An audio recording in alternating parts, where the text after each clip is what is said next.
Hello there. How you guys doing? Happy Thursday.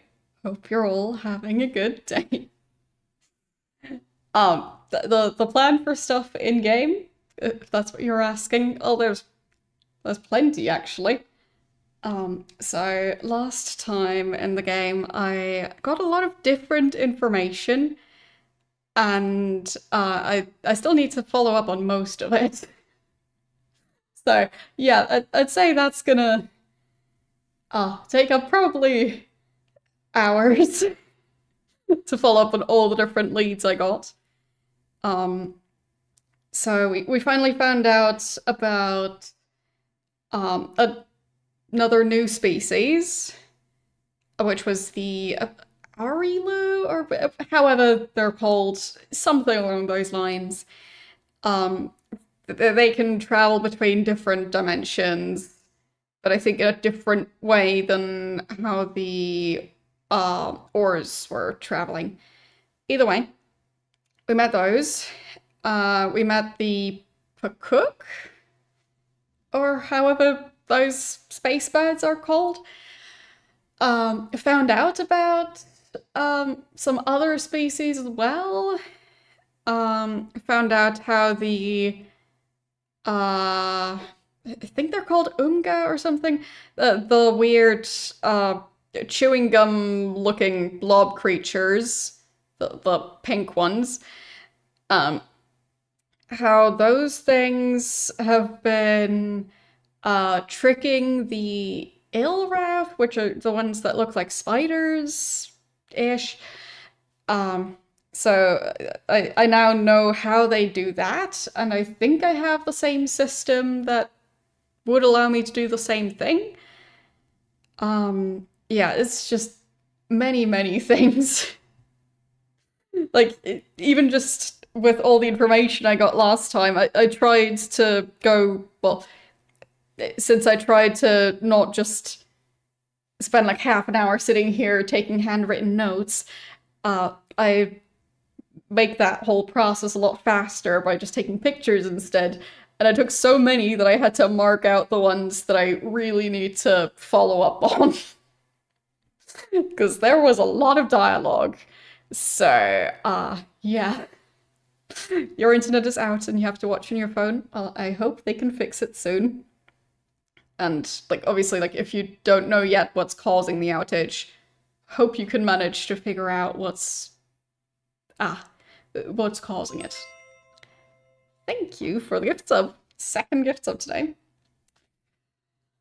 But yeah, I've been having, well, some internet outages over the last few months, but hopefully there won't be too many more. But yeah, for me, it's difficult to know because it also depends on my ISP behaving and not doing unscheduled maintenance whenever they get the chance. So, yeah. Okay. So I guess it is maintenance. Yeah. Yeah. As long as they at least announce it in advance. Unlike certain ISPs that maybe didn't do that. Thank you for gift sub number 3. Very, very generous of you. But yes. At least for now, it has been decent enough. I hope it stays that way. But of course, unpredictable. But I'll just be optimistic. But yes. Anyhow, I bought a lot of information from. I once again forgot what the other creatures are called.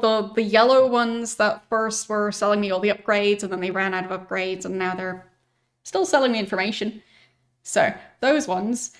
I bought a lot of information from them. Could have bought even more, but it was already information overload at that point. So, yeah. I'm hoping that the information I got from last time will help me make more allies, or at least get useful stuff. So, yeah. Anyhow, let's open up the game and just figure stuff out slowly Because, yeah, lots to do. I always start out by trying to use my mouse, but nope, no mouse at all in this game. Because of course not. Okay. You had a bad dream about them making a new Ultima game that wasn't set in Britannia. Interesting timing. Did you fall asleep while watching me play Ultima or something? In which case, if your dream had a solution to how to get, I think the NPC's name was Elena. She seemingly got stuck outside of her tent, and from what I can tell, because of being stuck outside her tent, she's not selling me stuff anymore because she's telling me to come back later to her shop. So, yeah, if your dream had an answer to that, let me know. Because I haven't figured it out yet. Like, I haven't, like, I checked if there's, like, some sort of glitch or something that I could use to undo the problem, or, like, a cheat, or... Yeah, haven't found anything yet. But hopefully I'll find some way around it, even if I don't know how at this point. So, yeah. Okay. Is this right before meeting the cook? I think it might be. Alpha...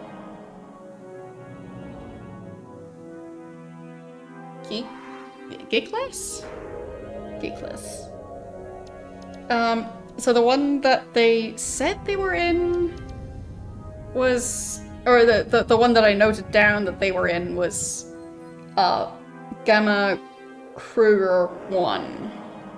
So I'm guessing this is the other solar system that they're in. So, yeah. Ah, okay. Well, either way. Sorry, I guess? Can't say I've noticed having any dreams about Ultima, but then again, I don't seem to have that many dreams other than just very boring stuff, like, I guess, like, practicing, like, crossing the street. Like, really, I don't seem to have very interesting dreams most of the time. Oh well. So... The specific ones I'm trying to find out about are the Pakuk, and yes, this is the other area that they're in. So, this is how I first met them, but then the other system is how I actually managed to, well, convince them to be my allies. But last time the issue was that I didn't have any space for their ships. So, I guess I can still say hi? Yeah, talk to them. Welcome to our home stars. We are the Bekunk. Bekunk we are. Seekers of the deepest truths. Askers of interesting and significant questions. Even now, a question of great transcendental significance comes up into our minds. Who are you and what do you want? Also, thank you for the 50 stream watch streak. Because I don't think I said that before. Shame on me. So... I mean, last time I did manage to convince them to be my allies after I went to their actual home world. So I'm gonna try and basically do the same thing, but in between I think I'll be going back to probably the human starbase to get rid of some of the ships I currently have.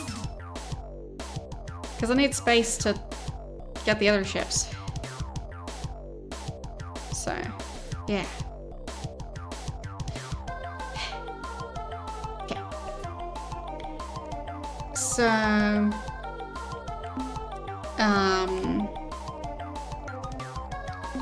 I guess we are friendly beings who seek to establish friendly relations with your species. Although we the Conch have no rank, no pecking order, no arbitrary scheme of dominance. We do recognize that some of the souls in this universe have lived many lives, while others are but spiritual chickadees.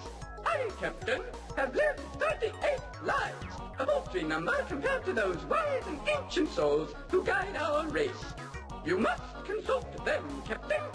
They will help you to understand yourself, and in doing so, understand others, who in turn may or may not understand other things.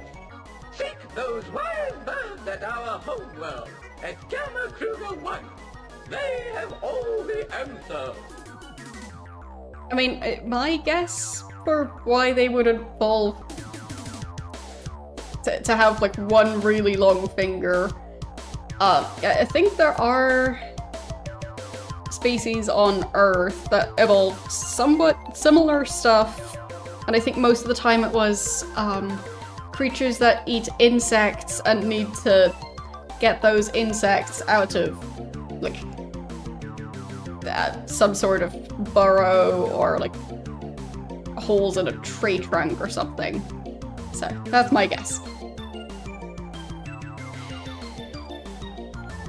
It's like that whatever they're eating is just difficult to access if you don't have one really long finger. Yeah, so ants, termites, and yeah, just anything that can, any insect that would be living inside a tree or underground.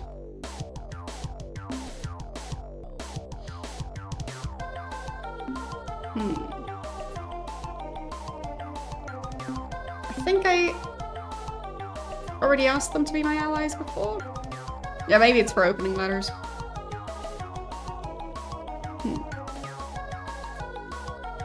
Yeah, so we are dedicated to fighting the Ur-Quan. Can you help us? See the wise ones at our homeworld, Captain. Go to Gamma Kruger for your answers. Right. And I guess that's that. Yes, by all means, if duty is calling. I'm sure we'll see each other again. Perhaps when the stars are aligned in an appropriate configuration. Yes, my inner voice is telling me that is correct. When the stars align, Captain. I mean, maybe it's for poking each other in the eye. Just as like a show of dominance. Because like the longer your finger, the further you can stand away while poking your nemesis in the eye. Yes. I guess I'll check who this is. Is it the probes?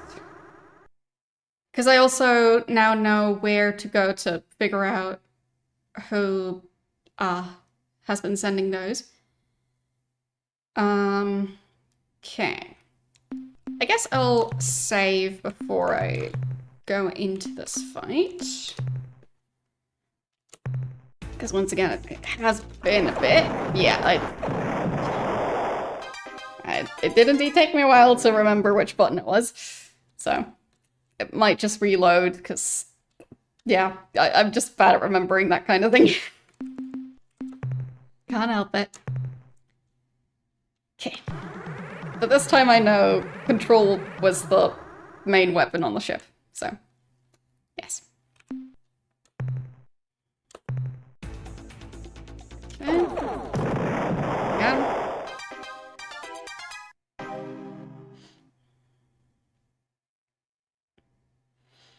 Okay. And next one, presumably sane.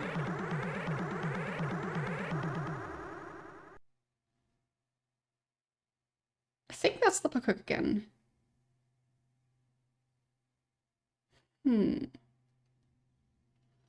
Well, I mean, there are people who don't like the way I play games, but, you know, I mean, I'm not stopping anyone from playing the game themselves instead.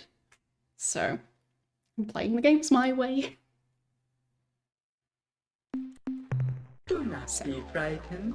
We are powerful creatures, yes, but we could not hurt you any more than we could squish the helpless poot worm. Right. We love the poot worm. We are one with the poot worm. We are one with you. Of course you realize this means you are one with the poot worm. Rejoice! To be one with the poot worm is to be alive! And why not be alive? Is that not what living is for? I still really like that quote. I guess I'll just be off. Yes, by all means, if duty is calling. I am sure we'll see each other again. Perhaps when the stars are aligned in an appropriate configuration. Yes, my inner voice is telling me that is correct. When the stars align, Captain.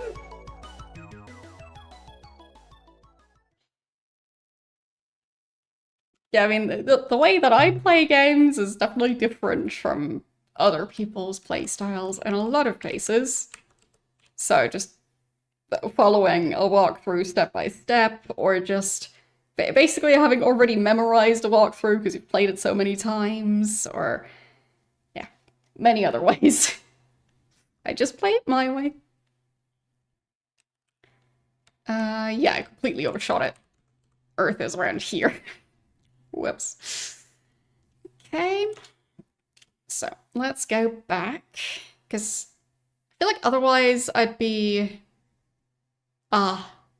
just wasting the resources. And maybe if I'm bringing the other ships back to Earth before decommissioning them, maybe I could get them back again in the future if I wanted. So I'm just trying to do it properly. Yeah. Thank you for the confetti. I mean, what are confetti if not a waste of resources? They should make confetti that's easier to reuse. Other than this confetti, because this one's really convenient to reuse. So.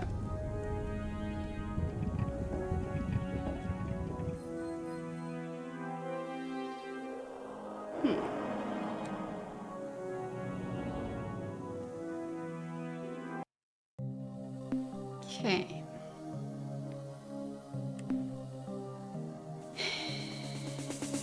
Don't think I got any new resources to dump back here, so I'll just not.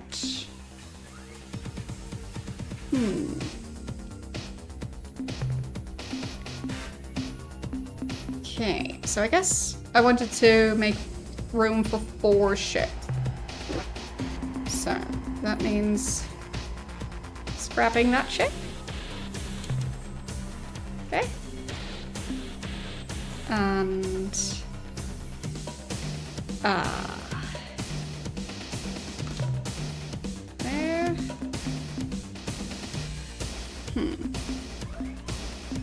Well, it depends on the type of confetti. I'd say there are some types of confetti where, like, especially ones that are, like, quite large and cut into shapes. There are definitely some where I don't think they were made of scrap paper. Or like the, like glittery metal type confetti. So, yeah, there's, especially for like big events and stuff, they tend to use confetti that I don't think has any other use other than confetti. So, I don't think it was just a byproduct while manufacturing a large sheet of glittery paper? Or, well, not really paper, glittery foil? So, yeah. Anyway. Guess that should be enough space. I do have a full crew on the main ship. Guess I might as well refuel. Okay. And then I think that's all I wanted.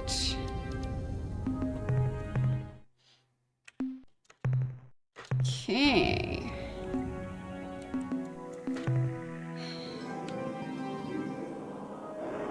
So, I wanted to go to Gamma Kruger 1. That one. Okay. I guess it's a slightly risky path, but I'm just going with it.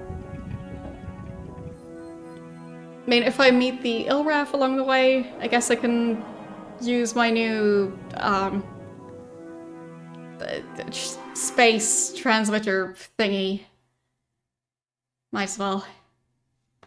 And I guess might as well check who this is. Probably the probes again. I'd assume. Yeah, just the usual. That's perfectly fine. I'll take the free currency. So. Got him.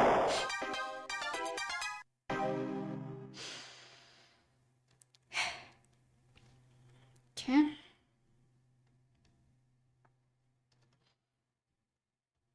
You need to figure out how to fly or how to walk outside. Because, I mean, either can be difficult.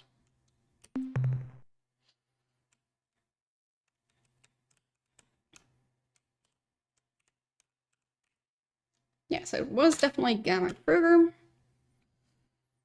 Just trying to make sure I don't fly off to the wrong system. Especially after I've specifically made room for the new ships that they'll hopefully offer again. I mean, technically, they, like, offered them in an alternate timeline, but hopefully they'll do the same thing again. That would be nice. I'm guessing this might be the Ilrav, who are currently following me.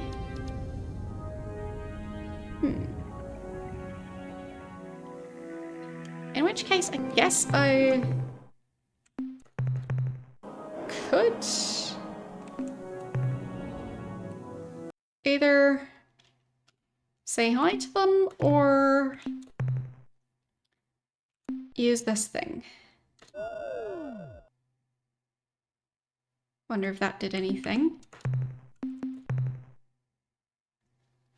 Because if that is the Ilraf, then hopefully they got my message. I think it might be them. What? Can I believe my sensory cluster? I sense humans. I dance with joy for our good fortune. Okay. The human dies with such agony that it cannot help but please Dogar and Kazan.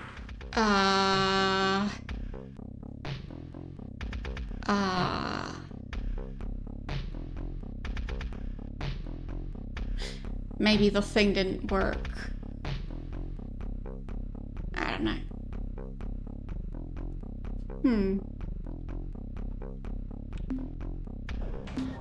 Like, I don't know. Where Can I to, just leave? human? We are here No. to escort you to the glistening chambers of pain. Home to the heinous twins of darkness. We will assist you on your journey of exploration. I like how they capitalize the first letter of each word for no reason.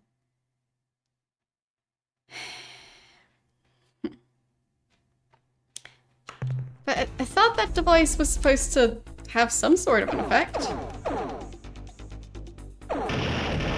Yeah, okay, so the tracking device doesn't seem to work so well when they're using a cloaking system. So, good to know. It's definitely not ideal. Right, and I have to fight more of them. Yeah, I want to reload anyway, it's fine.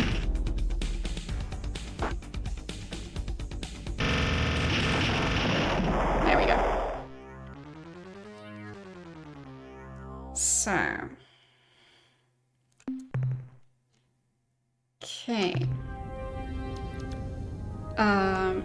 Can I use the device here? Because I think it said I can only use it... Yeah, right. So I can only use it out on the other screen. So if I go a bit further and then use it, maybe it'll have a different effect. So now I have a bit more space.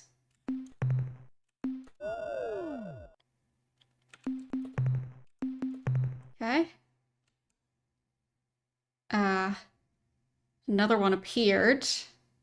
I don't know if that's a good thing or not.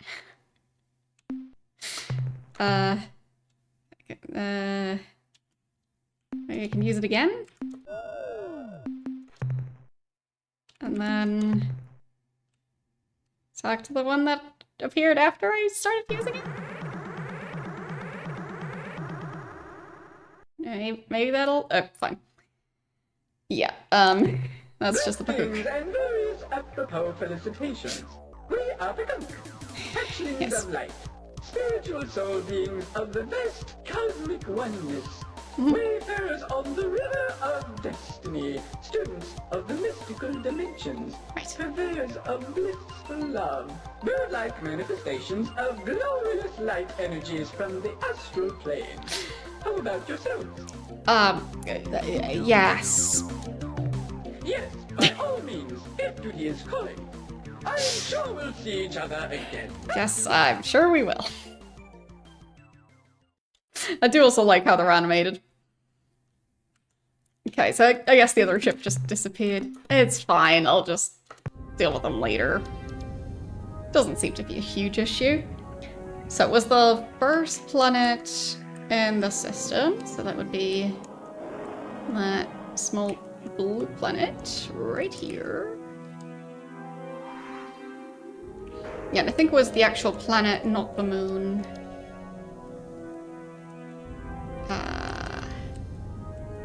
Can I go for the planet instead of talking to every other ship? No? Okay. Fine, I need to greet all of them first. Hello. Well, I guess it might count as being at the planet already. It'll do. Greetings and various apropos felicitations. We are the Yes. hatchlings of light, Yes. spiritual soul beings of the vast cosmic oneness. Yes.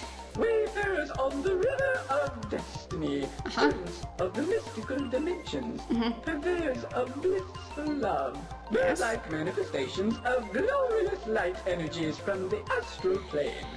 How about yourselves? Right. Hello. We want to establish friendly relations with your species. Although we become have no rank, no pecking, we don't Right. recognize. Well, I was trying to get to the... That was where I was trying to go.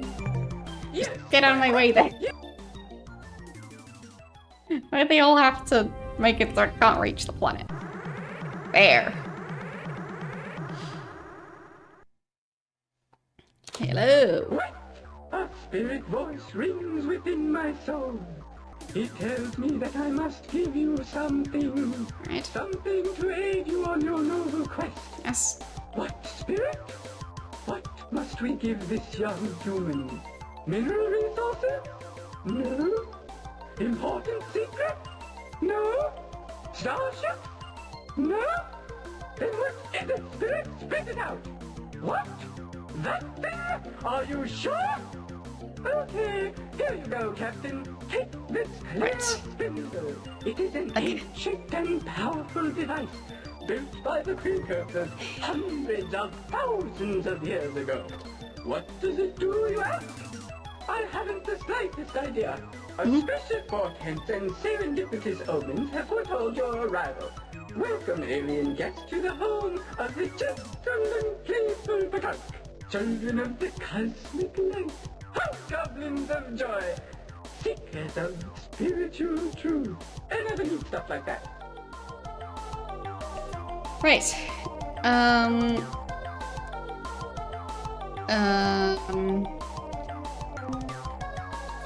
We should introduce ourselves. I'm Captain Zelnik in command of the Vindicator.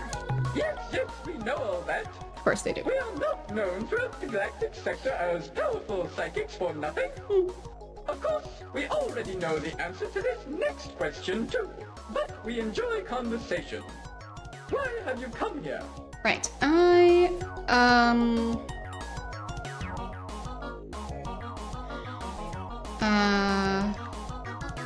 think I asked for help in fighting the Ur-Quan. The fight, always the fight. Yes. We, the Kunk, are yin, and you are yang. I suppose the problem is that the Ur-Quan are a little more yang than you are. Right? Well, be that as it may, we are sympathetic to your concerns. We were not always the mystical, aloof, and yet killing, enlightened beings that we are now. If need be, we can still kick some serious butt. Let us unite and form an alliance. Right. We will provide you with all of the crew, ships, and resources you desire. We will give you... Wait! I sense that you are offended by our craft material offer. Yes, I am ashamed. Any warmongering species could offer this. We are the Kunk, children of the stellar breeze. We shall give you what all others could not, the greatest of gifts. We shall give you our love. Right. Ah, you are speechless. Do not talk now. I can feel the energy connecting us. Let us talk while the silence remains. Farewell. But wait, before we go, as a small token of our love, not as a material gift, mind you, we give you 4 of our meager ships, fully crewed. Good luck. Well, still seems pretty good. Now that I made room for the ships. So, yeah, that seems quite nice. But now that we're allies, maybe we can get more information from them. What a good day I am having. First, my nestmate surprises me with extra fat and spicy grubs for early meal. Then Spicy I am grubs. complimented on my fine display of ceremonial tongues. To top it off, I encounter the human friend, loved by all the Kunk. Can things get any better? Any news? Ah, vague omens and mysterious portents, tangled webs of fate, intertwined with the branches of destiny, blown by the capricious winds of happenstance. News, actually there is some news. There is. It just so happens that it has come to our attention that Doga and Kazon, Yeah. the 2 gods of the Ilrath, may actually be a hoax. Yes, they are. We don't know who this hoax would have been perpetrated by, I do. but it seems someone has used these fictitious gods to send the Ilrath down on us. Yep. They did. So... Any advice on defeating the Ur-Quan hierarchy? Well, not advice exactly, but I can offer you plenty of moral support.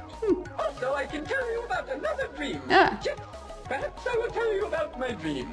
In this dream, there was a small creature, fragile and weak.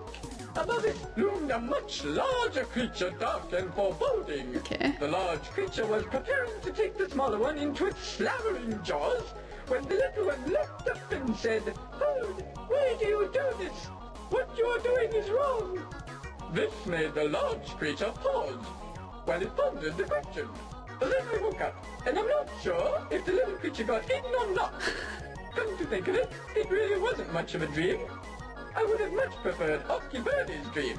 Anyway, just thought I would tell you about that.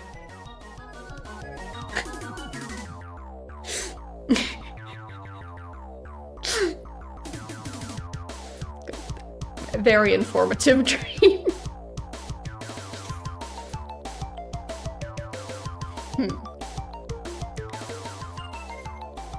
Feels a bit weird to ask them to like to like tell my fortune, because like from what I understand they're more like telepathic and less being able to see the future. But I don't know. Maybe I've been misunderstanding. I don't know. No clue. But yeah, I'll just be on my way. Goodbye, Captain. When the crystal spheres once more rotate into harmonic union, we shall meet again.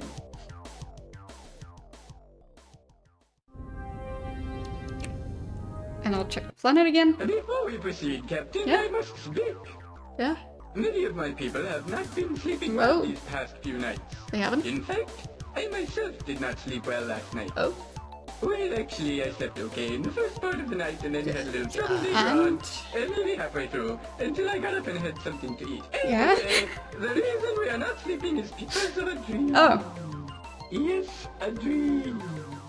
We have seen that in the center of this region of space, near stars that form the shape of a cup, and are in a constellation that begins with the letter C and ends with the letter S, and goes on as rearranged spell asterisk. Uh-huh. Great armadas fight. One of black ships, the other of green. Our dream tells us that if the black ships should win this fight, they will destroy all life in this Okay, region. so that would be bad. Captain, they are winning now.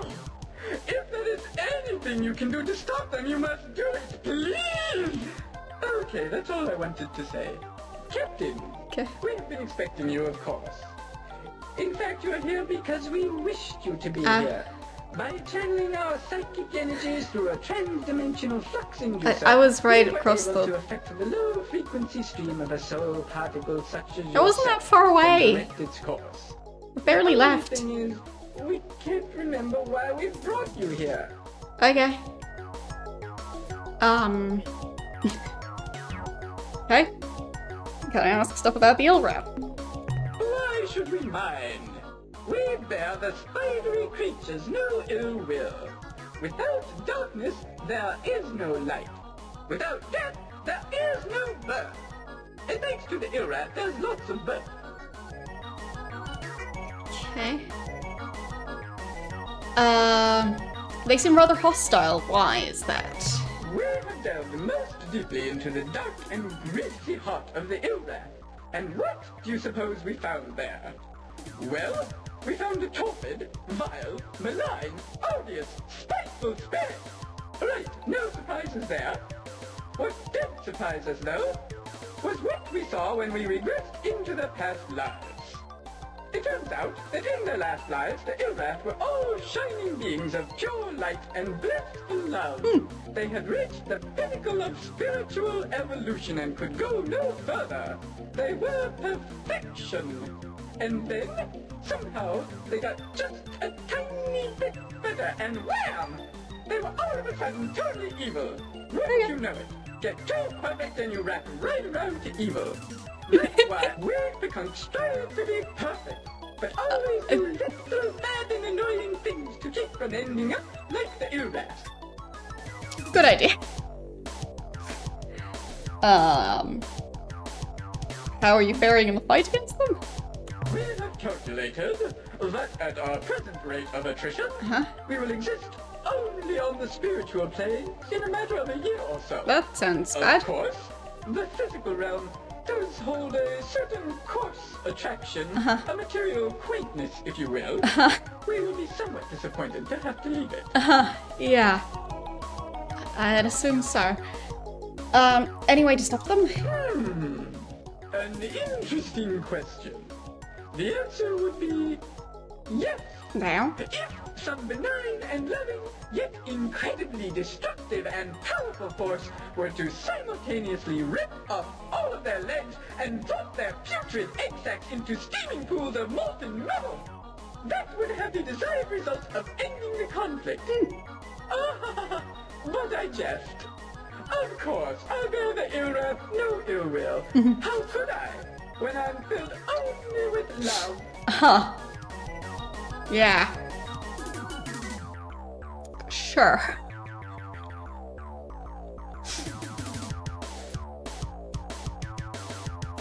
So only the fluffiest of wishes of having them dismembered and dropped into molten metal. Yes. When was it that they started attacking you? Well, that's easy. It was exactly 27,000 rotations of the seventh planet in the House of Party Fun. before the first alignment of the auspicious constellation of Bit with the heavenly body of Shamlatul, which was really only a partial alignment. I guess you would say 8 years ago. Okay. Fine. Something else? Yes, you're right. Why dwell on the heinous era when we could speak of flowers, rainbows, fairies, and crystal magic? Yes. Did you know, for example, that there is an invisible fairy spirit at this moment sitting on your head and making humorous faces at me? Ah, the mysteries of the universe. Try to understand them, but can you? No, they're mysteries. I guess so. Curious about your species. Not at all. We are, after all, a fascinating species. Of course, modesty prevents me from talking at length. Although perhaps if you were to ask me specific questions, propriety might be better served. Okay. Can you see into the future? Yes, it's wait. A vision comes upon me. A shining light. A crack in the egg. A swirling vortex. A tunnel. I see my past lives. Your past lives. More shining light. Ah, there it is now, the future. Okay. It's coming in clearer. Yes, I see tears. Tears of joy. Sure about They're that? coming from our Yehud brothers and sisters who welcome us back to the nest. Wings outstretched, beaks stuffed with grub. Soon we shall return. Soon. Okay.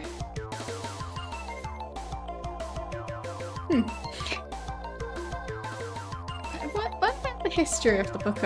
I'm not sure if I asked them that last time, but if I did ask it, I don't remember what they said. Ah, an intelligent question. But where to begin? Surely you know that we, the Kunk, were once one and the same Right. species as the Yehud. Right. Yes, it's true. We were once brutal birds of prey, oblivious to the mysteries of crystal magic or the 7 dimensions of psychic beings. It was not until Winky Winky Bitty Birdie sat on the mystical egg of ice-like temperature and gave the original squawk, ruff, ruff, ruff, that our transformation began. It was the squawk, ruff, ruff, ruff, that triggered the harmonic oscillations that would lead us to become the enlightened aliens that we are. Okay. What about the Yehud? Are you friendly with them? That depends on how you define friendly. So that's no. We love our Yehud brethren. Well, they open fire on our vessels on sight. Yeah. Fortunately, our psychic abilities allow us to sense the deep, abiding love, and yes, even shyness in our Yehud brothers and sisters. How we must have hurt them when we left so long ago. Soon, though, it will be time for the loving reunion. Sure. As our destiny is fulfilled, and we are once again reunited as one people. Alright. What can you tell us about your culture? Just off the top of my beak, I suppose I would say that our culture could be defined as the ultimate unification or oneness, if you will, of the extra-dimensional convergent chakra being energies to form a togetherness self, which both is and is not a combination of the now essence.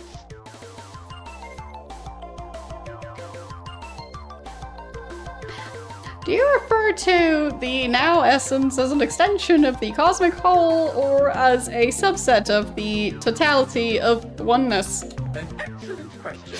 Yeah. The answer is in itself an answer containing the explanation you seek, and more. Let me say, the revelation includes the mysteries of pyramid power, which is merely a subset of the greater and more general pointy power. UFOs and FOs are significant, but their role should not be overplayed. I'm sorry, but I can be no more specific than that. Alright. Love to hear more about your culture, but wish you look at the time. Bye. Yes, you are right.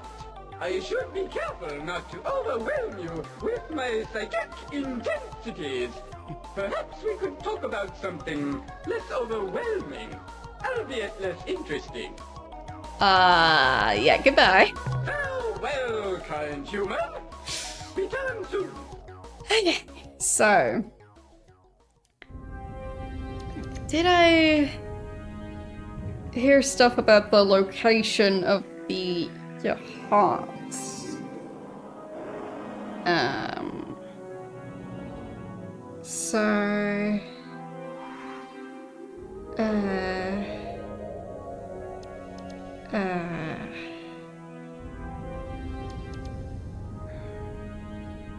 stuff about the Druge, the Uchwig,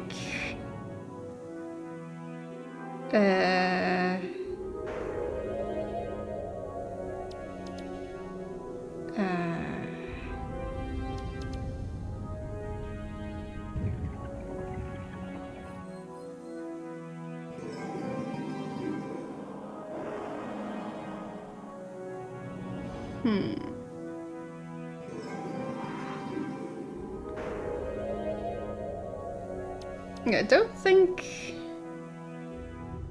I have been given information on where the yacht are supposed to be. And I do kind of like how it talks in a unique way. Like, I wouldn't want that voice to be narrating an audiobook. But I do like that it has so much personality.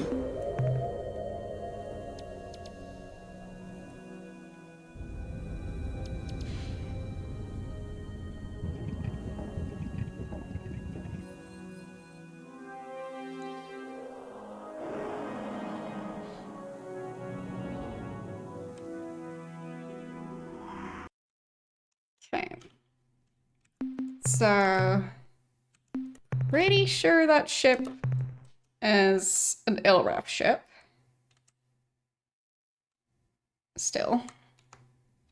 And I guess I could try again to use the device, which would be that one.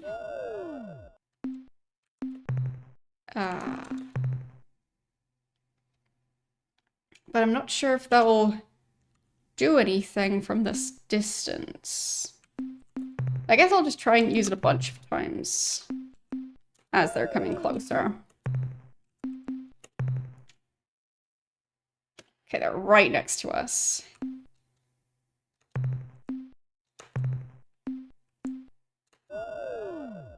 Okay. Did that do anything? Hello? What? No. Can I believe Okay. my sensory cluster? I sense humans. I dance with joy for our good fortune. The human dies with such agony that it cannot help but please Dugar and Kazan. Let's see. Like, I think I got some information on the Ilraf.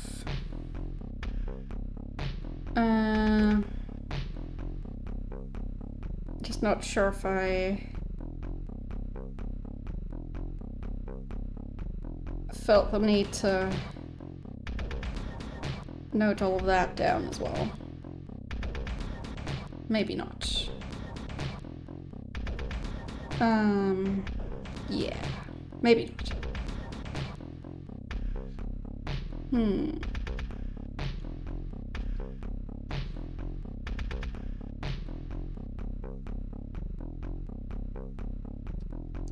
So...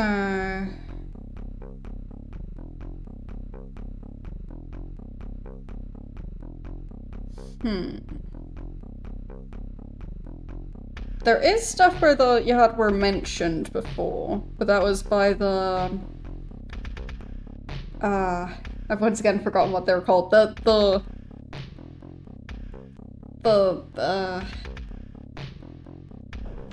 ones that are living in the other dimension. Because those did say some stuff about the yacht.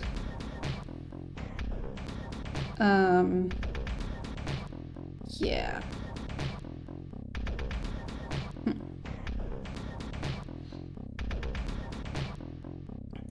But I'm not sure what the exact advice was and what to do with the Ilraf. I guess it might have been to go into Ilraf space and then use the thing. So maybe that's where I went wrong.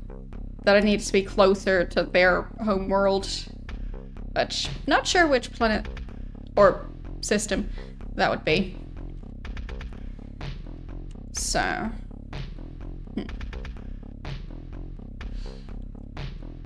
And the first set of legs could be the pedipalps. So. Because the pedipalps in some cases can kind of look like legs, just shorter ones. So, to me they look like they might pass for being pedipalps. Those are basically the spider's equivalent of, like, arms. So, yeah. Like, at least some types of spiders use them more to, like, feel around their environment.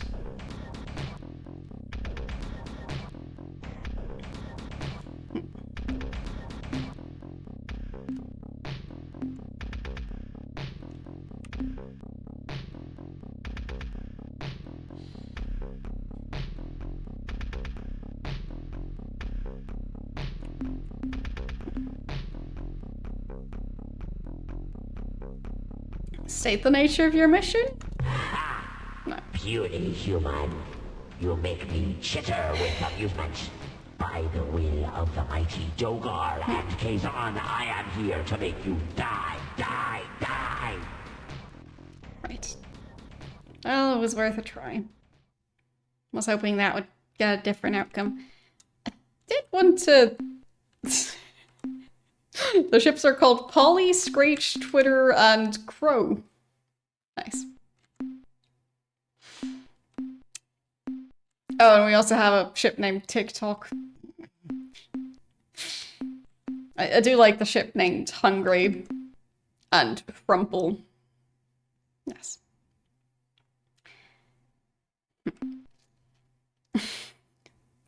Petty Palps is definitely the same as PayPal, yes.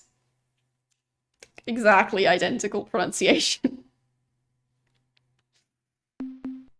But yeah, I don't know what those ships do yet, so... They explode. Well, I'm not good at steering them, that's clear. They're quite fast. Whee!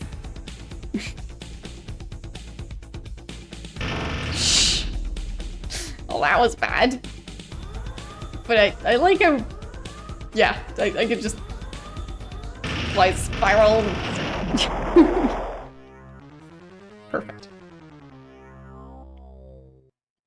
Yeah, they're so fast. Yeah, I'm gonna be reloading anyway, but... Jerk. Loser. I was insulting them? I think. No wonder they're having issues against the Ilraf, though. Because they seem to have rather short-range weapons, which doesn't combine very well with Ilraf weapons. But I guess I'll just try and do this so I can actually reload. Otherwise it'll take even longer. Really now. Welcome back, Captain. You Didn't expect them to be following me. Favorite customer. Now, what can we do for you today? Nothing, actually. I just kind of wanted to It has been reload. a pleasure dealing with you, Captain. Likewise. We look forward to your next visit. Thanks. I just wanted to get to the menu, that's all. So, there... Sure. I guess I'll just ignore them for the most part. Right, so now we're not in Ilraf space.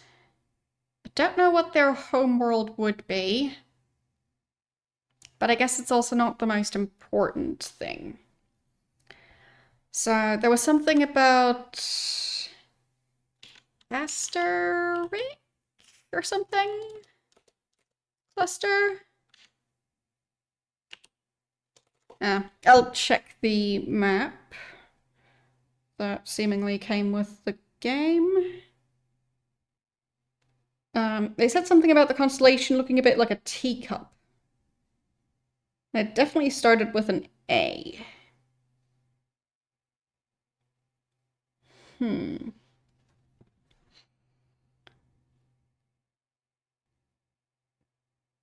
Don't know where that would be.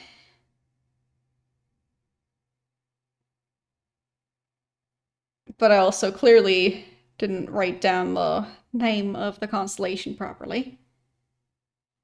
I mean, they did say it was basically the Korra fighting the Ur-Quan. So I guess somewhere within that area would make the most sense. And I think they also mentioned something about it being near like the center of this part of space. So maybe I can check around there. I guess where would the Ur-Quan's center of power be?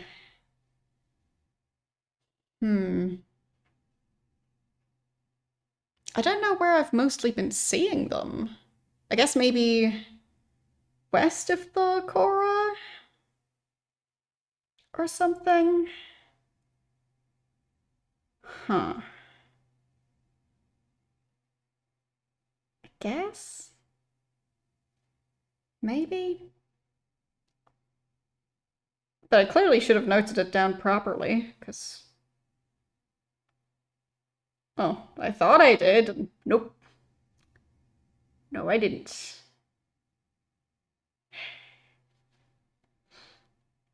I mean, I always have the option of just checking my own vault.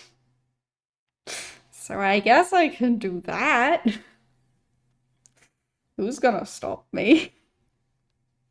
I mean, it's one way to make up for not taking proper notes, that's for sure.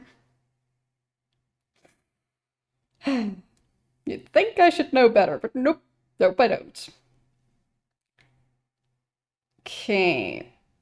Let's see.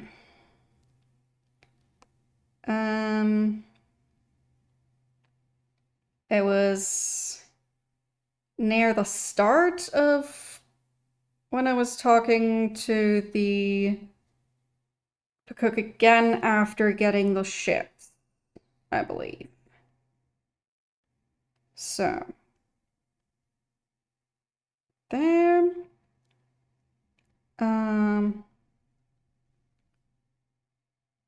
Almost got it. There, asterisk, I think it said. It goes by so fast. Center of this region of space near stars that form the shape of a cup. Right. In a constellation that begins with the letter C and ends with the letter S. Okay.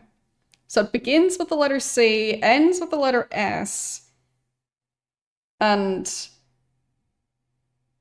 the letters rearranged spell asterisk. Okay. That's what I got wrong. Fine. So, for some reason, I understood it as, oh, that's the exact name, but no. So it begins with the letter C, ends with the letter S, and all the letters rearranged are A, S, T, E, R, I, C. So I guess I can cross out the C and the S. So we've got the letters A, E, I, T, and R. Okay. So, a constellation that looks like a cup starts with the letter C, ends with the letter S, and also has the letters A, E, I, R, and T, in whichever order.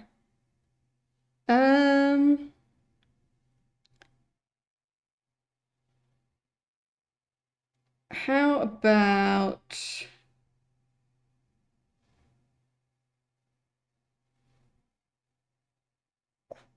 Craterus? So, C, R, A, T.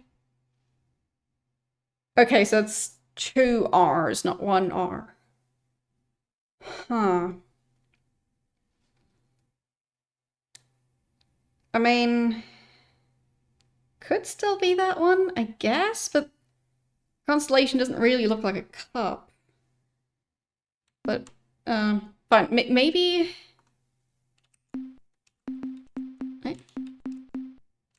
Oh, whoops.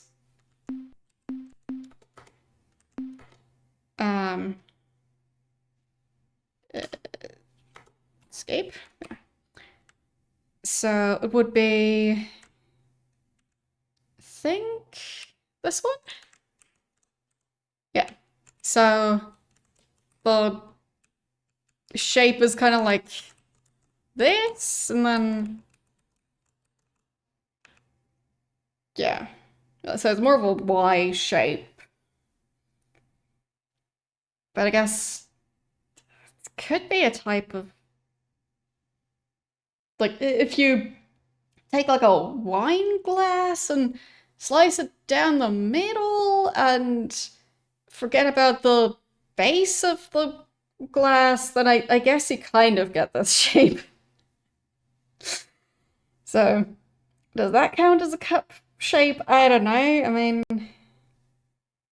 I'm always bad at understanding why constellations are named the way they are, so clearly I don't think abstract enough. But I guess it might be that one. Yeah. Okay. So, I mean, it does start with a C, it does end with an S. So the main thing that would tell me that my guess is incorrect is that it's 2 R's instead of the 1 R. Which I do believe...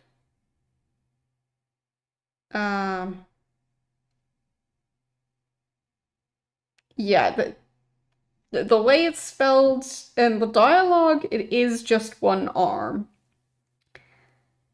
So, I don't know. Maybe. Could also be a different one. Yeah, exactly. Like, they seem so vague. And then whenever they're pictured, either they just play connect the dots, or they overlay a very non-abstract version of the thing they say the constellation looks like over top of the constellation, which to me just makes it even more apparent that the constellation does not look like the thing. So, yeah. I don't know. But there's clearly people who really care about the constellations. I just don't get it. I just think stars are pretty. And I do like playing connect the dots. I just... yeah, I just clearly don't have the same flavor of imagination. But that's okay. So your internet came back for a bit, and now it's out again, and now it's back a bit. Good luck. Hope it figures itself out. But it would at least make some amount of sense that they are fighting in that location.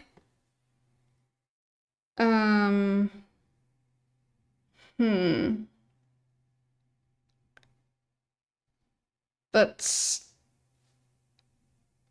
like center of this region of space, or near the center, which also fits vaguely. It's fairly close to the center. Like near stars that form the shape of a cup. Vaguely, I guess. Yeah, the letters, like it starts and ends with the correct letters. But since it's CRATER,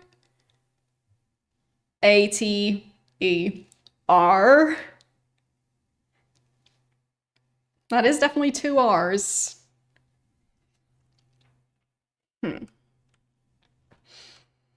So either it was a typo, or maybe this constellation is just a red herring.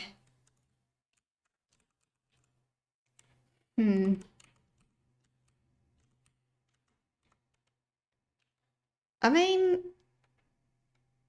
they say the center of this region of space, which I would assume means something close to the center of the coordinate system thing.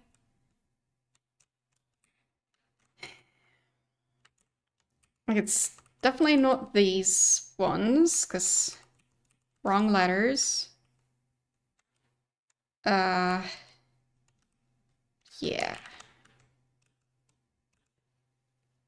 I mean, this one does start with a C and ends with an S, but the other letters aren't right. But yeah. Like, the letters on that one aren't right either, so I think it has to be the other one.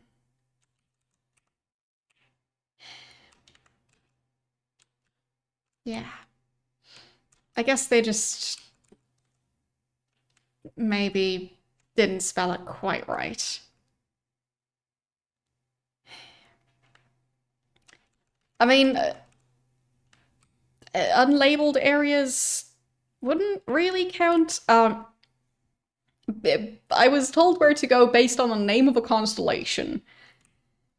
So, it needs to be an area with a constellation, and, well, this is an area with a constellation.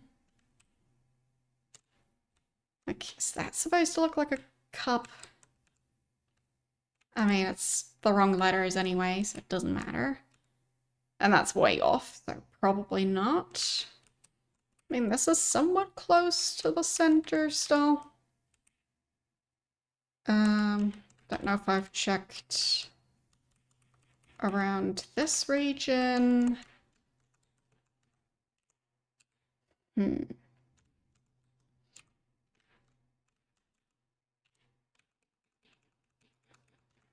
So it is the best fit. So I guess that's a place I might want to go to. Okay. So I guess I'll write that down, that there might be a fight between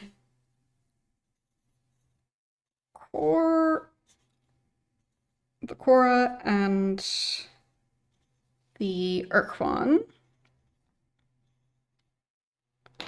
which, I mean, I don't know.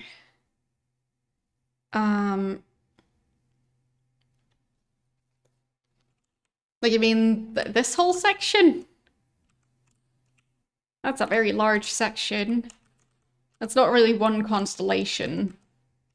So if you're looking at the names at the top, so in this case, Delta Vitalis. So the constellation would be all the stars with Vitalis in the name, connected together, starting with Alpha and then going to, like, going in alphabetical order. So, yeah. This area is not one constellation.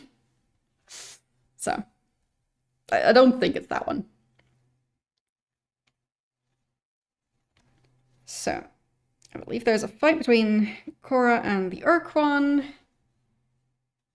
near, what was the constellation called again?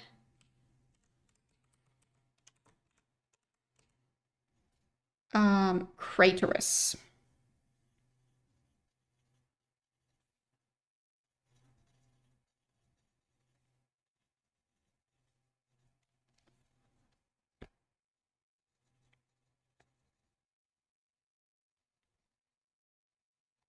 And that's based on what the cook were saying. Okay. So, I guess I'll try and take notes on some of the other storylines that I'm trying to keep track of. So we've talked to the Pakuk, so I don't have to note that down separately. Then about the probes, it was Beta Corvi, right? So I'll need to go there. And then the Utwig,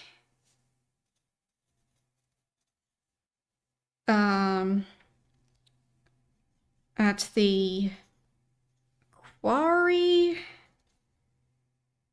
constellation.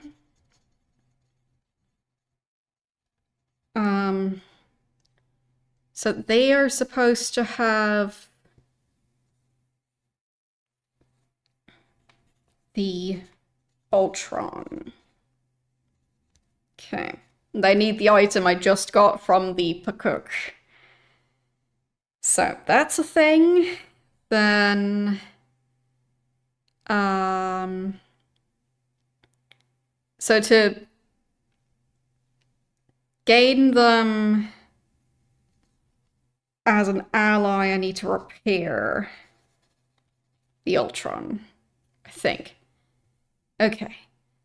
And yeah, I have the spindle. And okay. So that's 3 different things. It's the location the probes are coming from, the fight between the Korra and the Ur-Quan, and the thing about the Twig. And I guess the Ilrath, and the device I got is another one.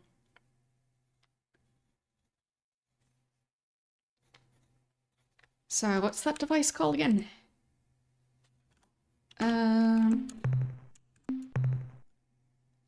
Caster. The Umga caster.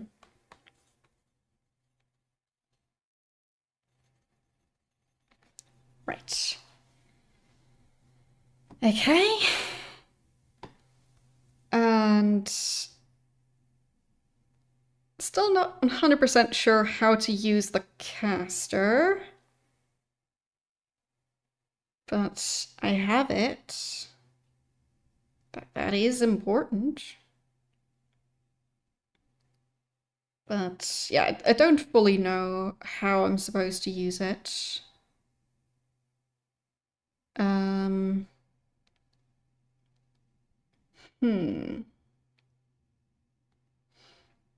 Like, I know that I did get some information on how to use it exactly, but I didn't note that part down, I think. It's fine. I've got some basic notes. So, that's something to go off of at least. So, let's save at least. And I guess I could just go directly into Ilraf space and just try and use that device. I mean, where else would I use it if not in their part of space? Just hopefully without ending up into... Hopefully without ending up in too many fights while I'm there. So, I am very much in their area of space, but I think I'll go a bit further. So, I mean, like the center of their space is like here. So I guess I'll try and aim for that. And just hope for the best. Okay, it seems pretty calm for now. That could be good. So, stop around here and then use the device. Okay. Maybe that did something. I didn't know which system would be their home world. So, I don't know if that was successful at all. Maybe it wasn't. Try it again.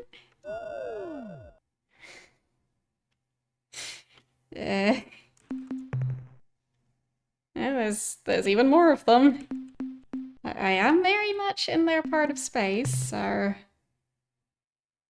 if it'll work at any point in time, I guess now would be the time to use it. So, hello. No? Welcome back, Captain. You are our favorite What are they doing here? Now, what can we do for you today? Okay. I mean, I could buy more information. What trade items would you like to buy today? Since I'm already here, information, please. How wonderful, Captain. Data on alien races. The creatures presently fighting the Ur-Quan are called the Korra. Yes. They are an Ur-Quan subspecies who split off from the main species many thousands of years ago. So they are related, Their but present fight is distant. a ritual reenacting of a major difference of opinion between two rival Ur-Quan leaders after the Ur-Quan overwhelmed their slave masters, the Dinyare. Okay. The Korra are immune to reason, having long ago lost the ability to see their situation objectively. They live in a self-maintained paradox. To ensure their safety and security, the Korra fight an endless battle against all other sentient species. Right.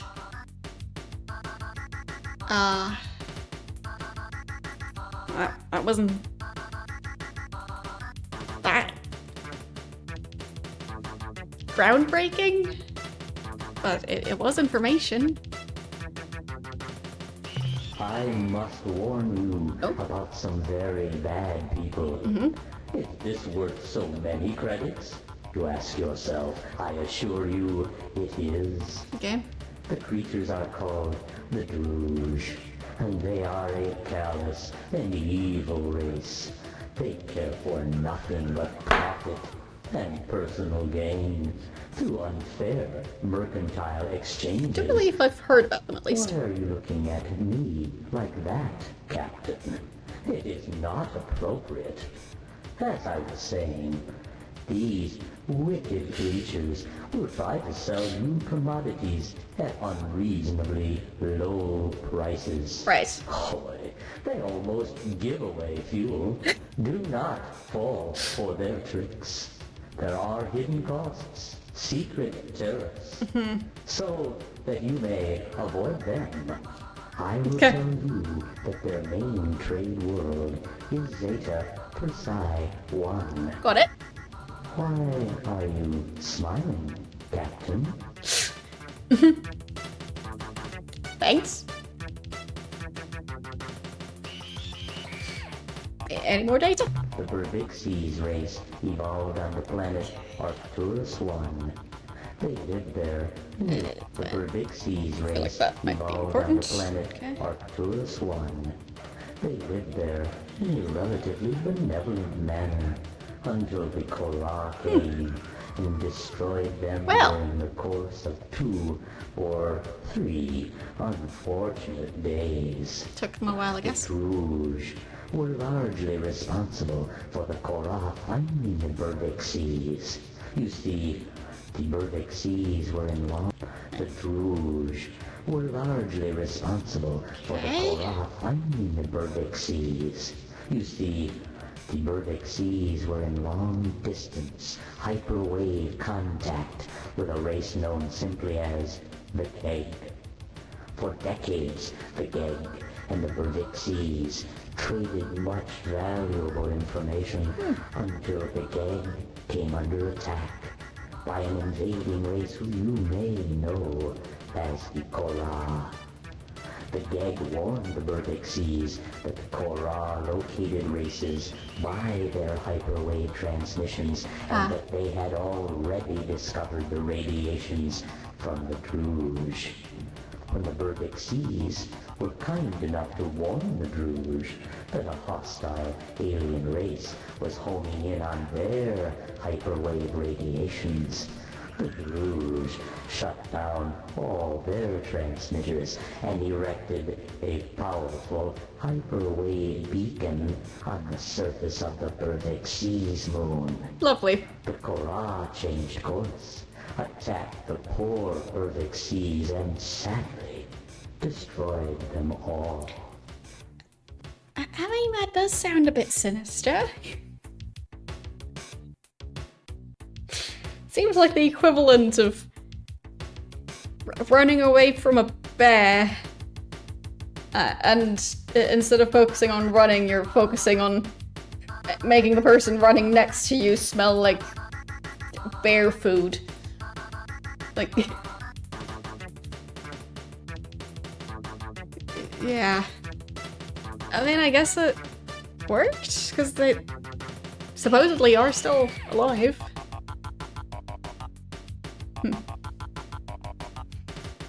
Okay. I mean, I haven't met them yet, so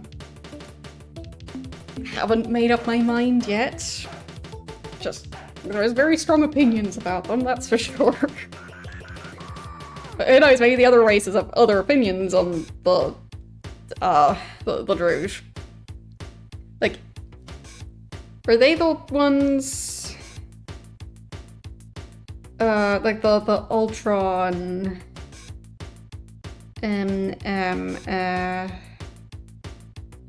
what was it called again?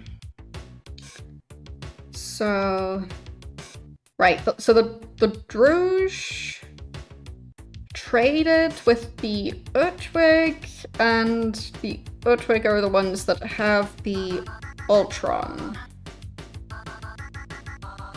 And they also have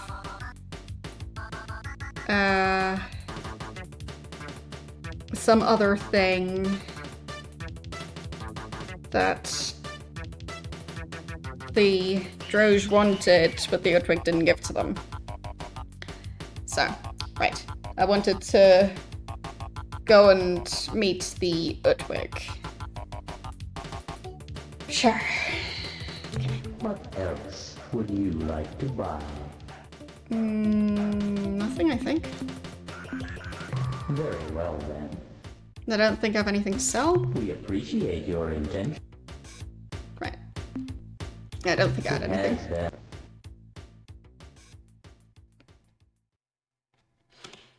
Okay.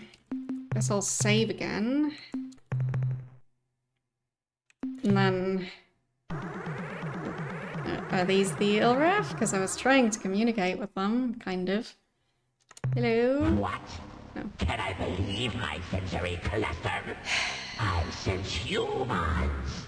I dance with joy for our good fortune. The human dies with such agony that it cannot help but please Dogar and Kazan. I know I got information on that. On the caster. Last time.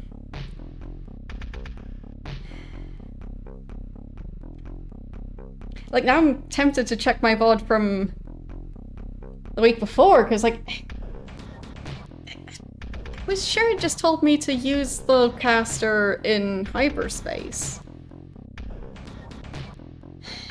But it doesn't seem to be doing anything.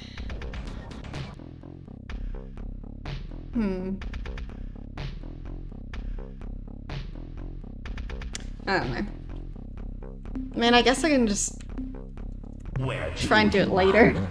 We are here to escort you to the glistening chambers of pain, home to the heinous twins of darkness.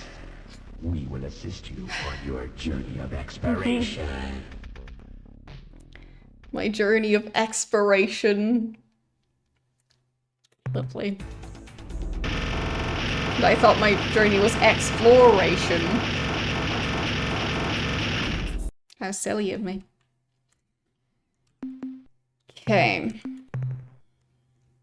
Guess I'll try and... Oh. Nope, I saved too close to when they were attacking. Yeah. I mean, What? I think you don't go.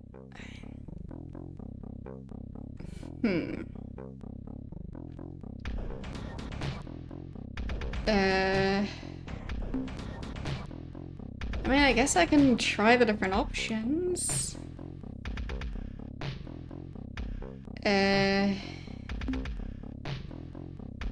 Your greed for life seals your doom. We will slay you by the thousands. You amuse us with your nonsensical ramblings. Okay. We look forward to the careful exploration of your structure. First, we will peel back the curious follicle-infested outer layer, followed by the greasy blankets of yellow lard. Such a confusing hodgepodge of parts can entertain for hours. Human, prepare yourself for the festivities. I'll make sure to bring my party hat. So that didn't work out at all. It's worth a try, I guess. I am managing to flee that time, though.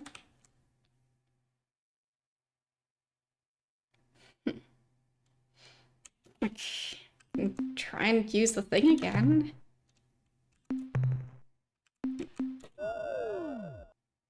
There, I used it.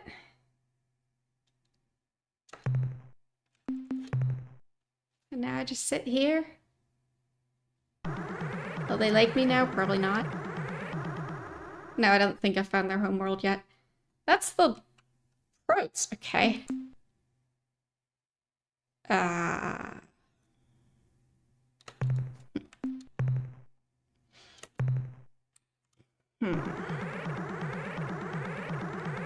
I mean, like,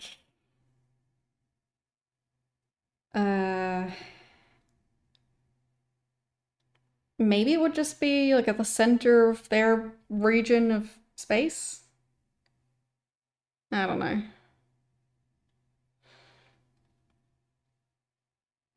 But, like, yeah, don't know.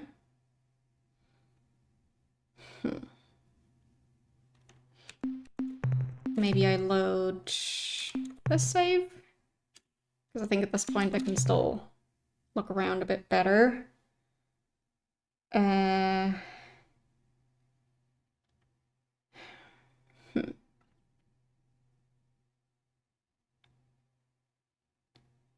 don't know where their original part of space is. This area has a lot more systems.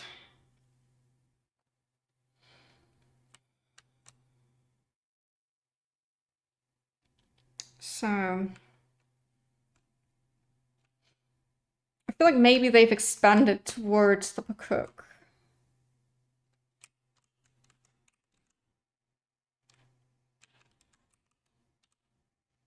Like maybe previously somebody mentioned their home world.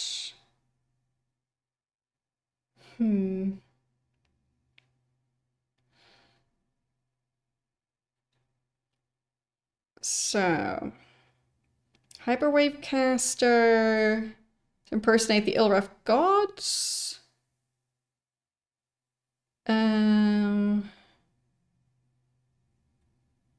It doesn't, like, at that point at least, they didn't say where the Unga are using the caster from.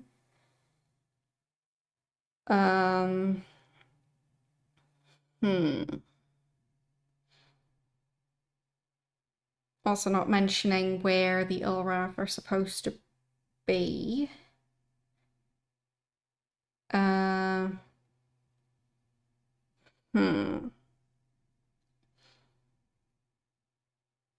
So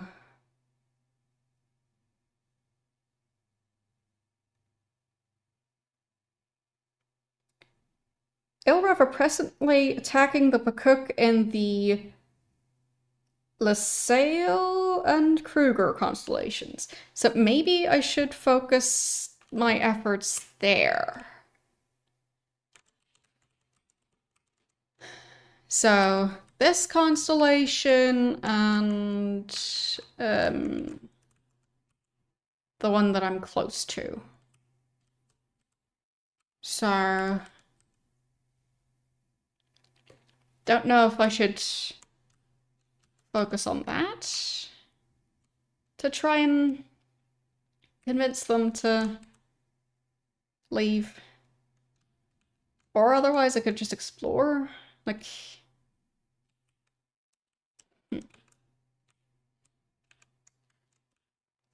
I do think this area might be part of their original location, assuming that they expanded downwards towards the Pakuk. Because they expanded into Pakuk space and are currently fighting them, so...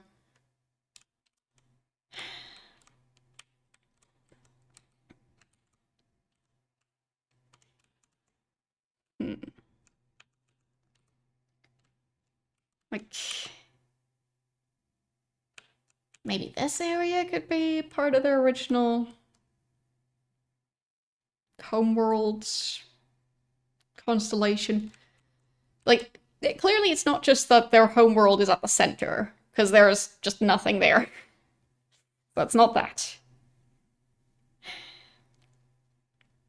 At least for the other ones... Like, do I know the homeworld of the Vax? Or the Unga? I mean, like... would the name of the species be more in the center? I mean, based on the books at the Quora, it looks like it's just right above the center line of the circle. So, might not mean anything that it's written off-center for the Ilraf, because there's just, well, the rest of their zone would be off-screen. So, yeah, that's not very helpful.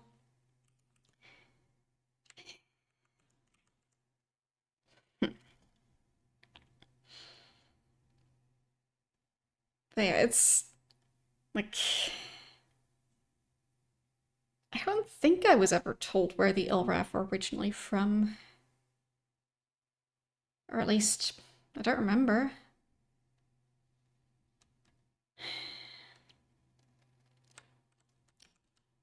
But like... I feel like Volantis, like it sounds vaguely violent. Maybe it's that one. For no other reason than just... why not? I guess I'll go over there. Maybe I'll find something. Maybe not. There are a lot of them coming off of that system. And that is... I think... G-class? Yeah, Theta G-class, I think. Okay. I mean, I don't really know how many attempts it would really take me to find their home world. And the... whatever they're called, the ones that I keep paying to get all the information, they didn't really say anything. Well, I don't see any Ilraf flying around here. I guess I can still explore. Maybe there's something useful.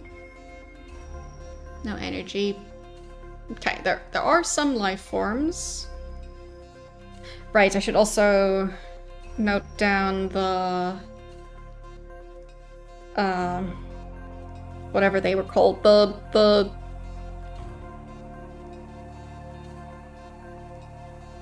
Druge, I think. Because now that I know where the Druge are supposed to be.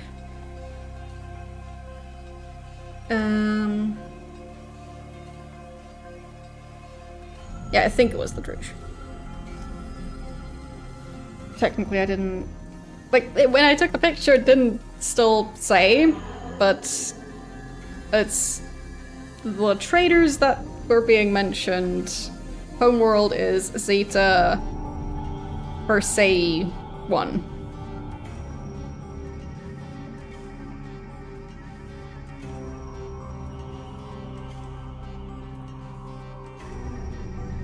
Yeah. I mean, it does seem fairly peaceful, so I guess I could try and get those creatures off that planet. Might as well try.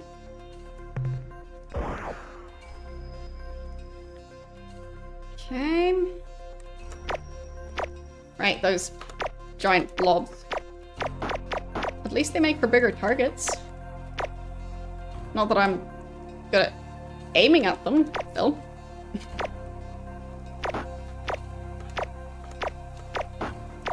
But larger target makes it at least slightly easier.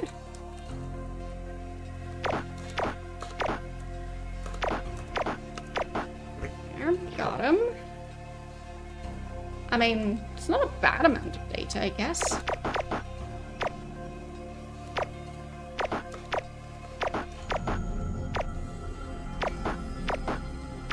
And they don't move too fast, which also helps.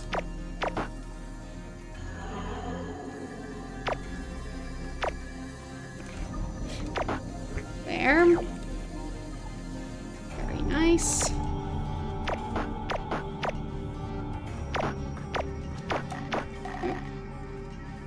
Do that.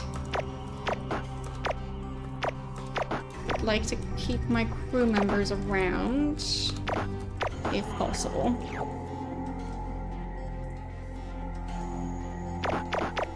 They just come in handy.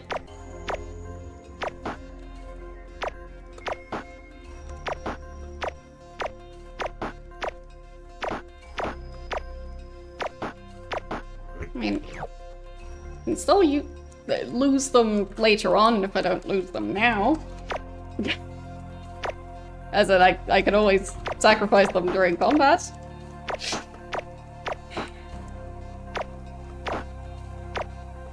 But only once per crew member.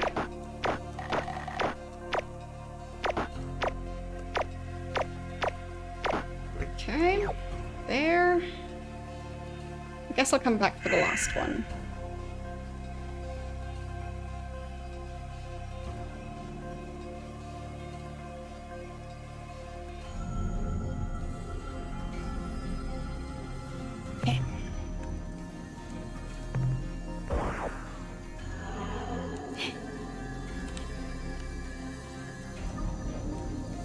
There's that last blob.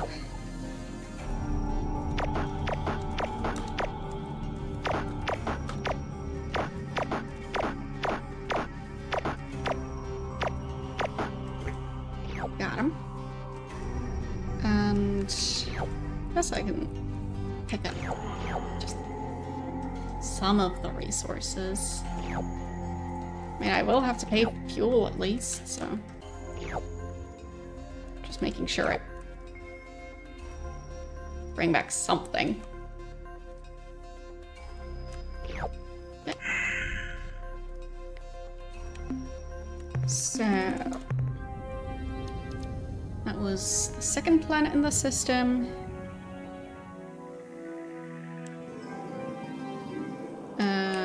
Right. There is a planet in the habitable zone. Well, that's always intriguing. But I'll do that one last. Ooh. I think those were decent resources. Yeah. Better than the gray colored ones, so that's something.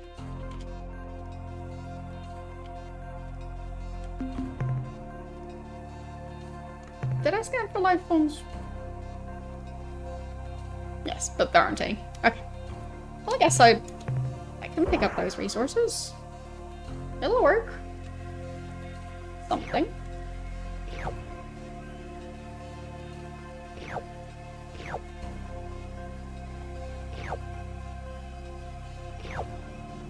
It's vaguely decent. Definitely brought back worse ones.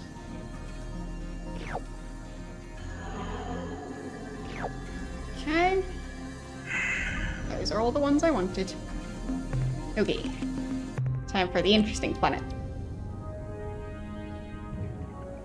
Well, generally the ones that are near the habitable zone, or at least that's how I'm interpreting the fact that the orbit of that one is green.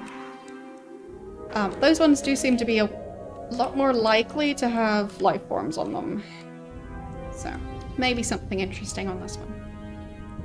That'd be nice. No. At least not in terms of minerals, but well, all the life forms. So many life forms. Wow. Okay. I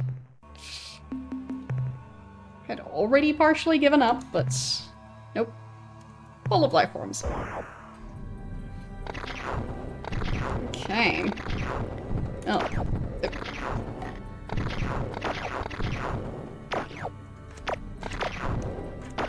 I guess it is easier to get the life forms when they're running towards me. That one didn't. I guess it saw what happened to the other ones. There. Nice. Got that one.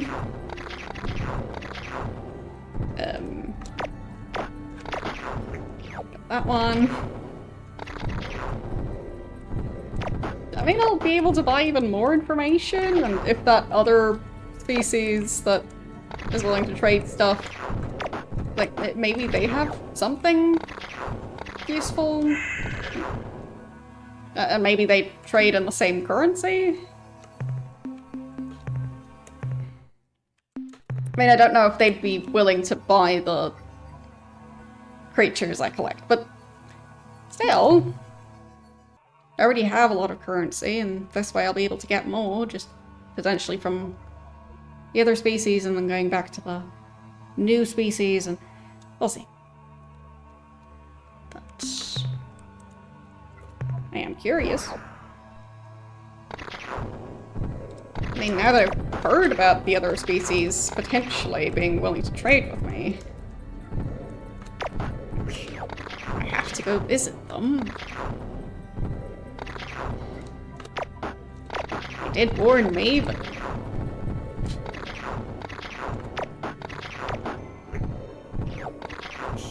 can't be that bad, right?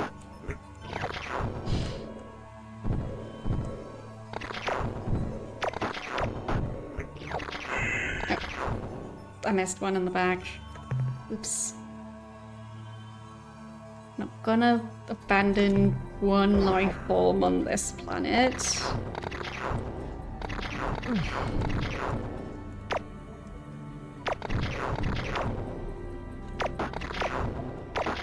There, got it. Hey. So, that is quite a lot of data already. Very nice. And a fair number of resources, so that should at least help me pay for all the resources I'm spending. I guess I'll be going to the next system since this one wasn't too eventful. So, like maybe they're from this lonely looking star. Dunno. I guess I can also just continue searching this system. So, I guess I've got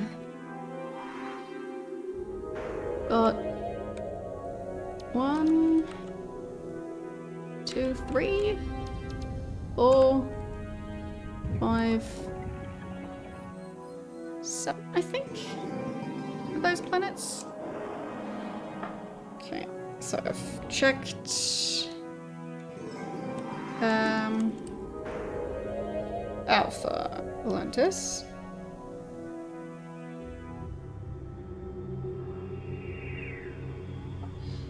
Okay. So,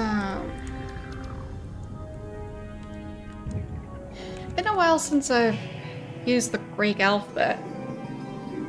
I mean, I never learned ancient Greek, but yeah, it was mainly just for like mathematics. So I know beta is the second one. I think then is it gamma and then delta? Maybe. It clearly has been too long. But at least the second one I know.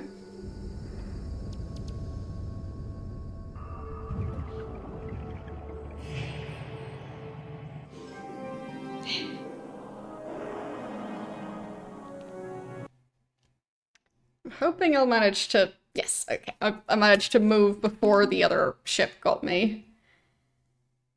But it is still very risky. I guess I'll just continue, because at this point, I'll just end up in a fight regardless. This one looks like a gas giant, but it might have moons.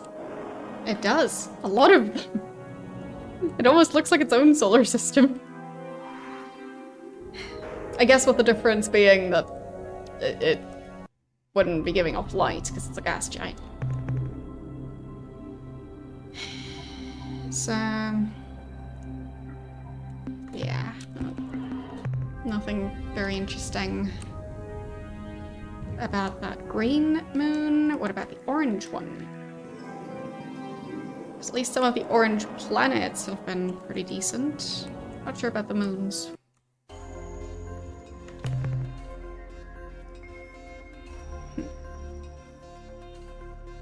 Nope. Pretty much nothing here than the pink one. Okay, so we do have some stuff here and life forms. That could be worth it. I mean, I'm not looking forward to the combat once I leave this area.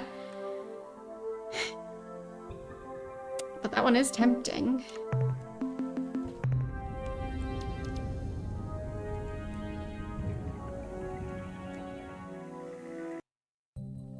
Okay. And this one seems, well, it does have life forms. Otherwise pretty empty. So I think even though I'm tempted, I'll just load back to my last save and just go with... They have interesting resources.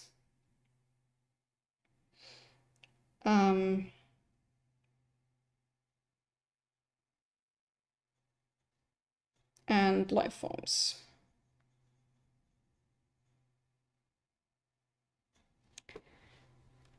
But at least for now, I won't try and loot all of that. Okay. I think next I'll do Gamma. So why not?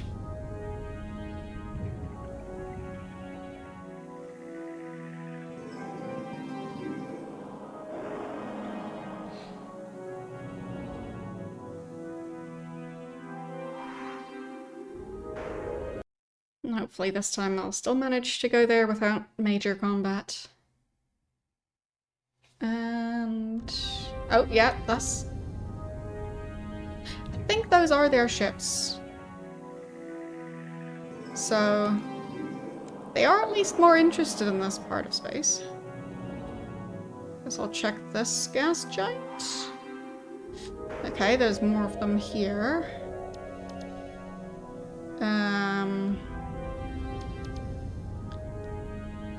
None of these planets are in the habitable zone.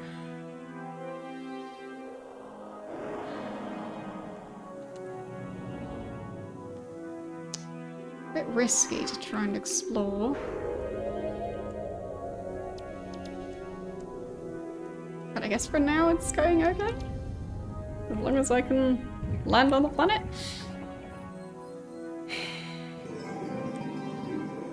Yeah. But after that, I'm just not sure how it goes. Okay, so I think they already looted this one. Because I think that one would have had some decent resources.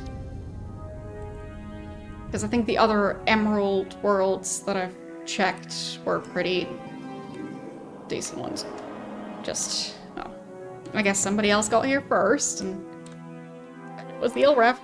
And I also bet they want to come and attack me if I give them a chance.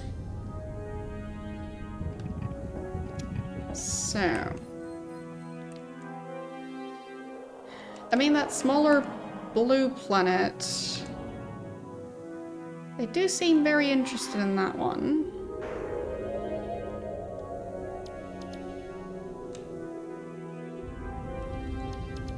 It seems like that one shouldn't be too cold for life forms to exist. It's just getting there without ending up in combat that's the problem. Nope, nope, nope. My steering just wasn't up for this task. What? Can I believe my sensory cluster?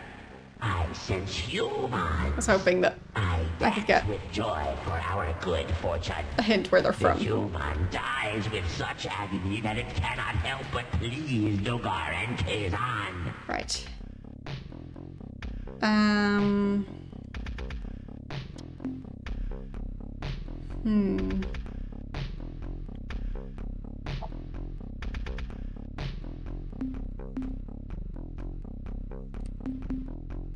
Not sure if I've tried this one lately, so we take pity upon you, weakling Ilraf.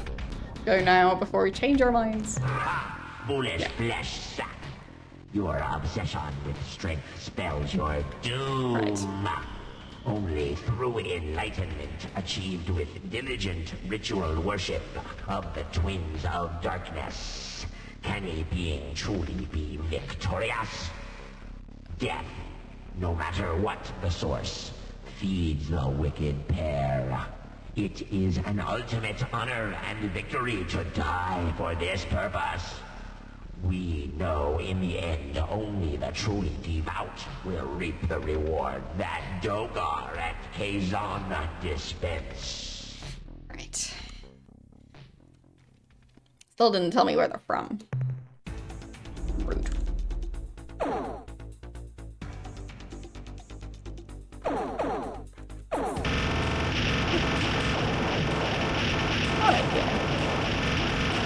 Definitely not ideal.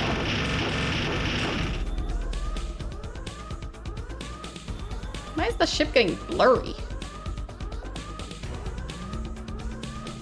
Don't know if that means anything. Might just be imagining it. I don't know.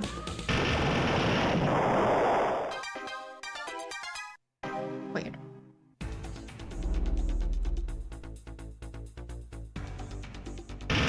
Maybe it's just a graphical glitch thing. That didn't work out. Whoops. Okay, so maybe that's where they're from. Don't know. Yeah, it could just be that. True.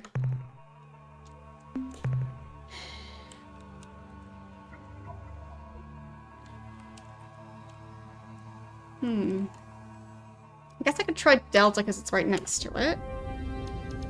So... Huh. I mean, at least from what I know about physics in space, they at least tried to go with that. But I feel like, if humans want to have a chance of, like, having a maneuverable vessel out in space, you'd probably try and put some sort of, like, thruster type thing on the sides as well? Maybe even at the front? Because, like, you need to have a way to slow the ship down. And needing to turn it all the way around to use the thruster the other way around doesn't seem very convenient.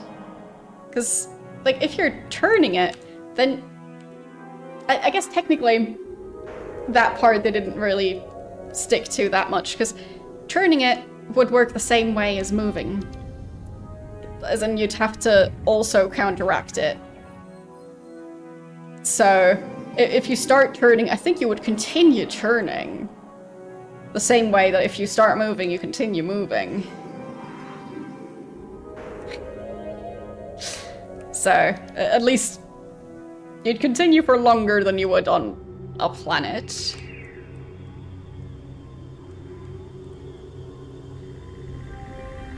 But yeah, this one is a lot less busy, so maybe this isn't related to the Ilraf homeworld at all.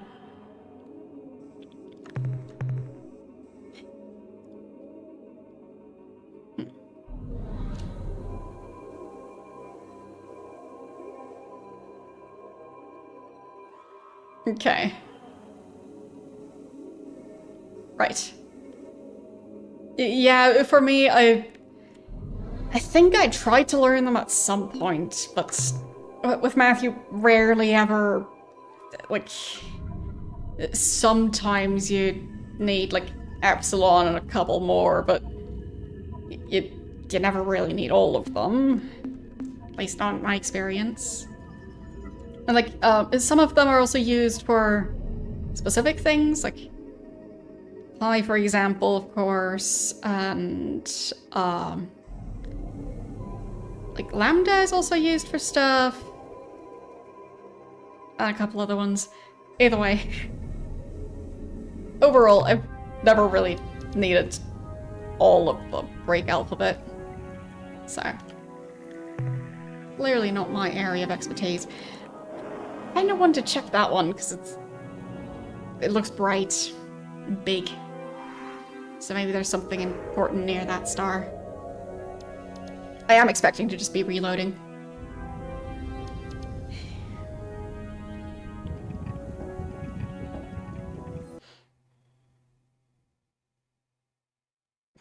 That was close.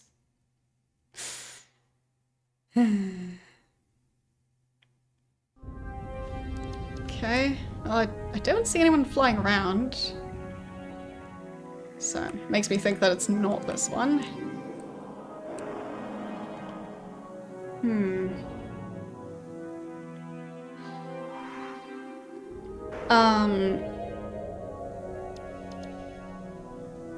Well... Their alphabet... Like, I believe the way they're spelled for us is more of an approximation of how they would be pronounced within, well, a different system. But they're their own symbols, so... Like... A bit strange to say they're all starting with the same letter when, like...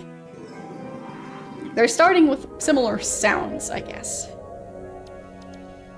But they're all different letters.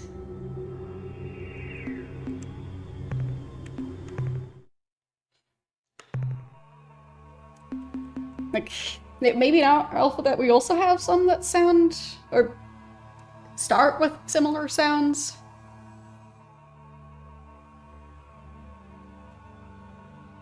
I mean, a lot of them end with similar sounds, I guess. So. Yeah, I guess. So, yeah. Pronouncing alphabets can just be weird in general. Like, why is W pronounced W when you say the alphabet, but not when you actually use the letter? So, alphabets are weird.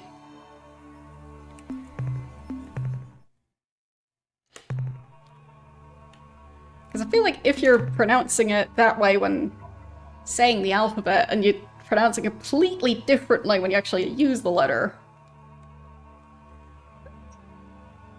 then why?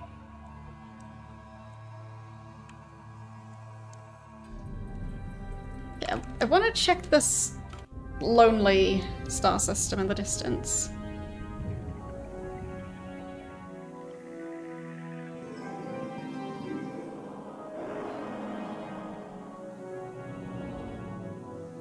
I would expect them to actually be active in the system that they inhabit.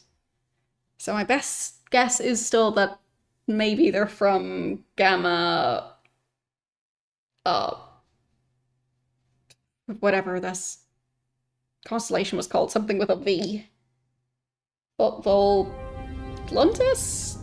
I didn't write it down very clearly. Sometimes I have messy handwriting, and this was one of those times.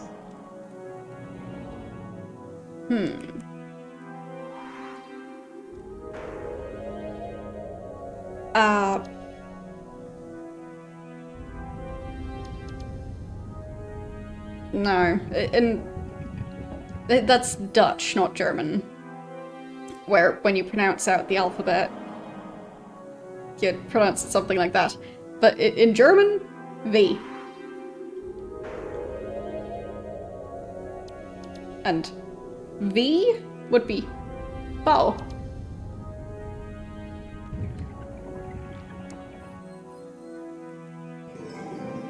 And U would be U. So, German doesn't really have that. At least not in the same way that English does.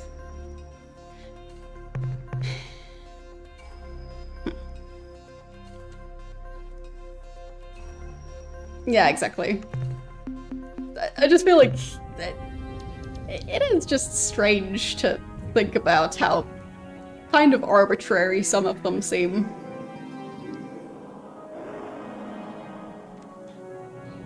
Like, I also say the letter Q is a bit weird. Because in a lot of languages at least, you can't really use the letter Q without a U right after it.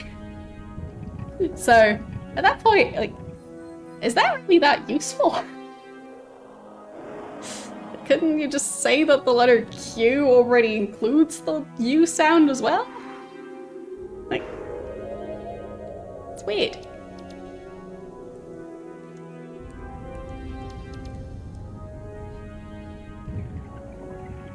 Oh, wait a second, I found a starbase.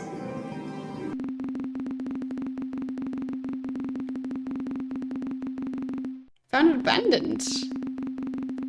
Ur-Quan put the starbase in orbit around this world after defeating the Chenjesu and the Murmurm.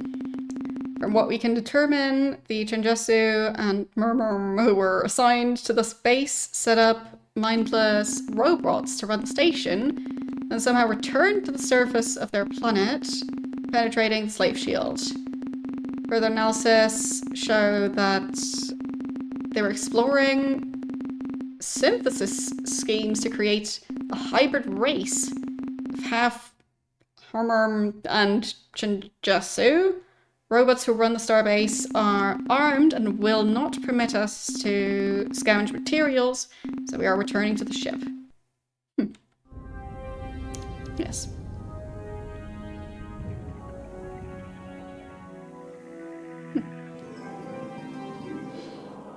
Yeah, like, specifically with names, there can be exceptions to general spelling rules, but overall, within English, I'd say I can't think of a word that's not a name.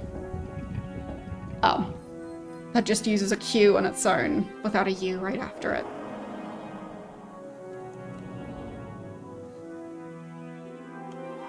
But I guess maybe there is a word that's taken from a different language, but then, once again, different spelling rules. So, yeah.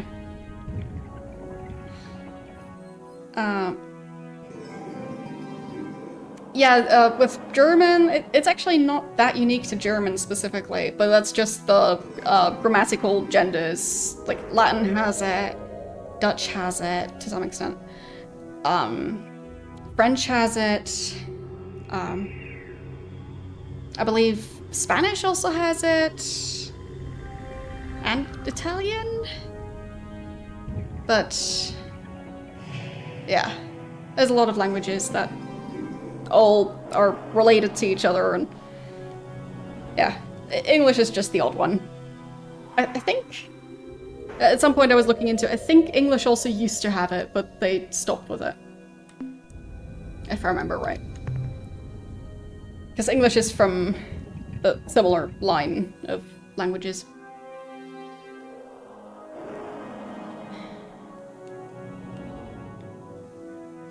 But yeah, I'd say, like, it's just part of language, and lots of things about language, they're just tradition. So, I just don't question it too much.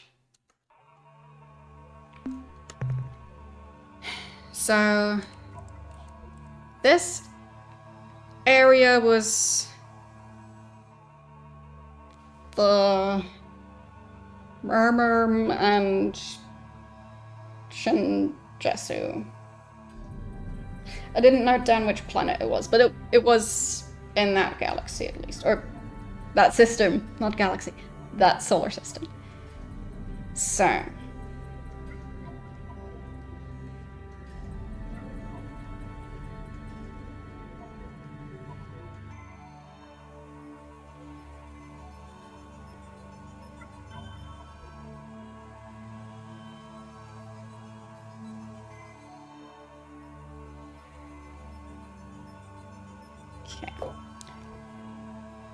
So,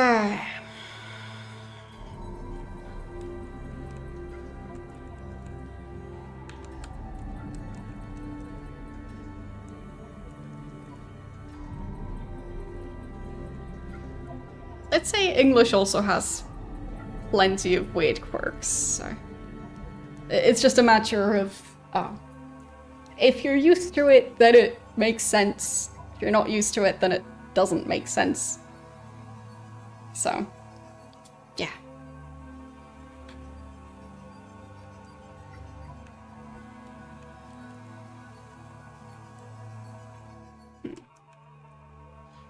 Like, to me, it's also weird to pick random words from other languages and just pronounce them like they're English, which is something English likes to do.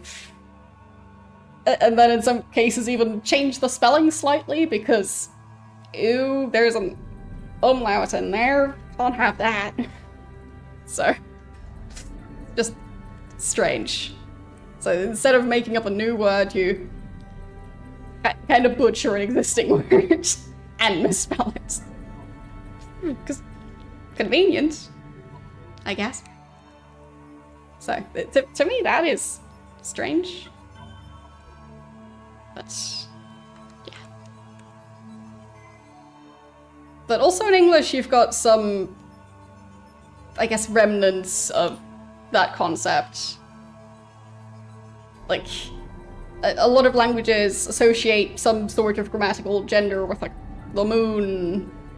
A lot of them disagree on that one specifically. I feel like in English it's more like the man and the moon. And also there's usually ships are referred to as female for some reason. Like, just tradition. Just languages being languages. Humans are weird and yeah. It's not like that's gonna change.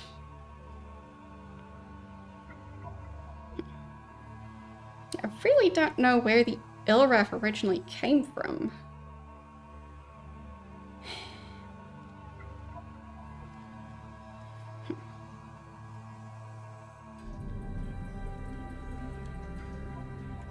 Guess it's just a mystery. But maybe I don't need to know.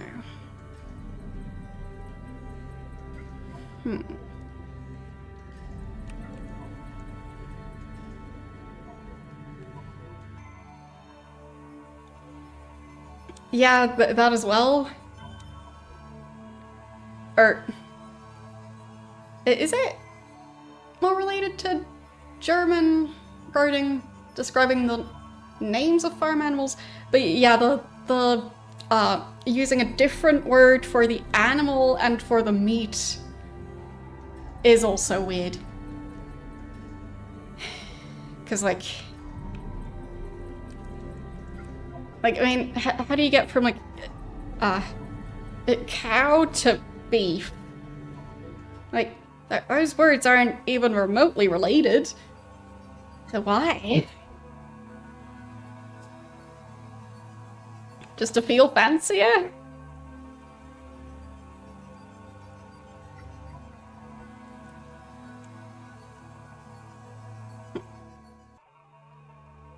Yes, also very important to not have women on ships, because that would just be ridiculous. But the ship is a woman. Yes. Traditions are just strange.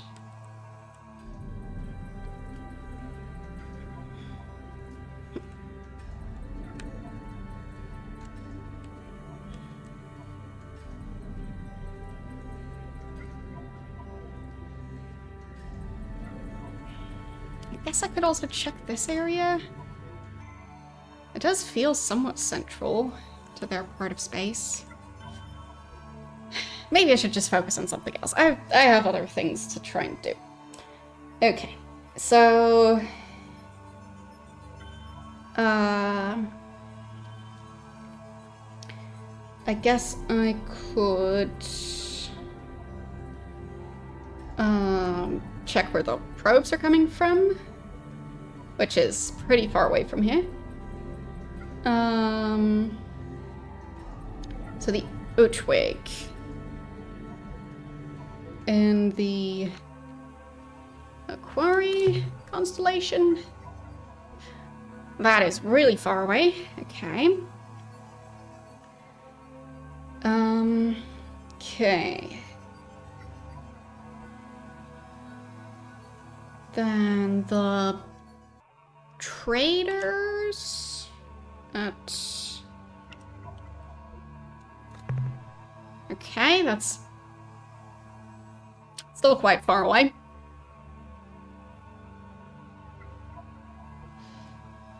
Hmm.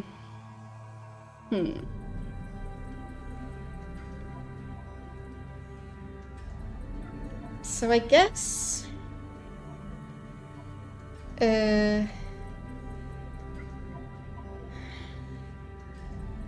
like, out of the different quests I have, so like the trying to help the Ur-Quan win against the Korra, that whole thing, but I feel like I'm not quite at that point yet. And then the thing about the probes at Beta Corvi. Right, the Utwig are the ones that I'm hoping would be willing to be allies. So I think that might make sense to prioritize. But I guess the ones that are willing to trade would also make sense to go and visit. So I might want to consider using like the hyperspace jump thing, potentially.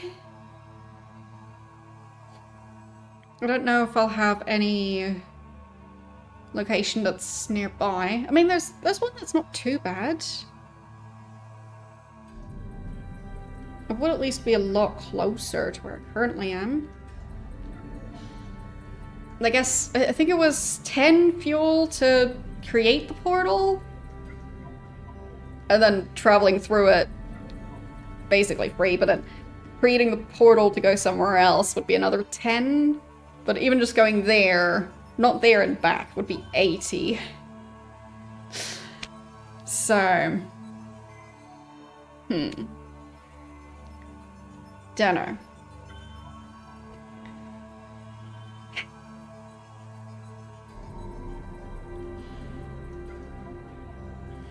I don't know. I guess I'll go back to one of the previous saves, because at this point I'm kind of... well, I did pick up some useful stuff. I guess I might want to try and navigate out of Elraf space. I mean, Earth is along the way. Might as well stop by.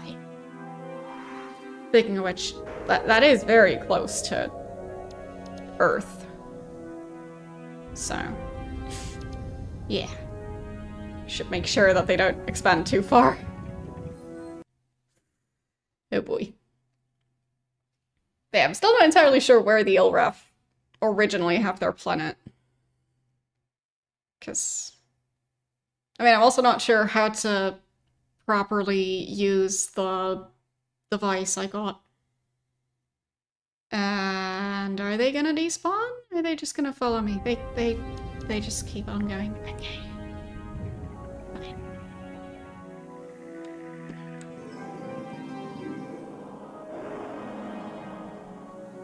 It'll be fine. Everything's gonna be fine. Yeah.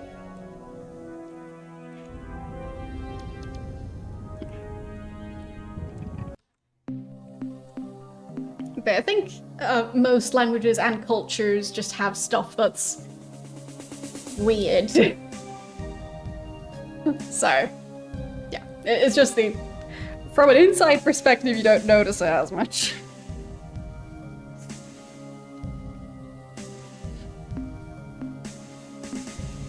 But I would say that if you, for example, move to a different country, you notice it a bit more. In some cases in both directions.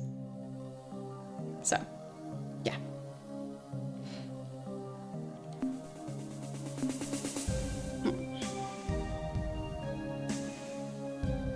I guess I want to mainly sell... Hello, Captain. Yeah, sell the resources I have. Right, I also got something I want them to analyze. The analysis reads as follows. Subject, clear spindle device. Data, The object in question has no clear use or means of activation, but does have superconductive characteristics between 18 and 22 degrees centigrade. We suspect that it is a precursor manufacturer, but we cannot be certain without extended study. Summary: in all likelihood, this object is part of a larger device whose capabilities remain unknown. That's the end of our scientist's report. Okay. And not sure. Maybe. Can I get background information on the LREF? Certainly, Captain. What do you need to know?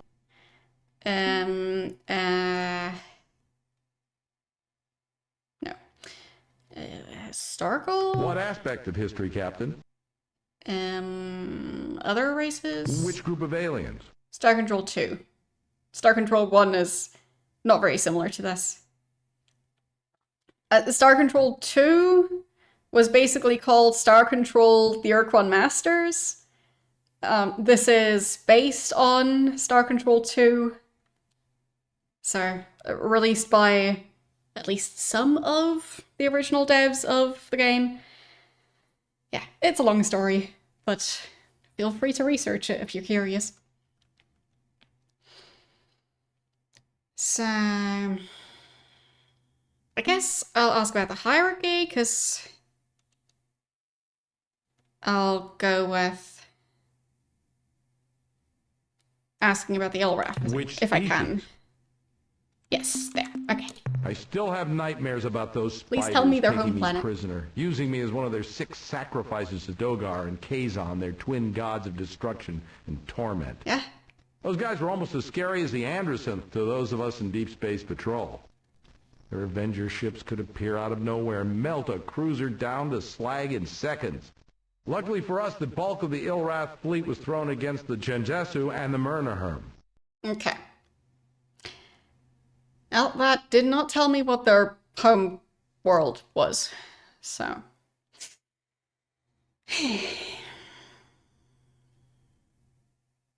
Would have been nice if he told me. So, I mean, that confirms that presumably, so the Procyon or whatever it was called, was originally Genjesu and Myrnaherm space. Right. But I'm not sure what the Ilraf homeworld is still. It's in progress. Yeah. So, do we know the Ur-Quan homeworld? Our enemy is cunning, relentless, and possesses technology superior to all. Yeah. But perhaps that found aboard your starship. The Perhaps. Ur-Quan are born, live, and die for one purpose only: the subjugation of all other intelligent life in the galaxy. Oh. Why? I don't know. At least they have a They goal. probably have an easier time just destroying intelligence, but they're very careful not to use more force than is necessary to achieve their victim's submission. Right. I'd sure like to know what made those wormy bastards as twisted as they are, and I'd like to know why they keep on the move, never stopping longer than it takes to enslave whomever they find. Right. I guess that's the difference between them and the Korra. So the Ur-Quan are the ones using just enough force, and the Korra don't care, they just want to wipe out everything. Right. The Umga, I think those are the weird pink blob creatures. It's unfortunate that the Umga fell to the Ur-Quan so early in the war, because I suspect we would have gotten along well with those big blob creatures. At the very least, it would have been entertaining. We know them a bit better than most races because they were eager to talk with our ships before, after, and during battle. The Arilu Especially during. intimated that they had a relationship with the Umga before the Ur-Quan arrived, but I don't know any details. Right, the Arlu. I guess, can you What give other me more group of information about aliens the are you interested Arlu? in?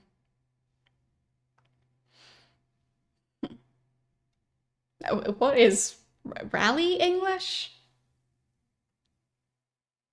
I'm confused. I think the Arlu were part of the Old Alliance, or were Okay. they? Which race? Yes, there they are. I'd like to think I'm not a bigoted person, Captain, especially when it comes to allies, but there's just something about those Arilu that gives me the creeps. One thing I'll say for them, though, they possess some technique for moving really fast through hyperspace. They do. They never let us know what it was, but sure beats the pants off our fastest ships. Right.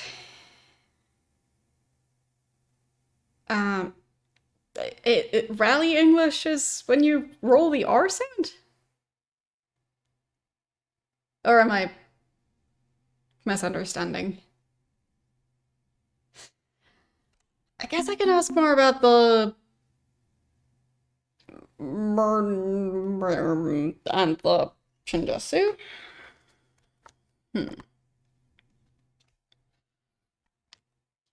Okay. So, like, purposefully having an accent, basically. I'm just not sure why it's called that, but that's just what the description sounds like to me. So, I had some rather creative spelling of the in my notes, so I'll just fix that.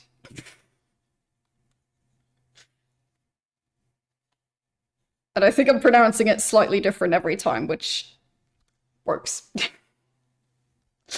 Okay, so specifically Finnish rally drivers. Okay.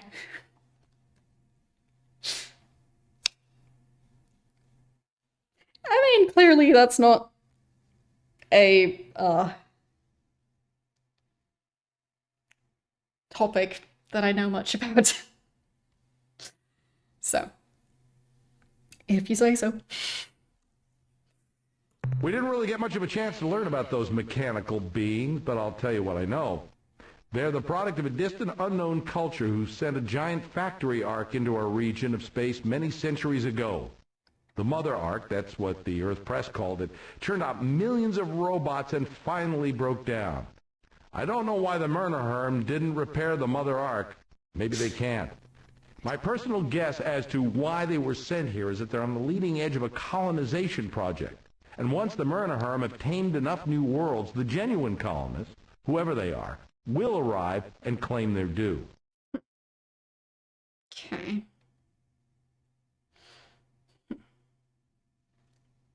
All right. But I guess other rally drivers didn't have any noticeable peculiar accents. I mean, as I said, clearly I'm not part of that. So I just genuinely have no clue. The Chenjasu were leaders of the Alliance even though they refused to accept formally the title. I don't know if their silicon-based biology is just plain superior to our old carbon models, or if their fantastic intellect were the product of an ancient, peaceful culture. Whatever the reason, I'd rather be taking orders from a Chenjasu than any other life form, absolutely.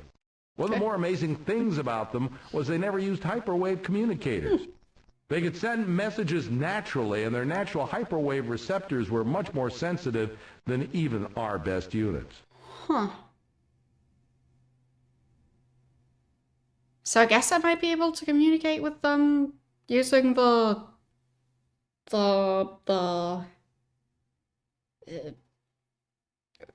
caster thingy? Yeah, I'm thinking I've heard it at some point. I just didn't quite understand the logic behind why it's called that. But yeah, I clearly am not part of that subculture at all. So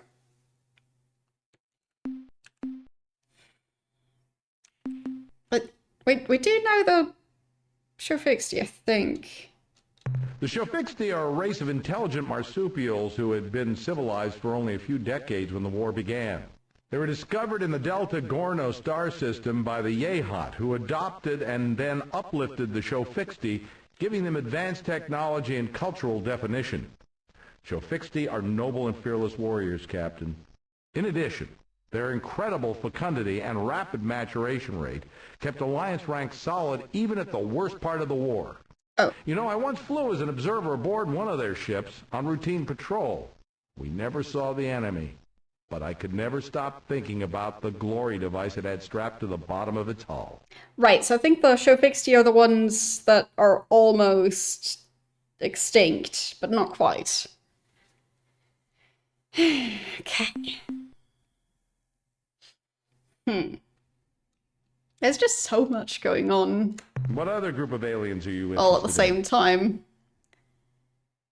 The ones that weren't in the war? None that we had made formal. The Chen Jesu implied that they had met two other Right. starfaring species, one near the Gickless constellation and the other directly Oh, beyond. oops. But like the Arilulali, one near the Gickless constellation, the Chen Jesu implied that they had met two other starfaring species, one near the Gickless constellation and the other directly coreward from Procyon. The Arilulali once mentioned having some fun with an alien race in Draconis, but like so much else with the Arilu, they never revealed the whole story. I'm sure there are hundreds more aliens, but the Arilulali once mentioned having some, but beyond what... I remember hearing you about like information? Draconis. Sure. No more Fine. information. Minerals. There. Pretty small amounts, Captain. That's fine. We shall await your return, Captain. I just wanted to drop it off.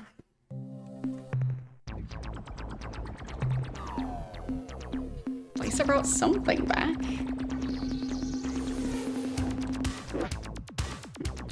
Okay. There.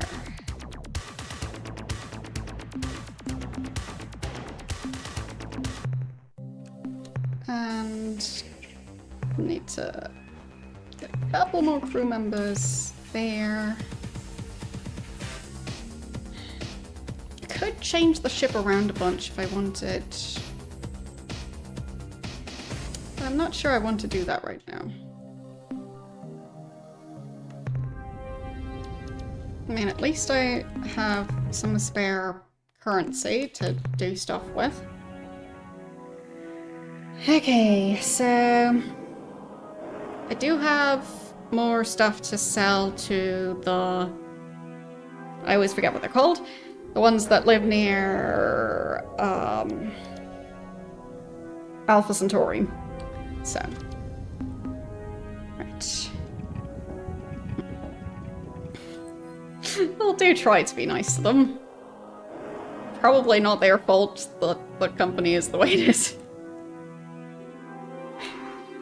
But it is a very frustrating company.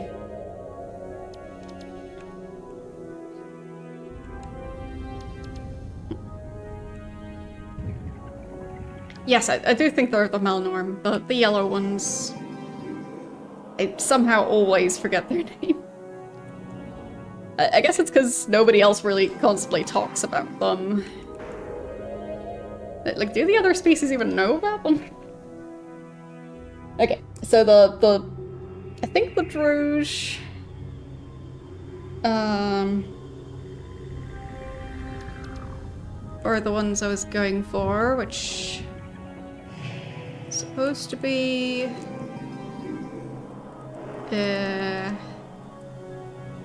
this one. Okay.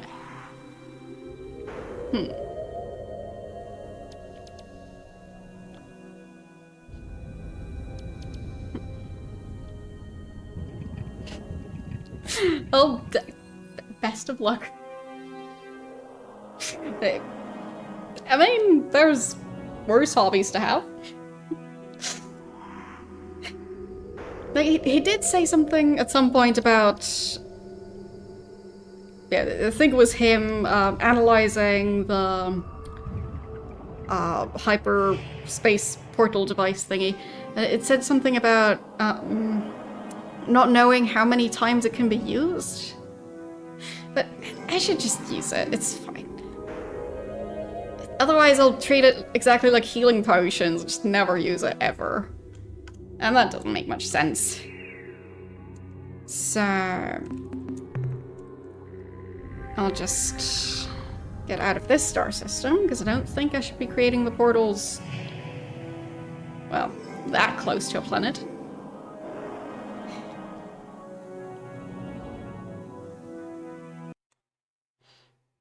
And I think that's Ilrav.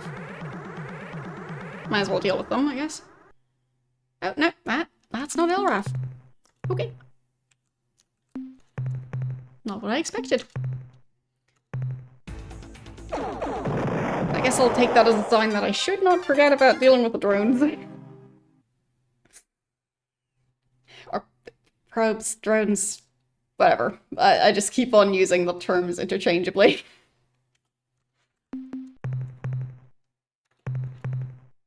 Okay. So... I want to use the... well, I guess... just for safety, I'll move a tiny bit further and not create the portal right on top of the sun. Okay. And then...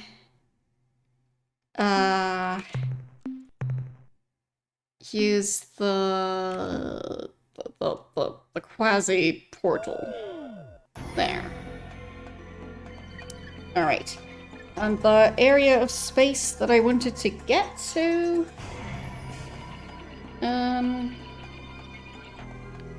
let's see.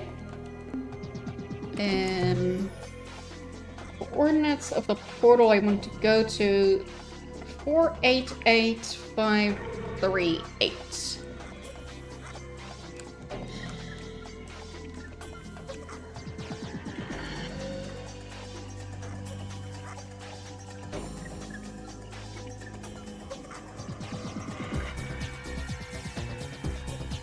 There.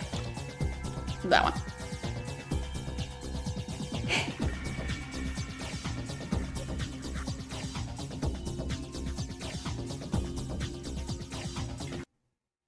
Okay.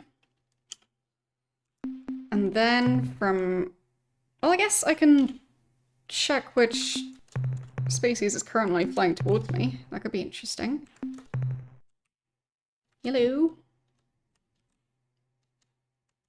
We're new around here. Do you want to be friends? Probably not. Ah, yeah, that's a new type of ship. Hello. Greetings, friend and fellow explorer. Looks comfortable.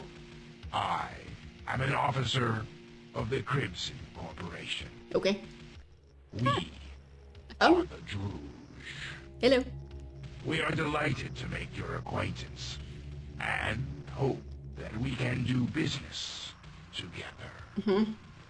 Should your desires be similar, please hurry to our main trading world at Zeta Persei 1. Yep, that is the one I've got in my notes.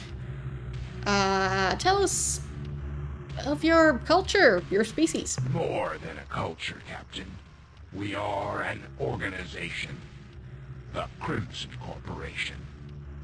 Our corporation seeks only to improve our quality of life, Okay. and does so via a dribble-down effect. I'll be on my way. Until we meet again. I like the red glowing eyes. Those are very friendly looking. Okay. So, I've officially discovered their part of space. Or, well, I've marked it on my map at least. Feels weird to say I've discovered it when it's their part of space. So.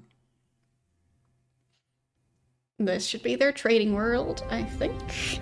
Well, the first planet in this one. Is it the one that's like right next to the sun? It seems really close to it. And they interrupted me. Well, like, stop intercepting. I'm trying to trade. Ah, the young starship captain from Earth. Yes. We hope your adventures have brought you wealth. How can we be of service? Not. Until we meet Just let me again. go over to your planet. It's like pretty close by.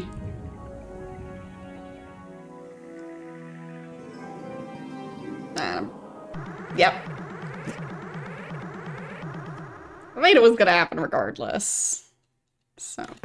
Ah, the young. Yes. How? Guess Until I'll we meet.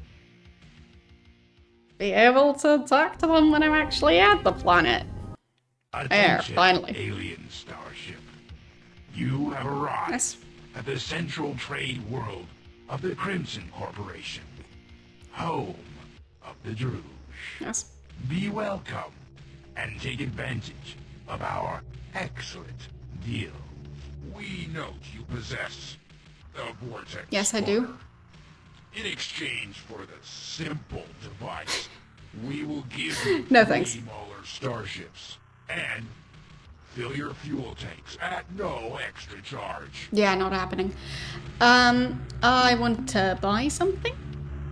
Since this is your first time trading with us, Captain, allow me to explain our standard operating procedure. Please do. We will sell you fuel, ancient artifacts, even our own Mauler starships. Okay. All that we ask in return is that you assign some of your crew to serving here in our trade world on a permanent basis.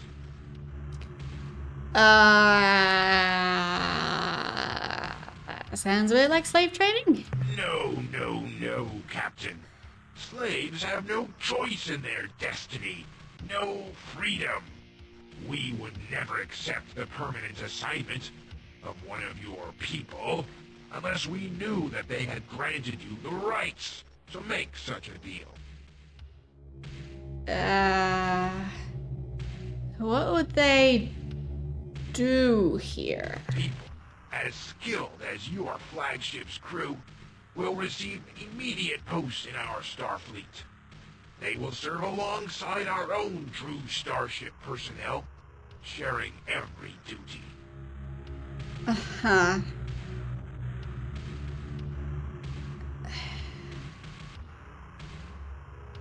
Yeah, I don't think I want to buy anything from them.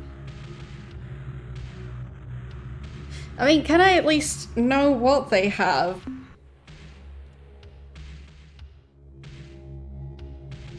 I mean, I really don't want to trade with them, but Excellent. just tell me what you have in stock at least. Our inventory presently includes the Rosy Sphere, an ancient precursor artifact. Sounds of useless. unrivaled beauty and mystery. Okay. Yours for the amazing bargain Nope. of only 100 crew. Not happening. Trident of Wimbley. Not just one, but fully 3 mystic prongs. Give this artifact its awesome capabilities. Are you strong enough to master its power, or will it master you? Yeah, Cost 100 crew. basically a fork. God, what unearthly powers will you gain when you hold this coruscating step high above your head and scream, Kai Lai Lai? And it can be yours for only 100 crew. As always, we also have an unlimited supply of exceptionally high-performance starship fuel at a cost of 10 crew for 10 units of fuel, as well as a freshly assembled Mauler starship, which we will trade for 100 of your crew. Yeah, none of that is happening. I'm gonna go. Are you sure? Yes. As you wish. Yeah, I don't need a shiny pink sphere, or a fork, or a glow stick. Oh, thanks. Return soon, Captain. Your patronage is appreciated.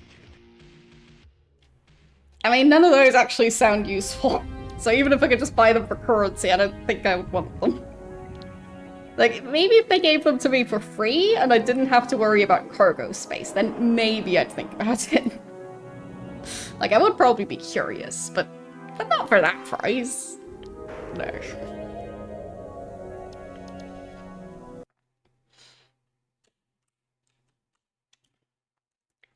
So, but like, it's still interesting to know what they have, because presumably it means the others might not have it, unless it's not a unique thing.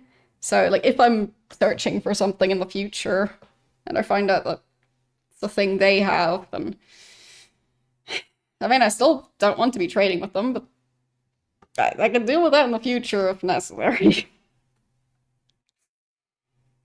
Like, I guess I could always try and attack them. Either way. I mean, I've interacted with them.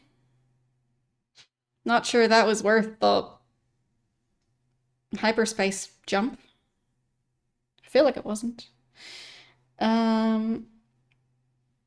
So, I guess I can at least see it as I'm done with that quest. Then the Aquari constellation is one I really wanted to go to. Which I think was...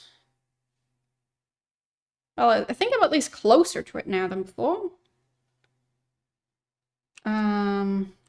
Oops. I wanted to search there. Right. So that's still 58 fuel to get there.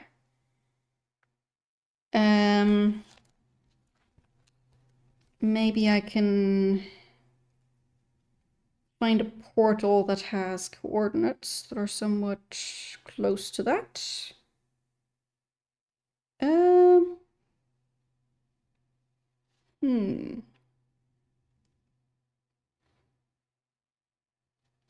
I mean, I've got a portal that would lead me to around...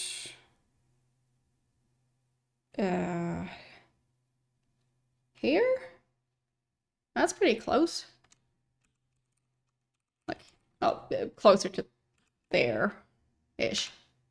So, seems about as close as it's gonna get. So, back. And then I move over a tiny bit.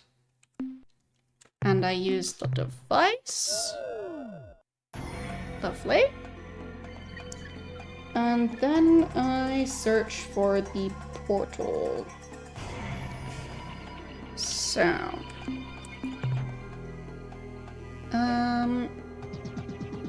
530528.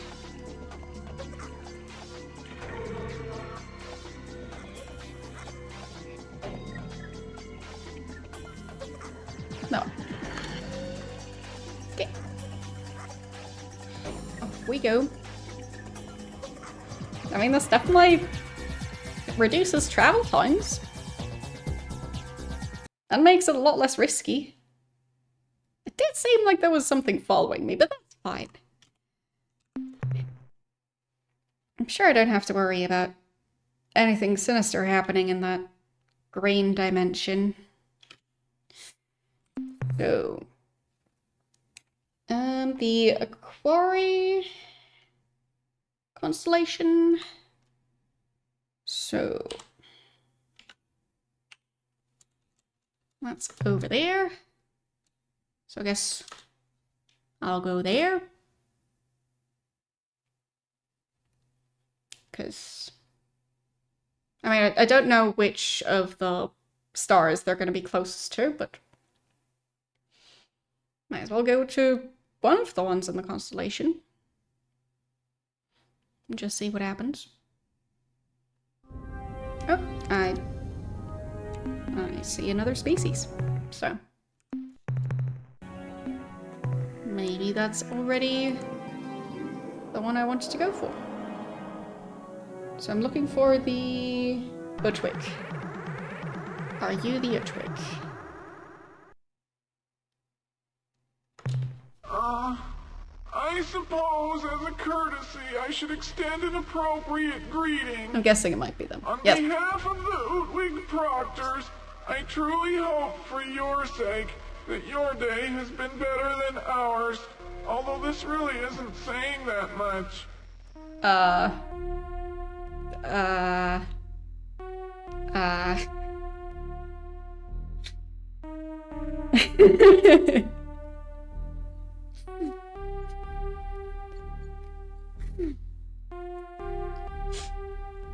Why?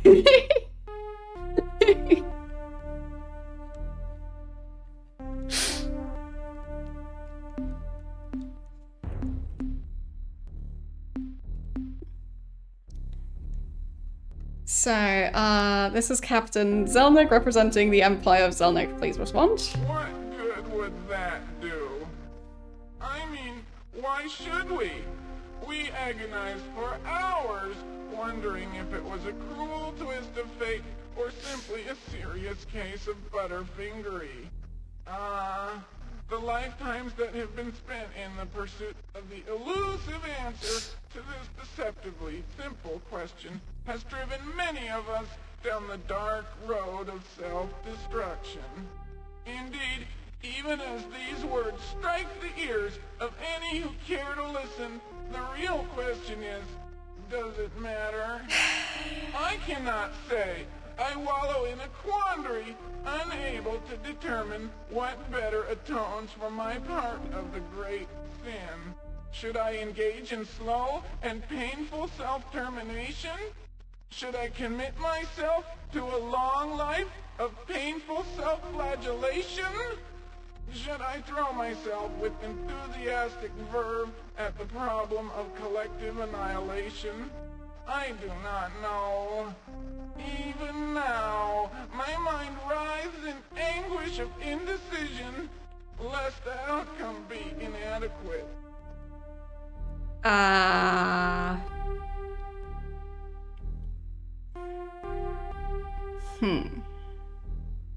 mean, I do want to know which world would be their home world, because I'm pretty sure that's the one I need to go to.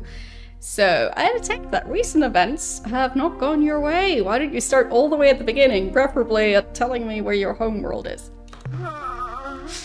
Alright, I'll try. But you know, it really doesn't matter. What if it does? After all, we have a famous bootwig saying. When one loses the reason for existence, one tends to get less motivated. This goes Lovely hand saying. in hand with the painfully appropriate credo, we broke it, so we are paying for it. Of course, this isn't really accurate. The situation is so much more hideous. Imagine, if you can, holding within your hands the answer, only to have it taunt you with its former potential. Ah, cruel irony. The loss of the Ur-Quan grieves us all. Oh, I could repair it. So... yeah, the Ur-Quan, we grieve. How's that? What was it again? Bah! It doesn't matter. Besides being of no concern to you, I find discussion of this matter, well, distasteful. Okay. The Ur-Quan was not the only thing which assures total and complete meaning of life for you and I. It is universal. I'm sure that you two are aware of this thing, if only in legend. Can't say I am. It granted us all limitless power and knowledge. Did it? It has been since, well, rendered inoperative. Okay.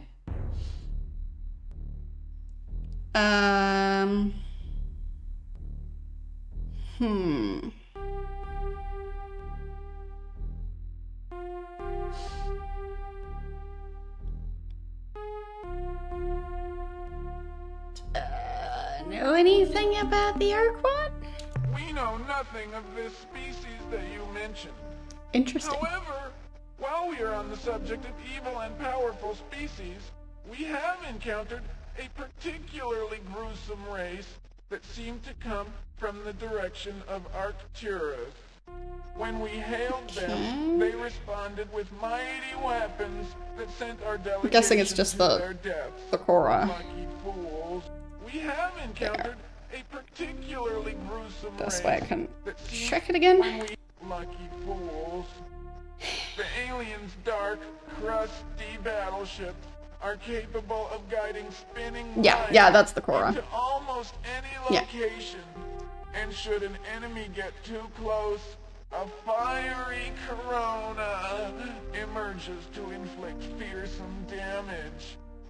In our skirmishes with the race, Korra, called yep. themselves the Korra, we found that by using our own shielding capability, we could sweep through the mines, absorb the corona, and then get close enough to the dark ships to give a lick of our own. Oh? In truth, however, they are very powerful and ruthless.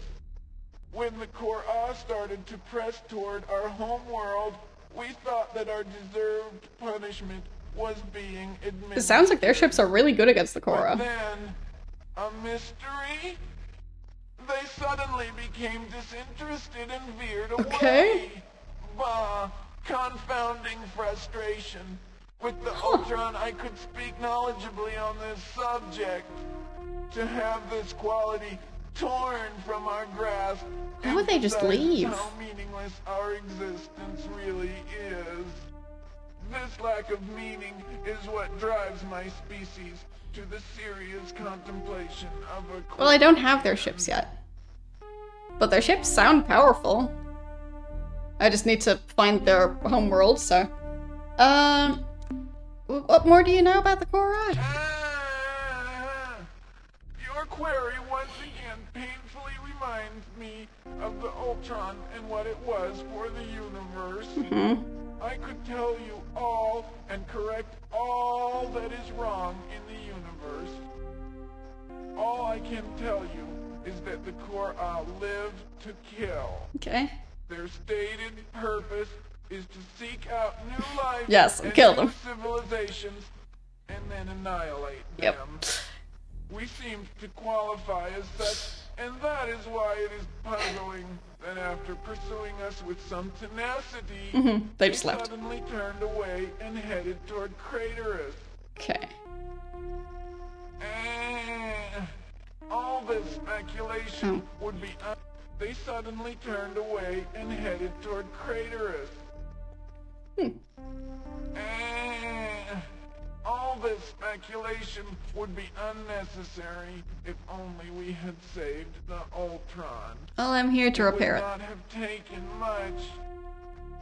A diving catch, a thrown pillow. They dropped it. Even a fuzzy wumpus would have broken the fall satisfactorily. Yep, they dropped it. Indeed, a panel convened to analyze the possibilities concluded there were at least 623 ways that the Ultron could have been saved if we had been prepared. And Dropping things is frustrating. let us cease our discussion concerning these matters. Okay.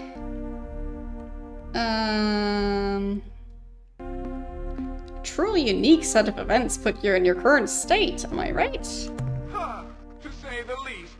Our past is one of a glorious and proud people, coupled with a cataclysm that rocks the universe to its very core. It all began when the chimps rose from the murky bog, and the Utwig emerged as well. In these primitive times, we cavorted about our world, oblivious to any sort of higher purpose. We took everything at face value. Meanwhile, the tendrils of the chimp infiltrated the vast sky canopies of Faz, and then the veils fell. Suddenly, the Utwig were stunned by a collective realization. Oz? I guess All could be their planet. immediately and urgently donned veils of every description.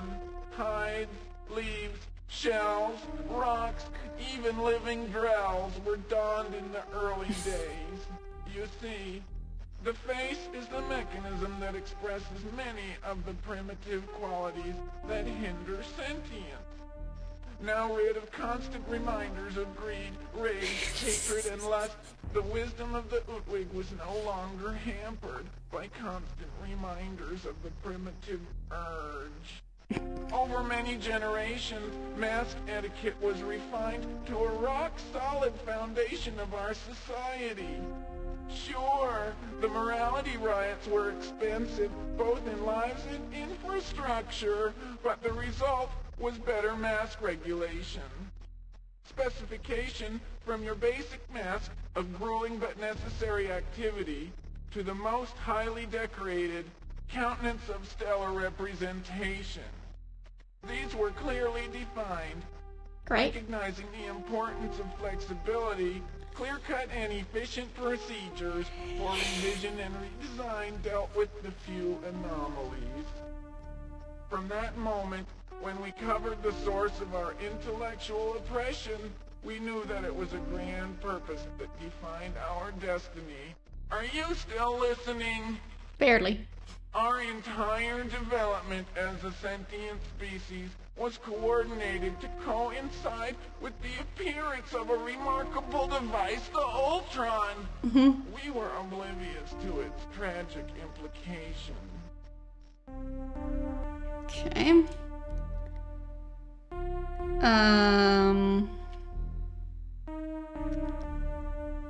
Absolutely fascinating, but what do you mean by tragic? In order for you to truly understand the situation, you need to know more about the Ur-Quan Okay. and its unique capabilities. Yeah? You see, when the Druze discovered the Ur-Quan, they knew that it was ours.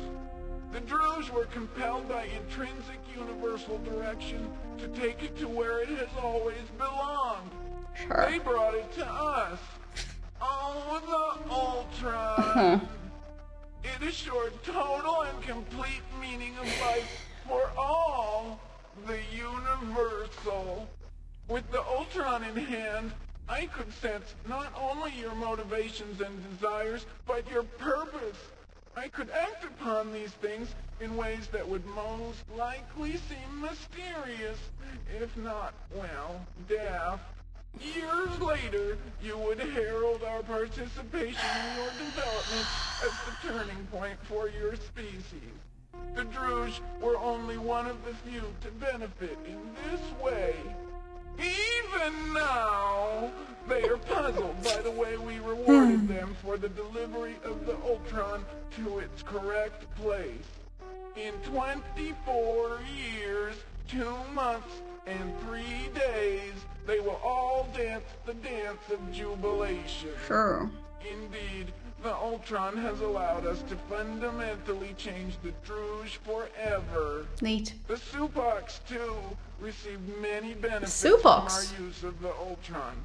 Who? They can testify to its power. Who are the Supox?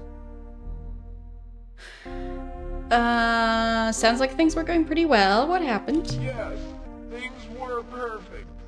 What happened is, well, it's difficult to talk about. They dropped it. But I saw it happen.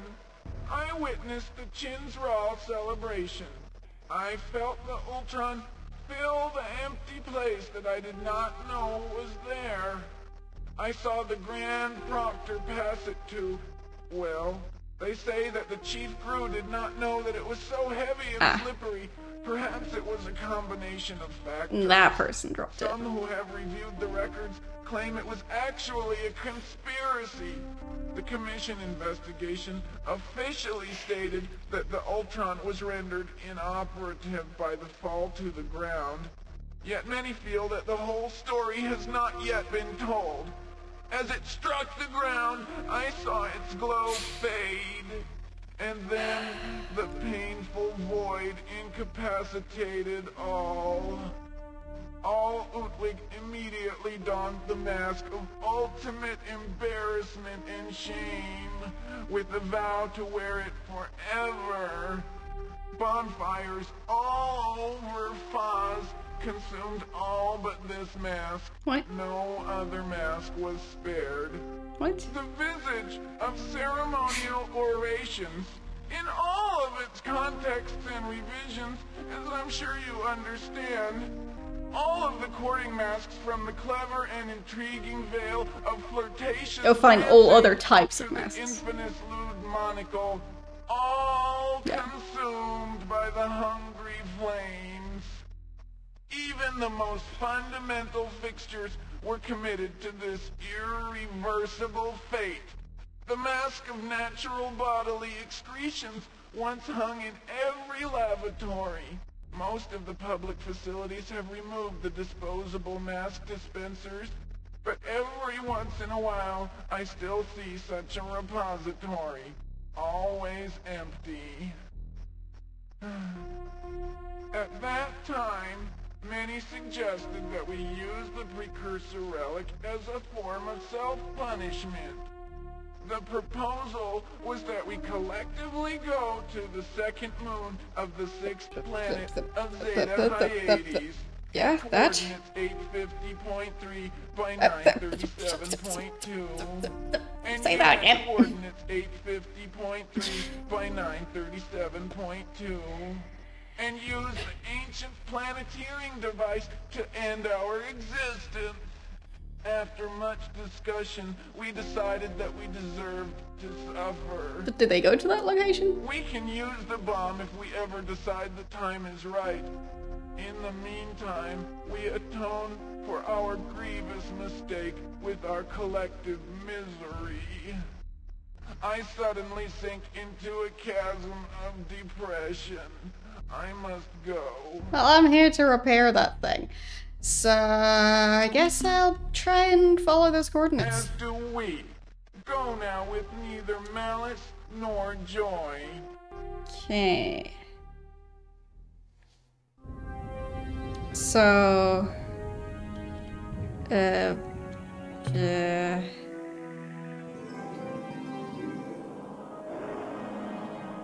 I got the location of the soapbox as well. Interesting. So, what were those coordinates again? So that's 850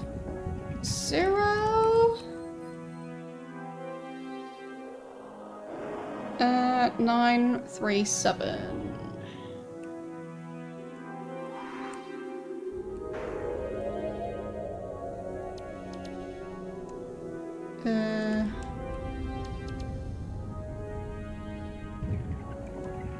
So they're just... Oh. That one! Okay. But that should make sure I've saved. I think I did, but now I definitely know.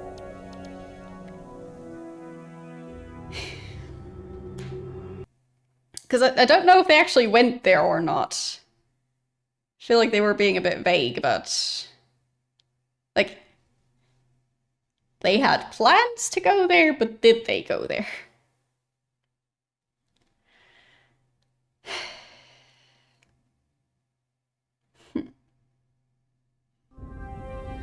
Yes, they asked me to go with neither malice nor joy. Sixth planet. Second moon, sixth planet. Okay. So, let's see. I guess I'll have to count which planet is the sixth planet. There. Now it's at least not moving. So, let's see. We've got 1 planet, 2 planets, 3 planets, 4 planets, 5 planets, 6 planets. Okay. Well, glad we did that. This is now an educational stream.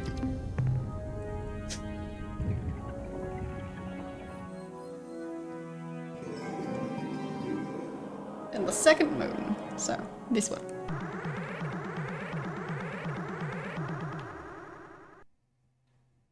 Okay.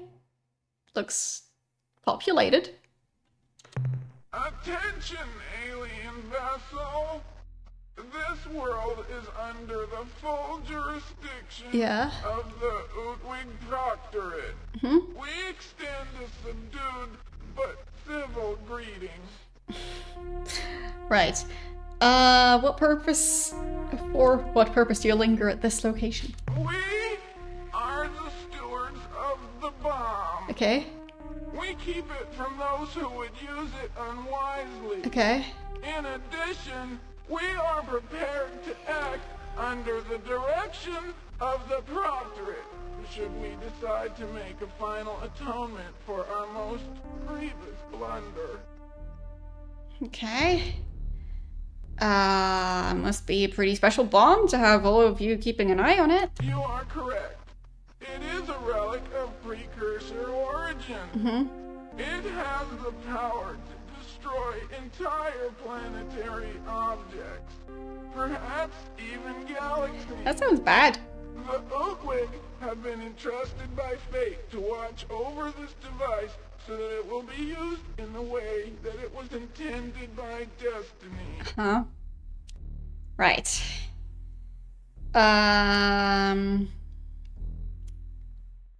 So... Tell us about the bomb? During standard exploration procedures, we came across what appeared to be an ancient precursor supply base. Okay. It had been dismantled and appeared to be empty. Mm-hmm. In the staging area, there was a collection of what appeared to be refuse. During the cataloging of these various items, this device was discovered in a damaged container. From what our scientists can tell, Okay. it appears to be a planetarium tool Right. capable of reducing moon-sized objects to particulate dust clouds. Moon-sized We objects. believe that it was either accidentally forgotten or simply left because of a lack of room on the departing vessel. Yeah. Happens. That's pretty neat. Can we have it? Yes, it is a remarkable device. It is understandable that you would like to possess it yourself. Our mandate, however, requires that we maintain full control of the bomb. Okay. Pretty please? It would make us happy. No, we're sorry. You cannot have the bomb. Besides being against our orders, imagine what would happen if for some reason our proctors decide to use it to destroy our civilization. How would we explain its absence? Okay, so this is not their main planet, Don't clearly. worry. Hey, I laughed. How could I do that? Yes. Now Oh. I sink into a depression that leaves me speechless. Okay. Oh, I mean, I'm trying to fix the thing that they're so upset about, so...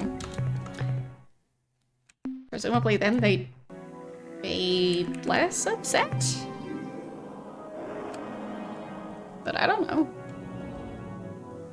I think that's the idea behind it.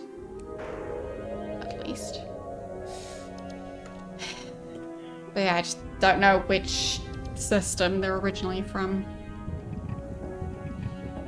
Just look around, I guess. I mean, I potentially might have to go back here to fetch the device once I'm done building an alliance with them. Hello. Just go away. Leave us to ponder our grief.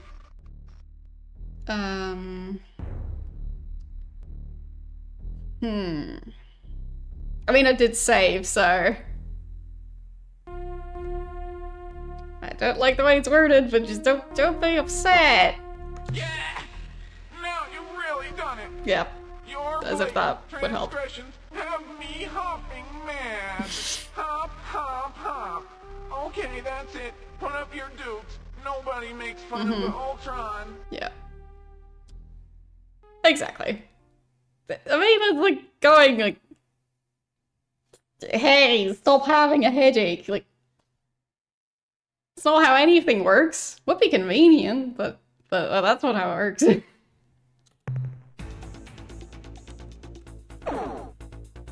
Like, how do their ships function? I don't know what that sound is.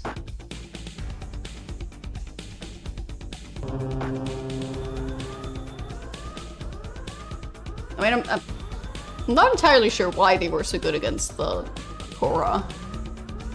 I mean, they said they were, but don't know. I mean, I guess they're just pretty decent at close range. Don't know.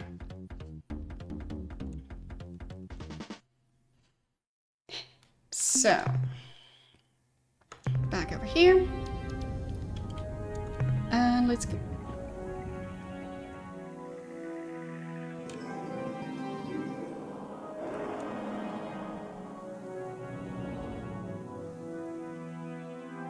If they just told me what the home world of each species was, I'd be saving so much time, but I feel like they were being purposefully vague about it. For some reason. Maybe that's supposed to be information you get from the stuff that came with the game. Just go. I'll be on my way. As do we. Okay. At least not starting a fight. Probably talking to them again, 'cause... Yep. Just go. I'm just gonna be on my way. Yeah. And the next one. Same as the first two. Surprisingly. Just as do. Yes. Glad we could come to an agreement on just not talking. Okay. So, I think it's this system right there. Okay. This is quite a busy looking one. So maybe it's the one in the habitable zone. So the blue one right here. That would be really convenient if that's the one. They are kind of coming after me, so maybe it is. Yes, okay. Yeah, that seems to be their place. So let's save. Talk. Normally, we would not bother to acknowledge your presence, but you find us in a state of moderate depression instead of our normal cycle of self-destructive tendencies. So,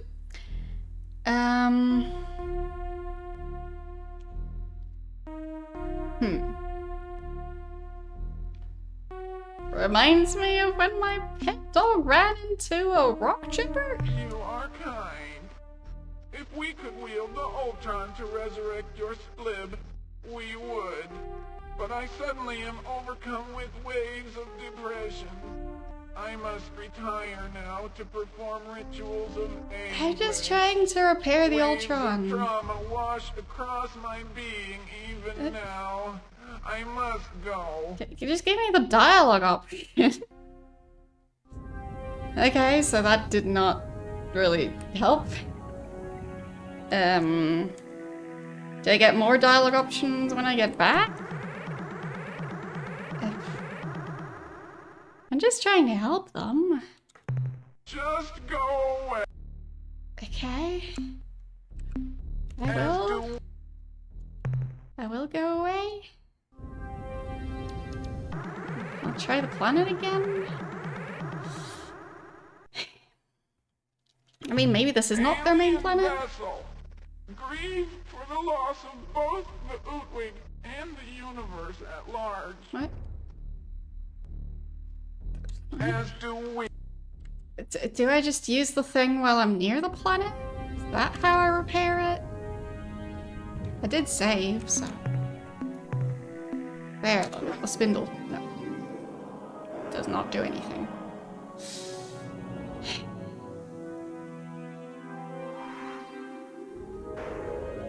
I'll check again what the exact wording was on how to repair it. So... Oh, fine, the rosy spheres. Mentioned as well. Dang it. So... If you wish to gain them as allies, we recommend you acquire the broken Ur-Quan, as if it ever worked, and find some suitable replacement parts. You can find these parts in 3 different places. Okay, so...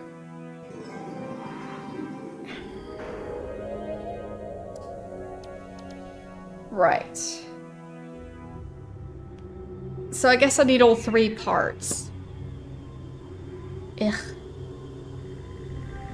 So one of them is in Tradash space and one is being sold by the Bruges. Great. So I guess I can't repair it with just the one thing. So I guess I misunderstood. Okay.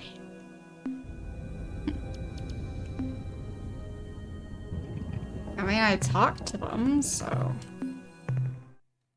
Guess I could go back here? I think it was right before I talked to them at the planet.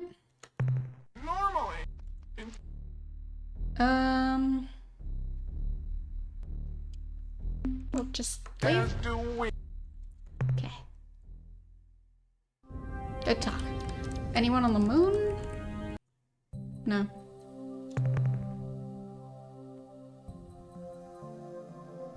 Oh, there are life forms on their moon. I bet it's different life forms. Yeah. I feel like I should leave them. It's fine.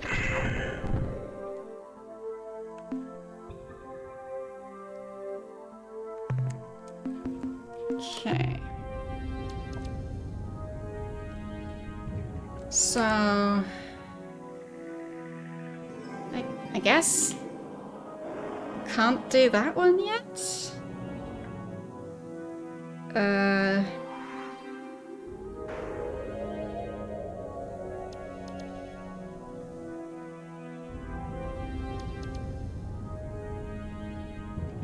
At least I can't figure it out. So I guess I'll go to Beta Corvi?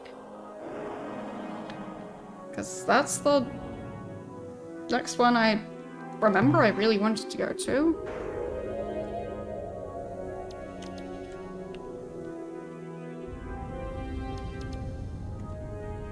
Okay, that's all the way in that corner. So... do have a way to travel quite close to that with my portals, so I'll do that. Okay. Just need to get out of this system first. But no allies yet. I tried. Interesting one. I'll just leave it alone. Not even using that much fuel. Okay. So... go a bit further. There, I guess. And then... use the portal thingy. Perfect. And then... I want to go to...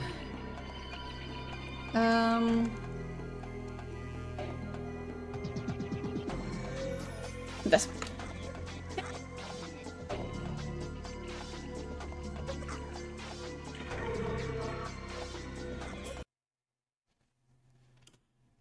So that should be pretty close. Gamma Corby. Zeta. There. That one, I think. Yes. That should be the one. Let's go.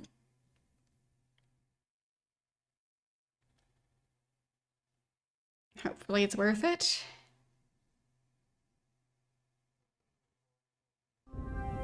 So this is supposedly where all the probes are coming from. So, let's look around.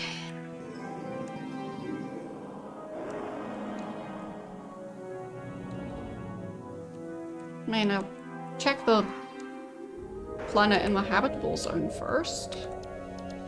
That's usually a good policy.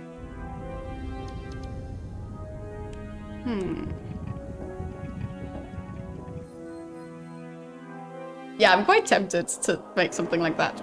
But it takes a lot of time. I have so many projects. So I just have a very messy set of notes instead.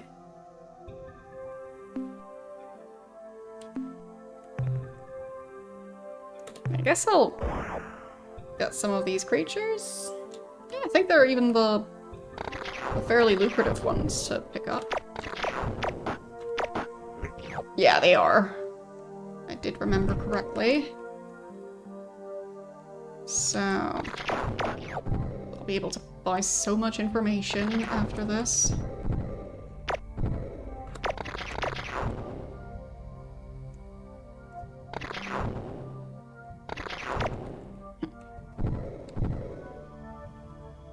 Just need one more. Try not to destroy the resources. There. That's plenty. And then I go back. Okay. Need another 3 of them.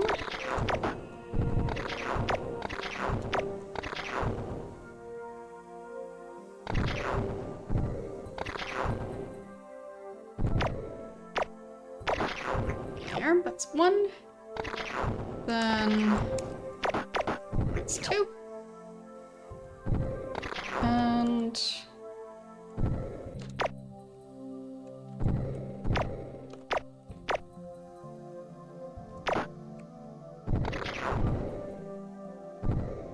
come on.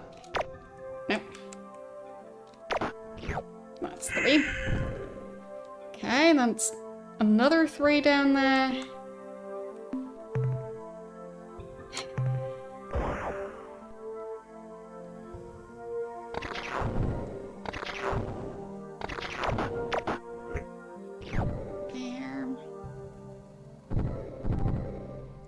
I'll just be buying infinite amounts of data.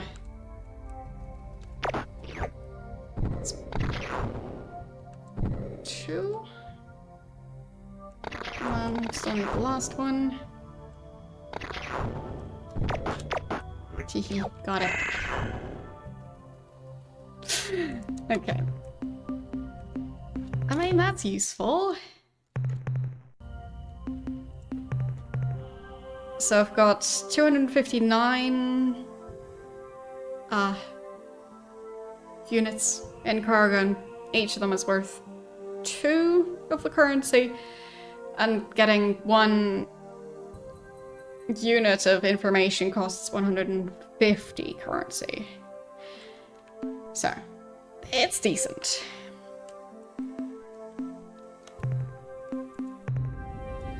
Okay, next planet.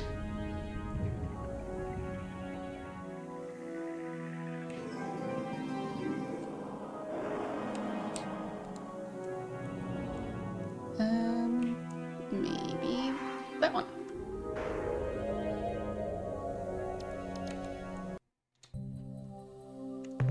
I mean, I'll definitely have to scan all of them. Not necessarily land on them. So, that one doesn't really seem like the right candidate. Just some random minerals, but no life forms, no energy sources. This one. Okay, a bunch of life forms on this one. I guess might as well. I don't know if there's any limit to how many life forms I can pick up, but I don't think I've reached it yet, so...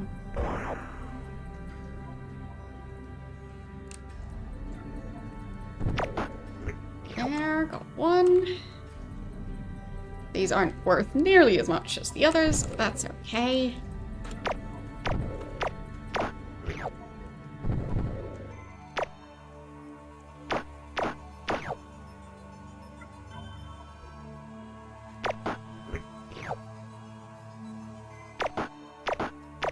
I guess on the bright side I might be able to fit all of them on my lander simultaneously. Not have to go back and forth.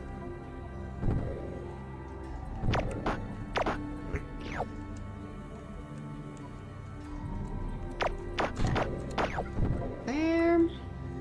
2 more to go.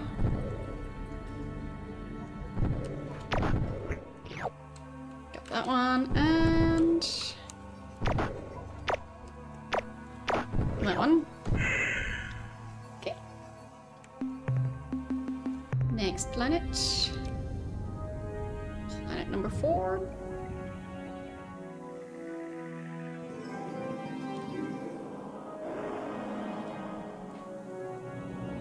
That is the gas giant. I think the only gas giant in this system. Vaguely remember them referencing something that made me think of it being a gas giant. So... I'll definitely just scan it regardless, just in case. So, nothing there. That's fine. We'll check the... Hello, visitor. There they are! We are the Slylandro. I am content to hover, a Slylandro speaker. Your presence here fills us with excitement. We have gotten so few visitors over these many drawn. We hope you can stay to talk with us for a time. Well, I'm Zelnick, captain of the Earth Starship Vindicator. What are you? Oh, this is terribly exciting. We will be happy to tell you about ourselves if you would please do the same. Okay. You see, we Slylandro have been extremely interested in learning about the galaxy, but our physique makes us incapable of leaving our gas giant home. Right. Therefore, we are totally reliant on our infrequent visitors to keep us informed about events outside this planetary system. Yeah, so about the... And visitors usually only show up every few drawn. We hope that our newly deployed exploration fleet about those. will not only gather information for us, but inform other races of our presence here as well. Yeah, about those. What probes are you talking about? You know, it's funny. We hadn't heard from the outside galaxy in a whole journalisa. And then the Melno may come by and sell us a probe. And just a few hundred rotations later, you show up. Yeah. Oh, the probes? Right. Yeah? Well, like we said, just a short time ago, a race called the Melno may stopped by. They said they had acquired some information revealing our existence, and they wanted to study us if we didn't mind. In fact, the Melno may said they would pay us for the right to do so. I guess they are biology nuts or something. Anyway, in exchange for our information, they gave us a probe vessel. Right. Can you tell me of other races who have visited you? Years? Oh, you mean drawn? Well, let's see. There was the Melno May just a few rotations back. Then we go all the way back over 3 drawn ago to the Ur-Quan and the other milieu guys. The Yuli and the Draw, I think. Okay.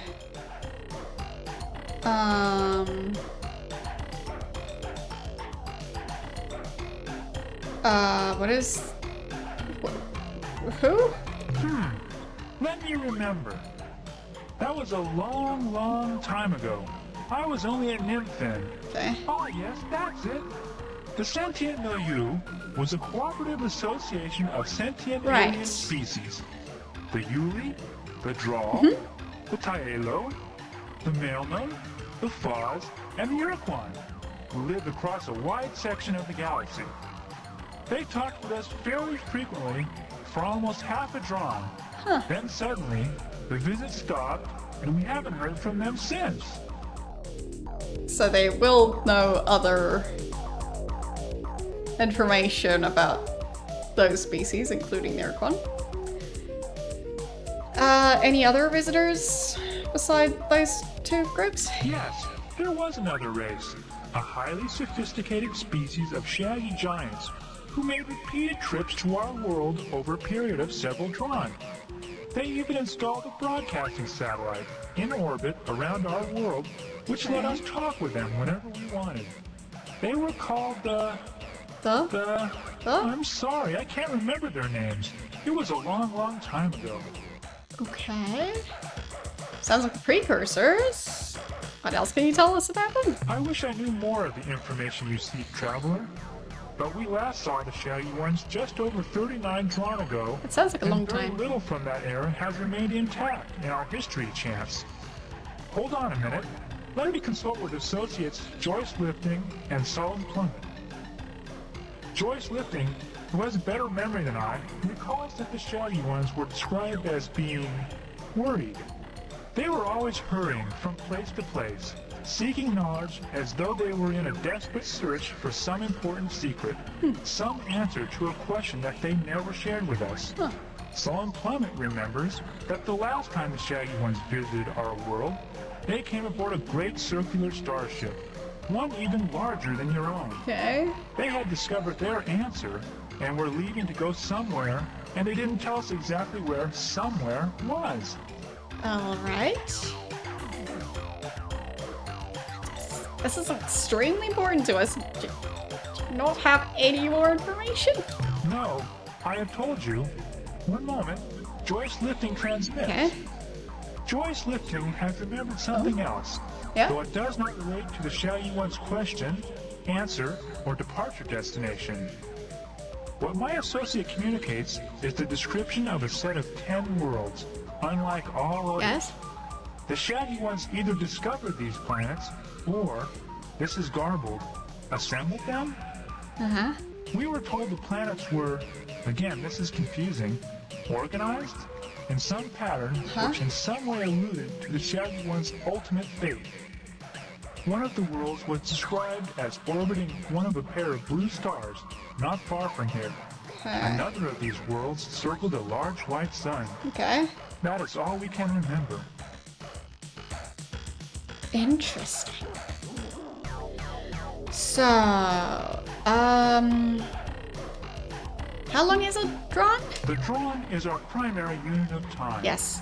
It lasts for an interval equivalent to 4 million rotations of our planet. A drawn is subdivided into 2,000 dranasa. Now please, our turn. Will you tell us about yourselves? I mean, I think before when we heard about when the Ur-Quan were allied with those other species, it was described as being like 100,000 years ago or something. I can't remember if it was in the tens of thousands or hundreds of thousands, but it was a long time ago. And they said that was like 2 of their time units. And the precursors was like 39 of their time units. Okay. Something like that. Anyway.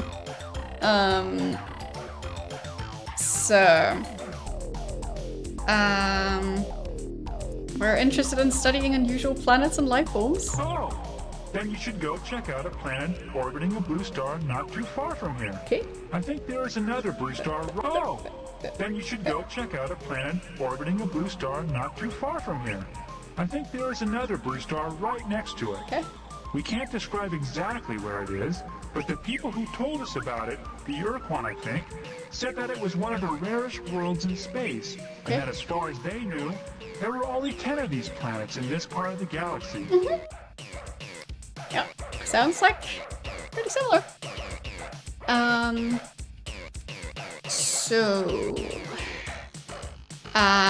Most of us come from a large rocky world called Earth. Yes, that seems to be the pattern. Just about everyone who comes by here says they developed on a world a lot like that. Yeah.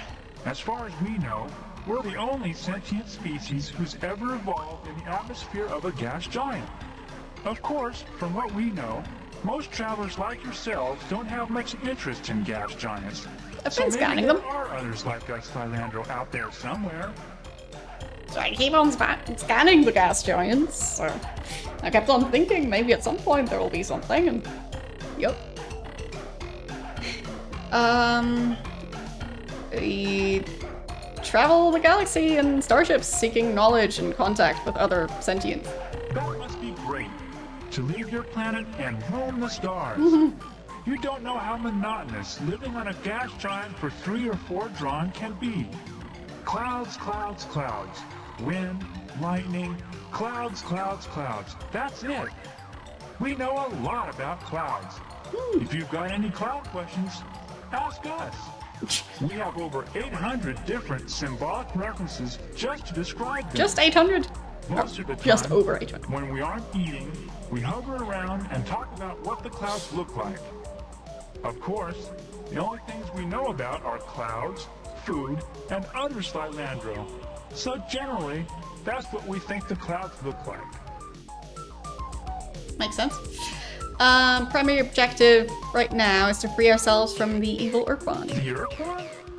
The long brownish guys from the milieu with all the eyes and arms? I think so, yeah. They used to come visit us regularly about 3 drawns ago. Long time ago. They Yeah. told us about all the interesting things they found from their scouting missions. They were really nice. Why do you fight with them?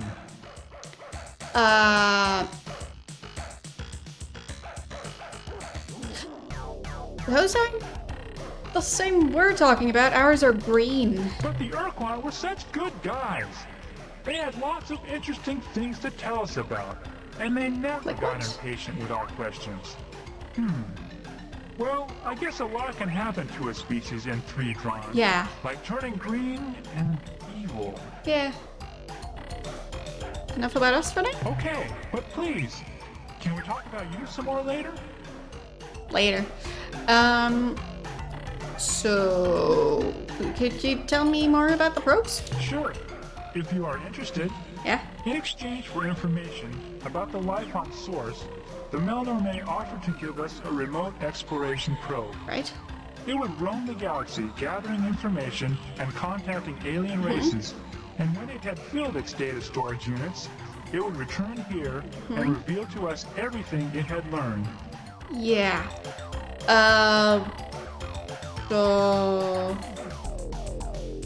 What was the probe's program? It was sent on a 500 rotation mission to seek out new life and new civilizations, to boldly go where no catalog item 2418, remote self-replicating robot explorer probe, had gone before.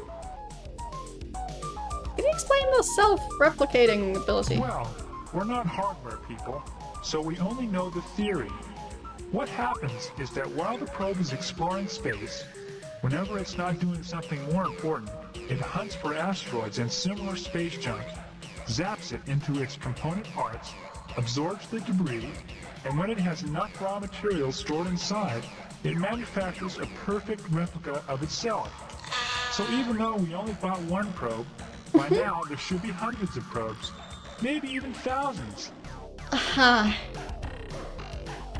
Where exactly did you say you got the probe from? From the Melnor Traveler Traders. It was catalog item 2418, remote self-replicating robot explorer probe, the economy model. Why did they sell it to you? The Melnor traded it to us for data on the life on Source. They said the information was unique and was worth, I don't really understand their units of exchange. Something like 10,000 dots or something like that. Fortunately, that was exactly the price of their catalog item 2418, remote self-replicating robot explorer probe. How long ago did you get that probe? 2 or 300 rotations, I guess. Okay, so...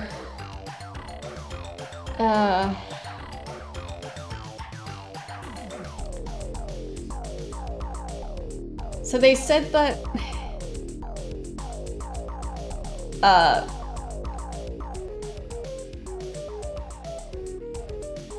I'll just do very, very vague math.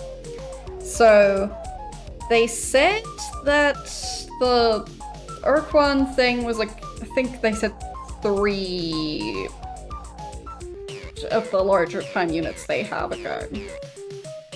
So if I remember right,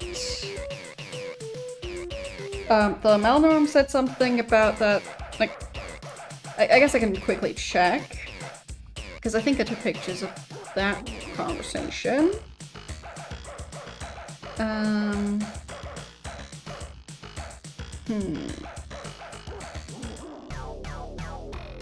think that was a while ago.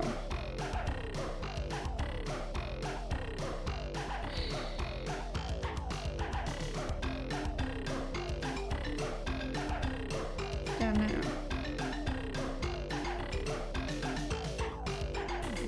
Because I definitely remember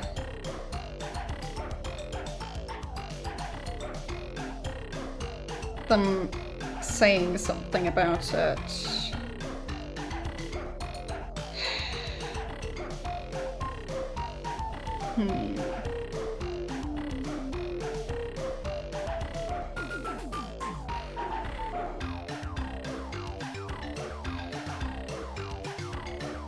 I think it was the Melnorm who told me.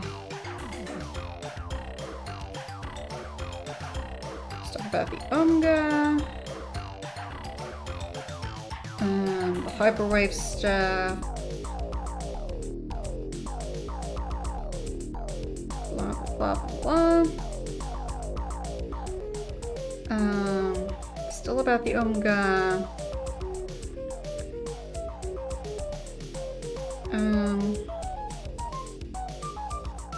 There. 25,000 years ago, they existed near this region of space. Okay, so 25,000 years. And I think they said that was 2 or 3 of their time units. I guess I could go with, let's say, 2.5. So, if 25,000 is 2.5, that would mean like 10,000 is... 10,000 years is one of their time units.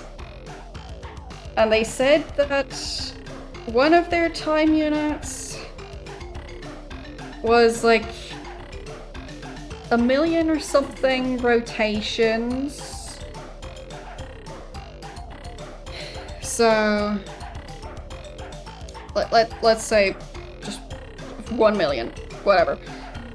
And then this was 300.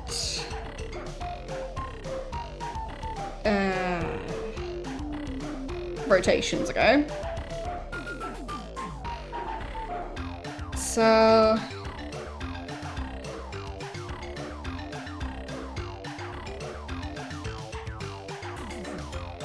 if my math is correct, that's 3 years ago? Ish. As in that's a probably less than 10 years ago type of number that they got them. I'm sure part of my math was incorrect, also because my numbers were probably not quite as precise. But I just wanted to get like the general ballpark of what we're talking about. Yeah, it seems to be quite recently that they got the probes. And they're all over the galaxy. So why do your probes attack our ships? Our probes do not attack. They do. They have only defensive capabilities. Well... offensive behavior is not part of the instructions we programmed into the probe. Well... to do so would be reprehensible. Yeah, can we talk a little more about the probes program? Sure. What would you like to know? How would you explain the general outline of the program? Sure. It was a difficult task for us, since we'd never done anything like that before. But for the most part, we just adjusted its standard program, which went something like scan for targets as defined in target list. Okay. If no current target, then select new target from the current targets list using specified priorities. If current position is at current target, then set current behavior to new behavior based on behavior priority settings. Okay. Perform current behavior. Okay, that's the basic program. I said it was simple. And Okay. here are the tables used by the program. Yeah. Target list with associated target priority. Huh? Space vessel 5. Okay. Transmission source 4. Astronomical anomaly 3. Planet-bearing life signature 2. Raw replication materials 1. Probe behaviors with assigned priorities. Communicate 5. Record data 4. Analyze data. I need to write this down. Seek replication materials 999. Move to current target 1. That's it. I have a feeling it's the 999 section that's the problem. Yeah. Yeah, I do have a sneak suspicion that's the one. Yeah. But I still want to write it down just to try and, like... But sure, So, it was a difficult task for us, so, since we'd never done anything like that before. But for the most part, we just adjusted its standard program, Yes. which went something like scan so, targets as defined in target list. If no current target, then select new target from the current targets list using specified priorities. If current position Okay. is then, if no current target, then select new target from the current targets list using specified priorities. If current position is at current target, then set current behavior to new behavior based on So. behavior. Then, if no current yeah, I've target, got that part. then select new target from the current target So. list using specified priorities. If current position is at current target, then set current behavior to new behavior based on behavior priority settings. Perform current behavior.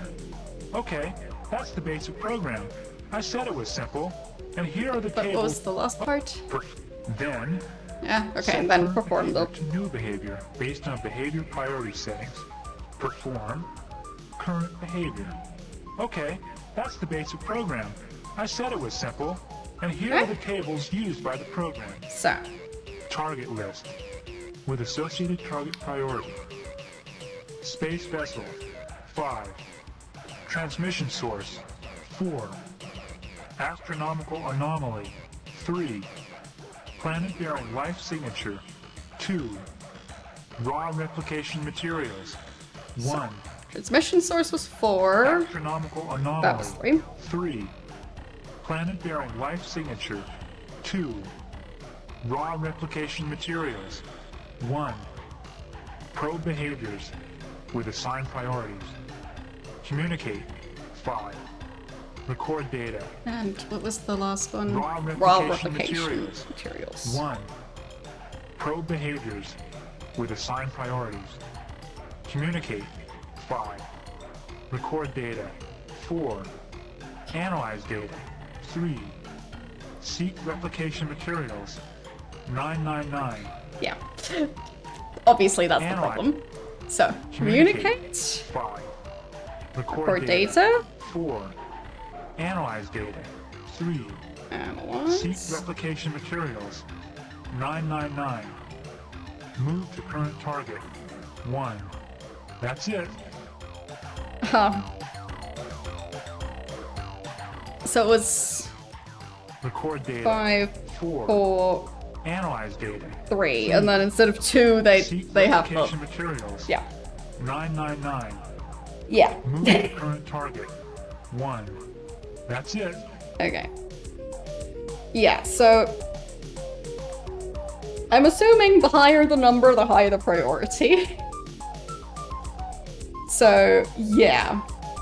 They would mainly target space vessels, but if they can't find any, they'll target transmission sources, and if they can't find any, they'll target astronomical anomalies. If they can't find any, they'll target planets that have life forms on them. And if they can't find any, they'll target raw replication materials. But whatever they do, they'll just destroy it. Yeah. Right issue there. So about the defensive capabilities? That behavior was hard-coded by the Melnorme. We couldn't mess with it. Essentially, the probe will only fire its weapons if it has been attacked and cannot communicate with the attacker. Yeah, that's not how it's doing it. When defending itself, it uses its lightning weapon? No. The probe is armed with a battery of missiles. It doesn't use its electrical discharge device in combat. What missile batteries? It always attacked us with lightning bolts. That's impossible. It's inconceivable. The electrical discharge device is used only for breaking down raw replication materials into their component compounds for easy gathering. Huh. Yes, I did have some very basic programming lectures and courses. So, like, I know the tiniest bit of C, as in, like, not the later versions, but the old version, and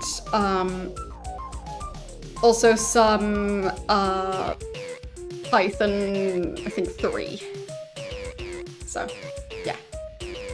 I'm definitely no expert at it, but I just like the I like the logic of it. So, yes. But I wouldn't call myself a programmer, I'm just somebody who likes that way of thinking. So, like, I'd say I'd need a lot more practice to consider myself a programmer. Way more practice. Tell me more about the replication behavior, please. I'd be glad to. You see, the probe has the capability to seek out raw materials, process the raw materials into component compounds, collect the compounds, and then, when it has a sufficient supply, it can build a duplicate of itself. We decided that since we had only one probe, we should change the replication priority and crank it up so that there would be more probes sooner. Yeah. The priority they assigned was 999, which we already know, but do tell me, what did you assign again? Well, the factory setting was 2. Yeah? In between movement at 1 and analyze data at 3. I told Joyce Lifting to set it a bit higher. Let me ask him what he set it to. Oh. But he already said it. That was a bit extreme, wasn't it? Joyce Lifting told me he changed it to 999. Yes. The highest setting on the dial.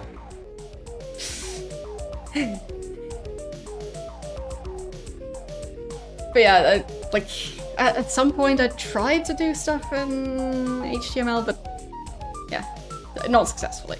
But I'm definitely interested in it. Hope to do more of it soon, eventually. Oh, soon TM. But yeah, like for my chatbot, I have done some very basic stuff of the logic, not so much actual programming language. But yeah, some of the chatbot stuff I use is kind of similar to programming and how it works. Like there's definitely if statements and stuff like that. But it's just more of a graphical interface and not any specific language. So, yeah. But still, kind of like some of the logic behind it still makes sense for it. So, yes. That's the closest thing I've done to programming lately. And I guess also, like, some very basic programming games at some point. Because there are quite a lot of those. So. Anyway.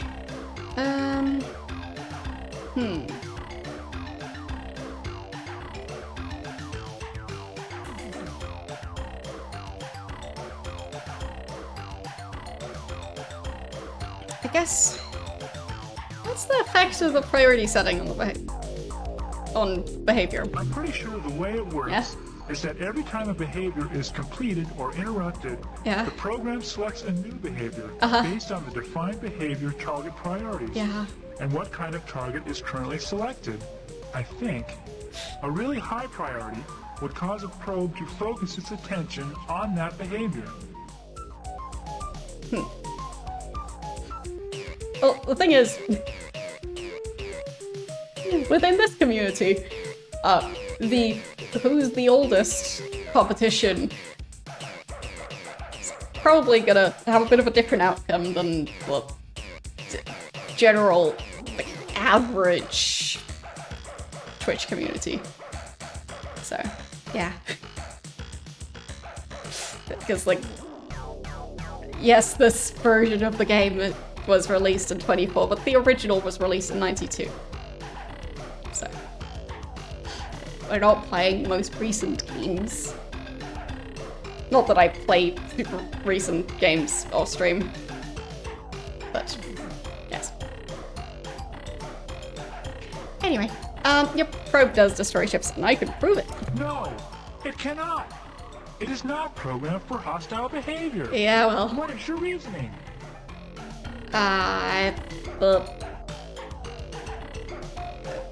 Think about what the probe does when it meets a ship. Spaceships are the probe's highest priority, because we want more than anything to make friendly contact with alien races.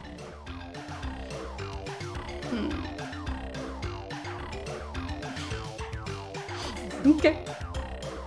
Yeah, I'd say before being a junior programmer. So, yeah.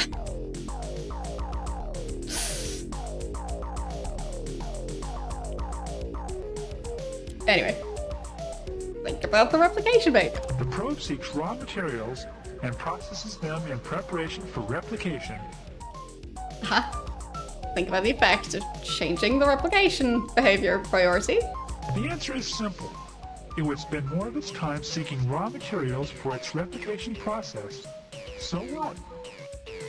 I mean, presumably all code, like, the more you want it to do, the more complex it's gonna get. Right?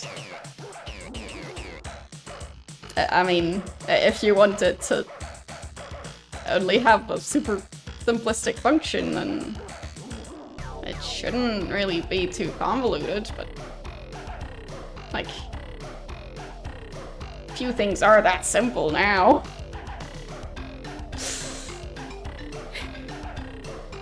But yeah, I mean, like, especially if you work on something for a long period of time, it just gets messy. like file organizing systems, in my case, a mess at this point. But I have the best of intentions when I set them up. Anyhow.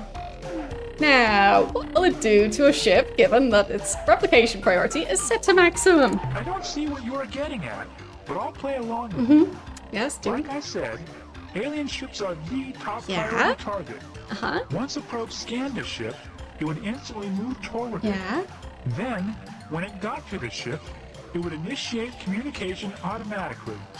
When communications were terminated, a new behavior would be selected, and a new behavior would be selected. And since the replication setting was set to maximum, the probe wouldn't get time to pick a new target. It would use the current target, the ship, for raw replication materials. It would process the ship, break into component compounds Yes. with electrical discharges. Oh no! Yeah. What have we done? Traveler, you must tell us what we can do! How can we stop the probes from destroying all life in the galaxy? Yeah, they've been kind of busy doing that. So, yeah.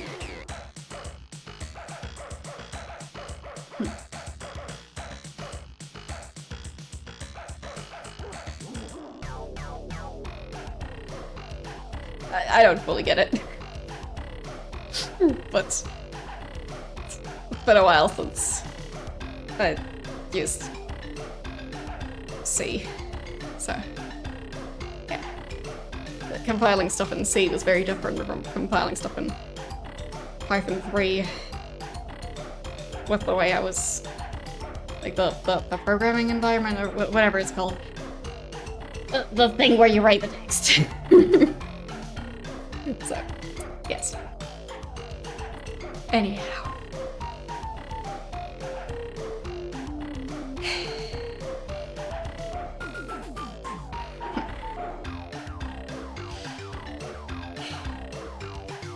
I mean, can't you just call them back? No, not catalog item 2418, remote self-replicating robot explorer probe. The model with the recall transmitter was catalog item 2419, and the Melnorme said it was out of stock. Well, inconvenient. Do you have some kind of self-destruct code? Why yes, there Oh. it is. You're a genius, Traveler. Why didn't we remember that? Oh, there's a problem though. How are we going to transmit the code? Huh. Well, while we ponder that problem, at least we can give you the code sequence. Sure. That way, if you run into a probe, you can destroy it without getting shot at. Sounds good.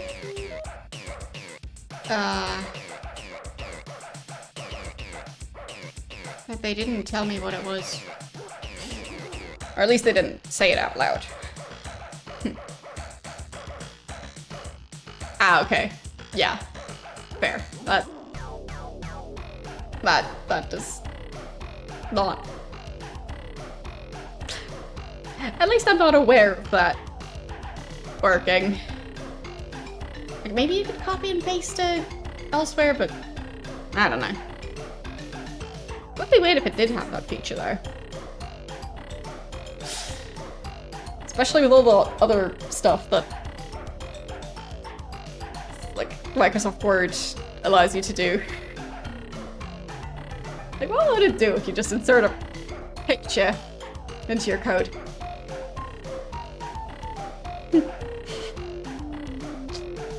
So, what are those glowy bits inside me? Oh my! I forgot. You creatures see in the visual range and can see our, well, we can't see them.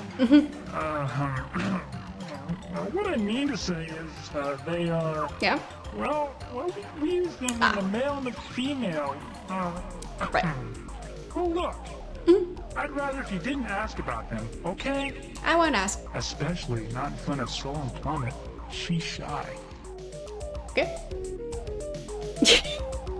Yeah, I'm not gonna ask them again. Goodbye, human fluid sac. Goodbye.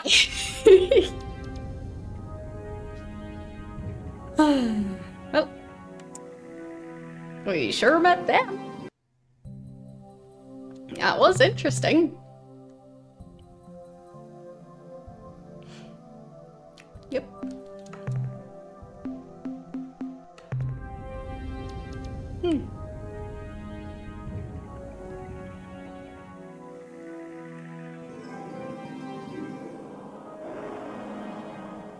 So... Well, I don't want to. It just seems rude. They asked me to not do it, so...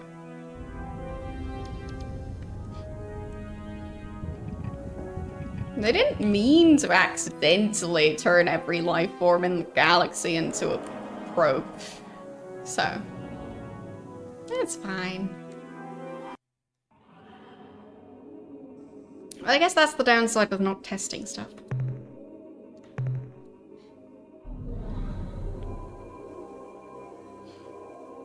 Yeah, I get that it is just plain text, and I think generally without special characters, or like a very limited set of characters.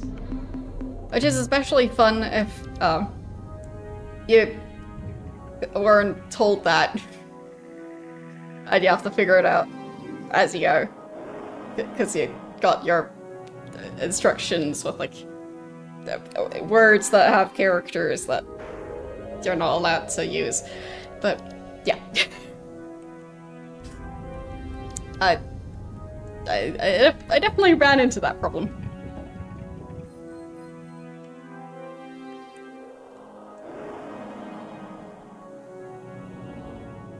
Okay.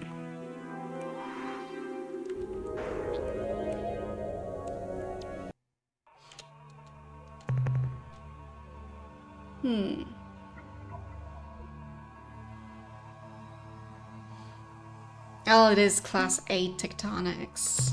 I don't think I really want to deal with that. Yeah, it's fine.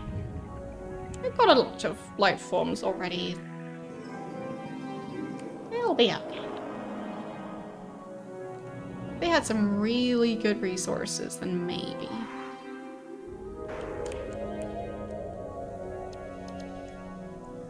But yeah, specifically what I'm referring to as umlauts. They did not work. But I sure kept on trying. So many errors. But I learned my lesson eventually, just forgot sometimes.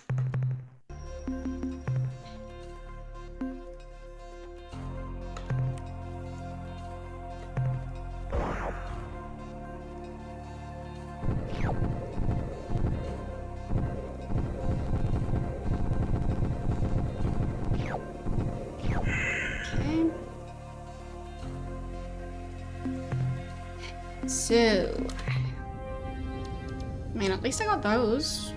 Those are kind of worth it. Pretty decent resources. So,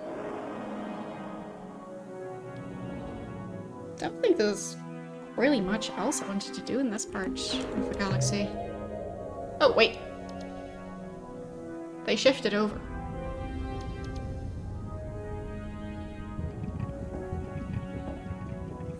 Interesting. They did something. They said something about the stars.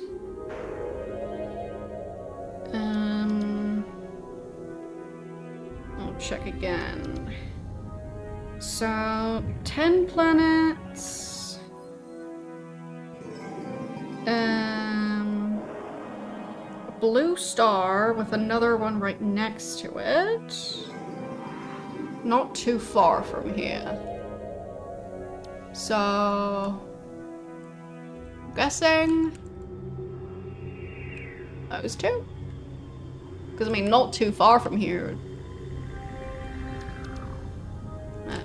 That does seem like these two. So, and the other part, planets that were organized in some pattern which alluded to how the precursors vanished. Okay. And I'll check what that constellation is supposed to look like.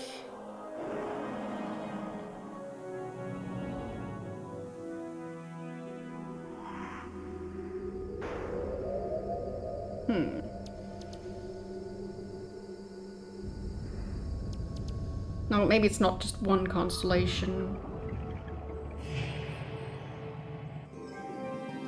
But I guess I'll check those two. It's close by.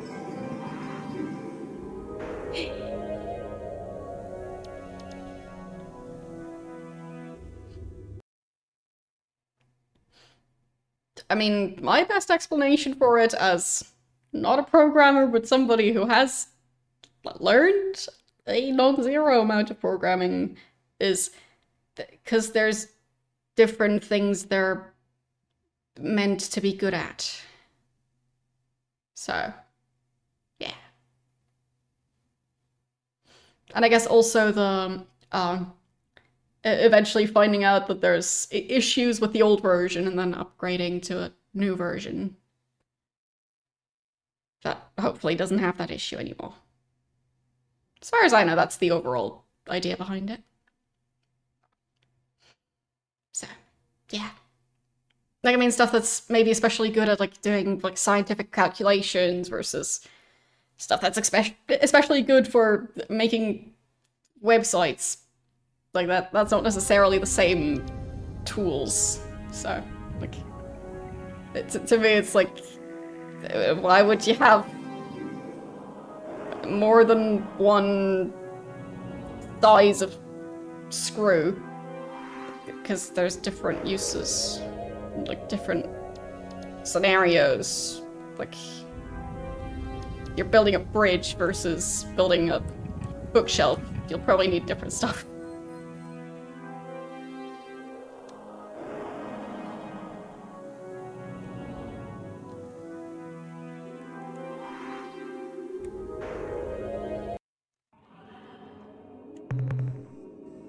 Okay.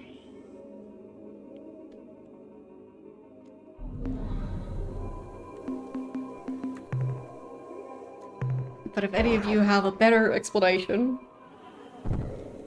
feel free to correct my very vague explanation on the matter.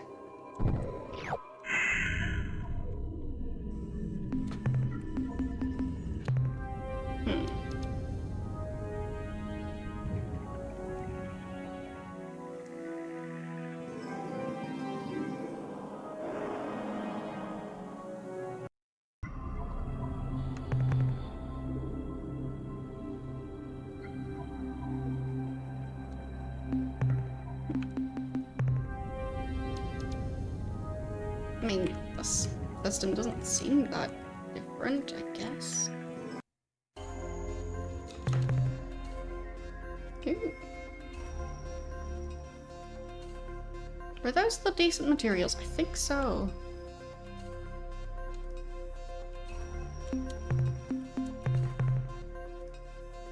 Yeah, they looked more like the orange ones.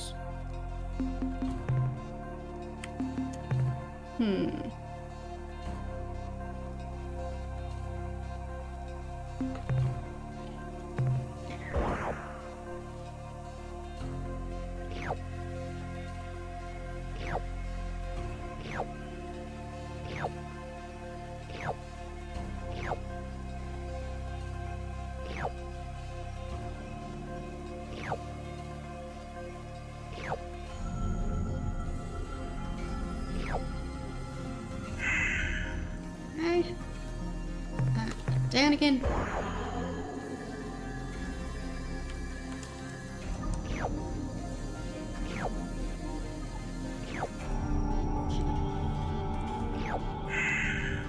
I mean, if I remember right with Python, one of the reasons it's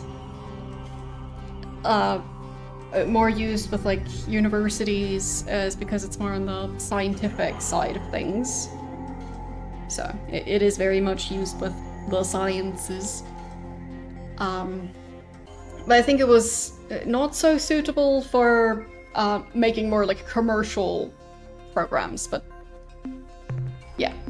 It's been a while since I heard the explanation of why it was specifically Python that was being taught.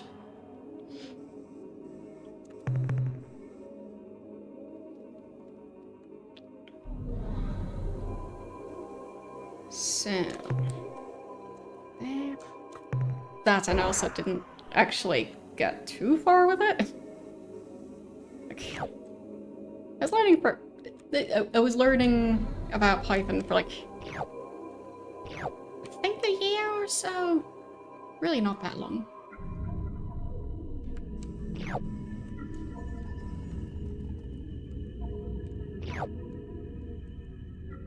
Okay.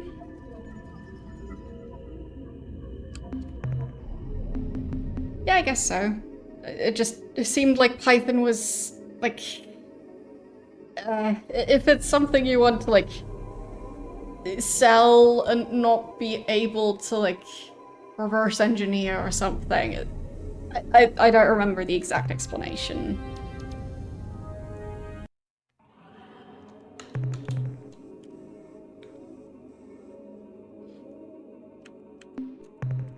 I mean, clearly I'm not the expert. Just an enthusiast. Because I did enjoy learning it.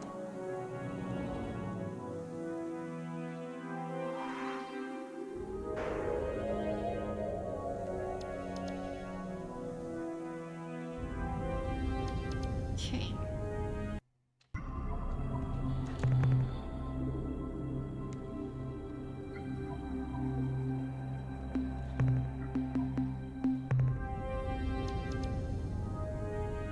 One didn't really have anything useful. I mean, all in all, I'm not sure there's anything too special about this star. So maybe it was the second one that I was supposed to check. Or maybe it's just the wrong one. But they said 2 blue stars next to each other are close by. This is the closest that I could find. So, I would assume they mean around here.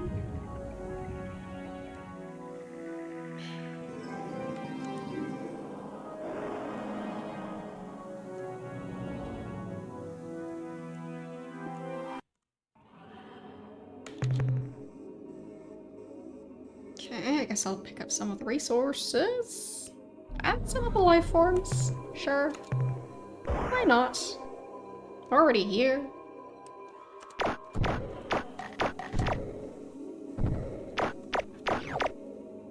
Okay. Got that.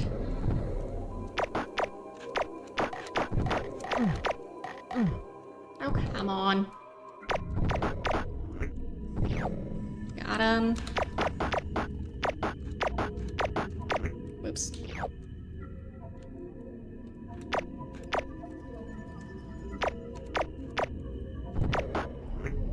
That one.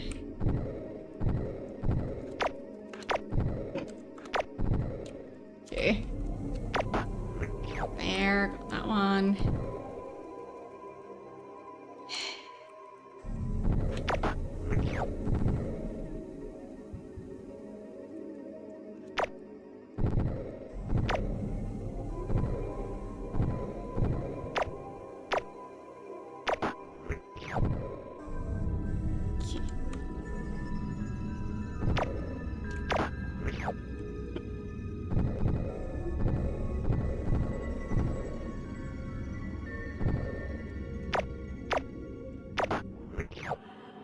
But say one thing I do know about programming is that there's a lot of strange names that people came up with for programming related things.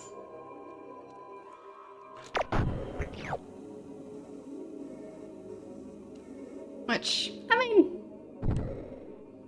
if you get to name something, why not name it something silly?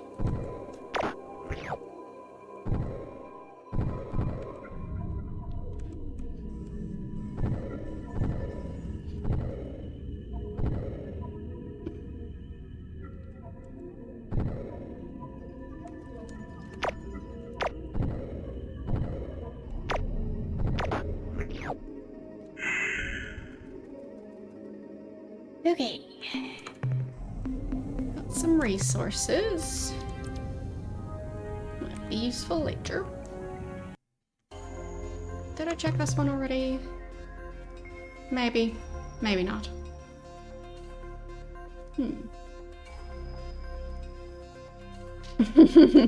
Must be. Because a bot wouldn't be answering more reliably than a human. Yep.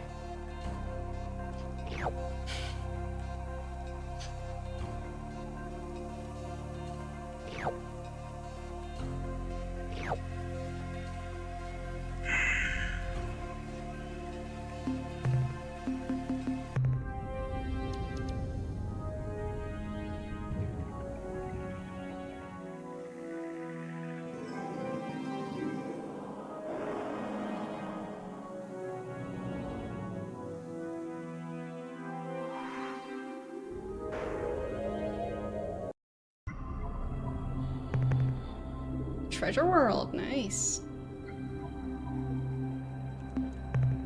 Been a while since I've come across one of those, but always a useful one.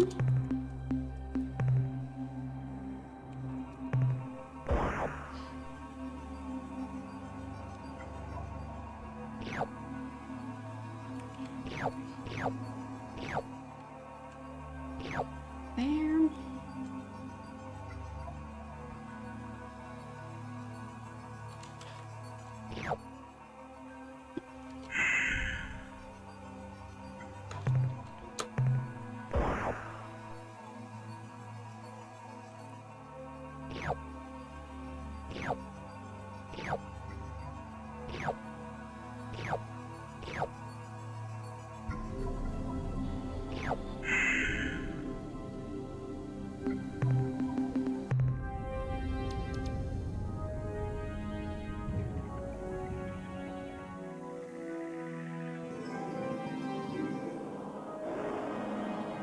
I mean, the star does look interesting.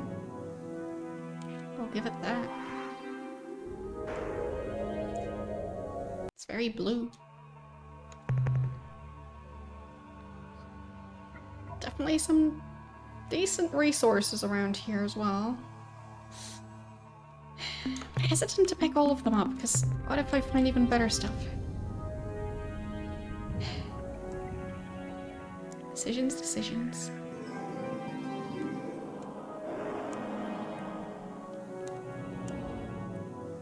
I'll have so much currency.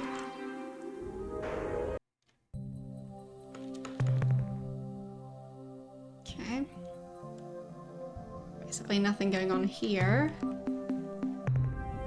I think one of the planets did have life forms, but most of them don't. But now it's the habitable zone, so possibly more life forms, or just something useful. Okay. So, a lot of that specific material, but like, that's it.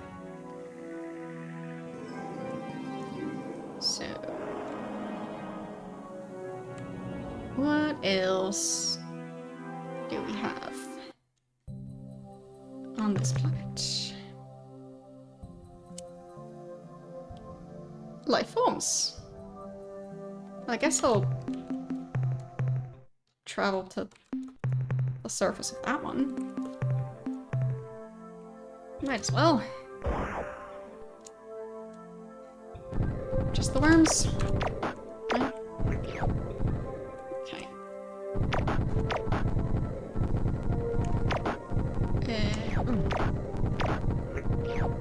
I guess I'll get those. I mean, they're not the most lucrative ones, but that'll do.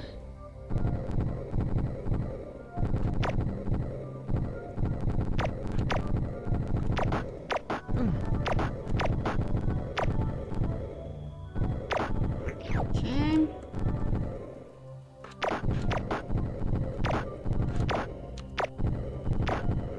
There.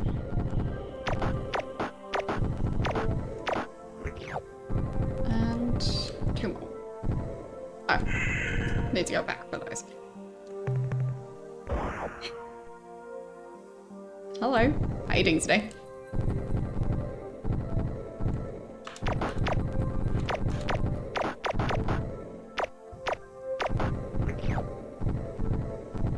Last one.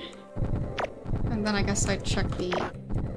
Like, I could fly towards the star itself. Just in case. I mean, I don't know if I can scan the star.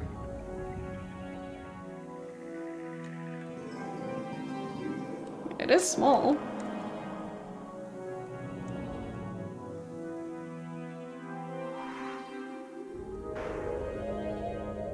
Nothing.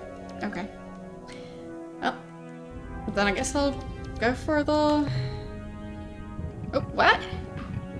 Huh?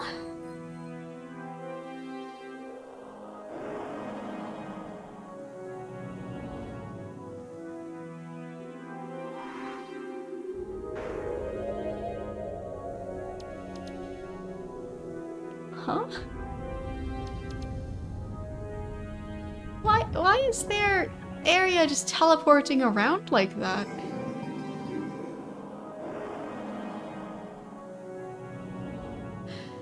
Weird. But speaking of weird blue stars, I mean, that one looks kinda bigger. And then there's... So, 1, 2, 3, 4... 5? 5 of the larger looking ones that I can immediately see. Not 10. So. But I don't like the fact that the Korra are just moving around like that.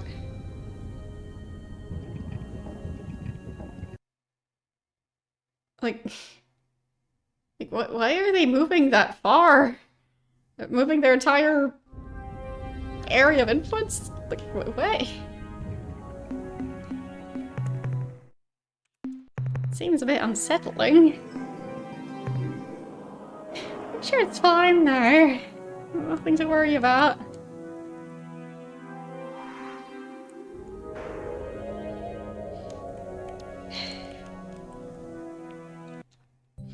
Anything here?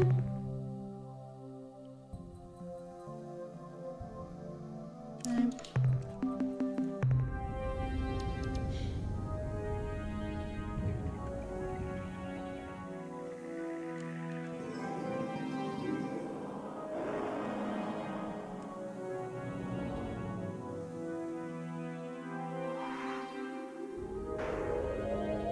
Anything here?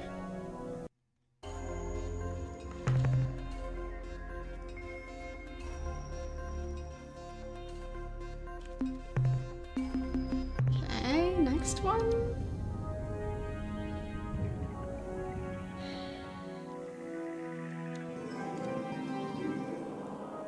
I mean, I'm hoping there's going to be something useful somewhere, other than just the resources, which, I mean, they're still nice. I'll take them. That is a lot of gold. I will take that. Especially if I still have the room for it, which I hope I do. Might. Hope so. So, let's vacuum up all of that. Because... gold? I mean... why wouldn't I just take all of that along? Would be silly not to. A waste of resources.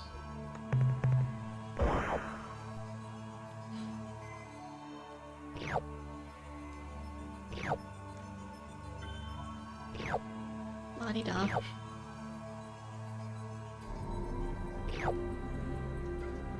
Okay. I'll just come back for the rest.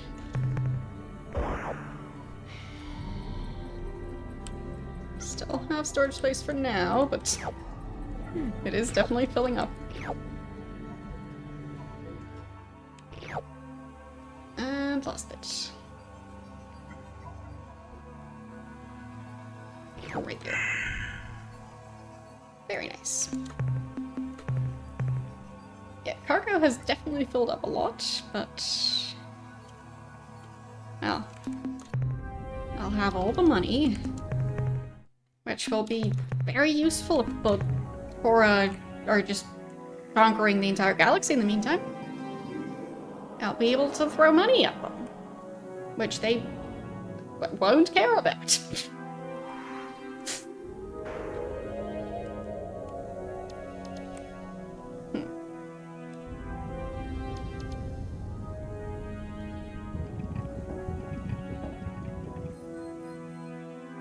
Oh, there it is.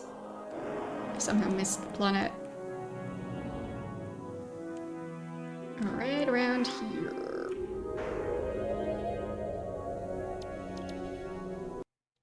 Okay.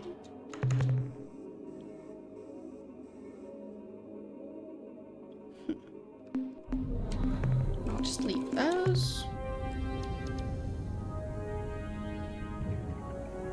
Actually... Okay, so...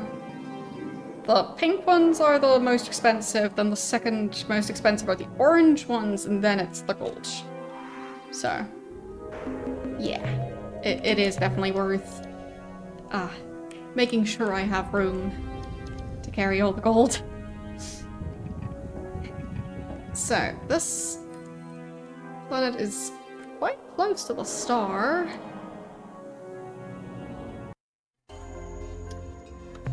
Very colorful. Okay. Huh. Well, I guess I'm landing on that. Because... I mean... I'm landing.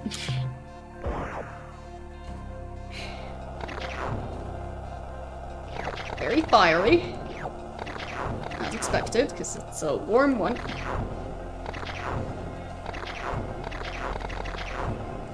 Quite a warm one. Ow.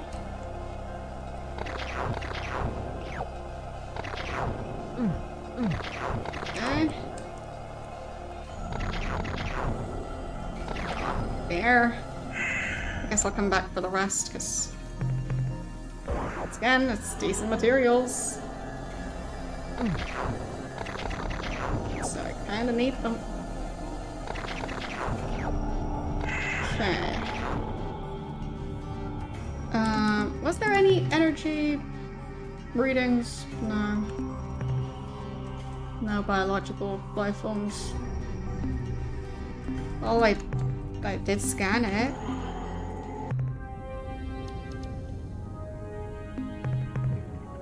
So.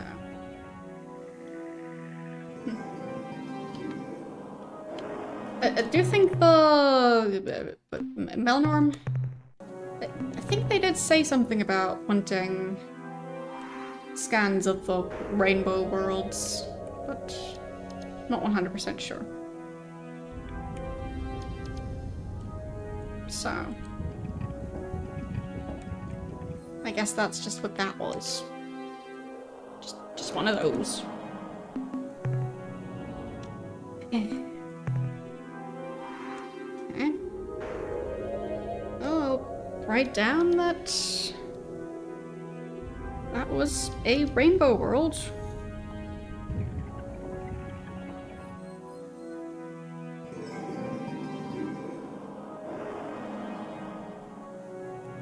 So that was,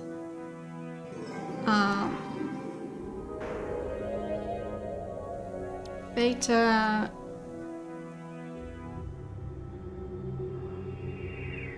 Gazi 1. Okay. I mean, other than noting it down, yeah, I did that.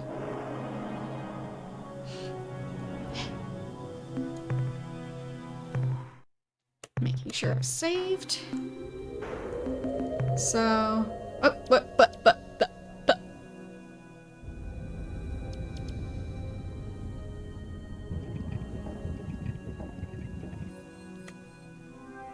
That seems like a potential problem. Seems they wiped out the what were they called?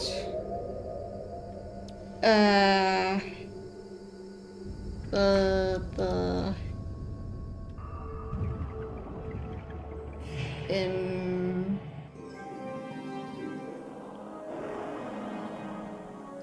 the...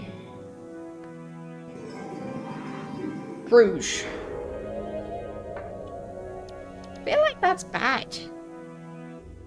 So I guess I'll go there and check.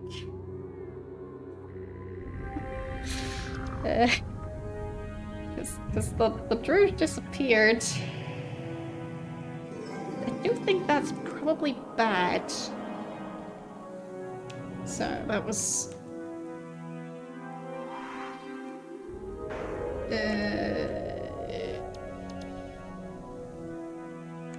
where was their planet?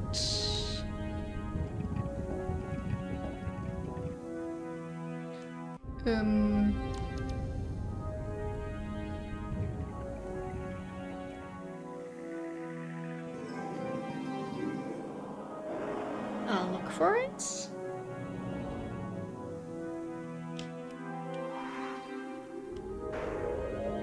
There, that one. So that was... I think I had a teleporter thingy somewhere close to there. Yeah, found it. So, I mean, I guess I'll go there. So, just need to get out of this system.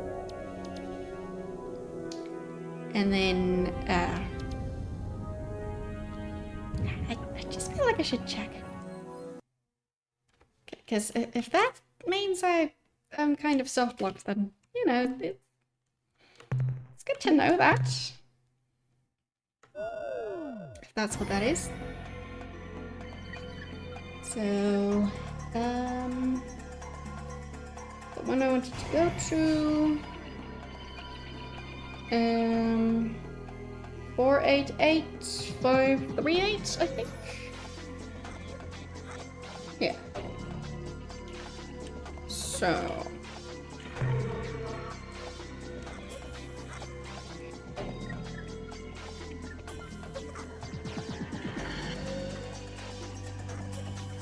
no. I just want to know what happens. Regardless of whether or not I can do anything about it. So... and then I want to... oh, they're going for the books, I think. Oh, that's not great. They are fast. But I guess they are focused on doing something else for now. But Earth is kind of on their current path, so that might be a problem. Yeah. It's fine. Was it that one, I think. Just making sure. Yes, should be the first planet in that system. I have a feeling that there's not gonna be much left. Because the Korra don't do the whole prison world thing, I think.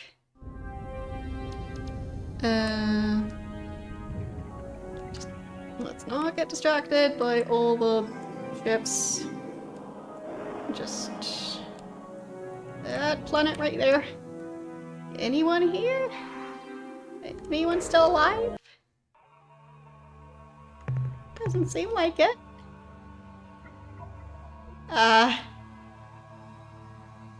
I found a lot of energy sources. That's good, right? I'll just land.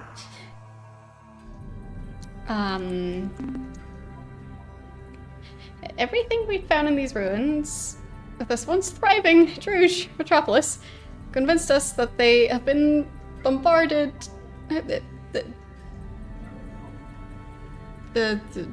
destroyed by planetary bombardment attacks from the Korra. What a bummer.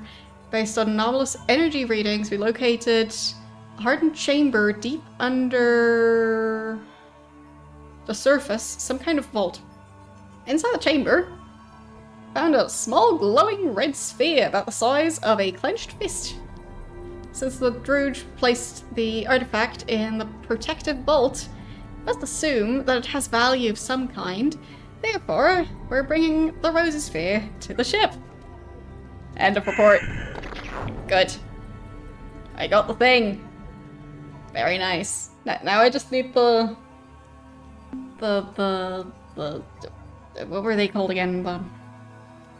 The other species that had the third thing.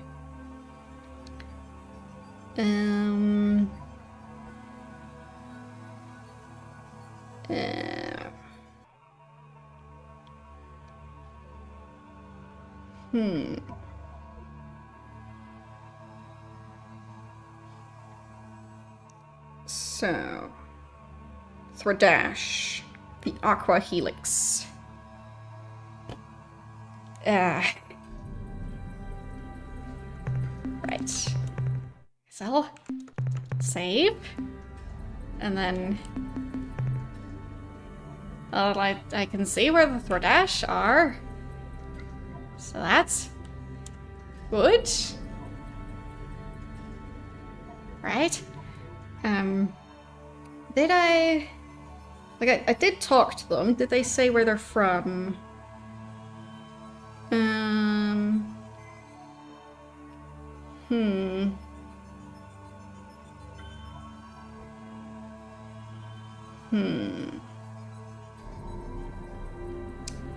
don't think they said it, no.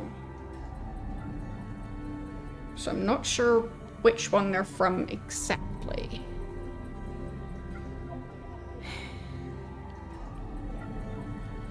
Like, it's not that big of an area.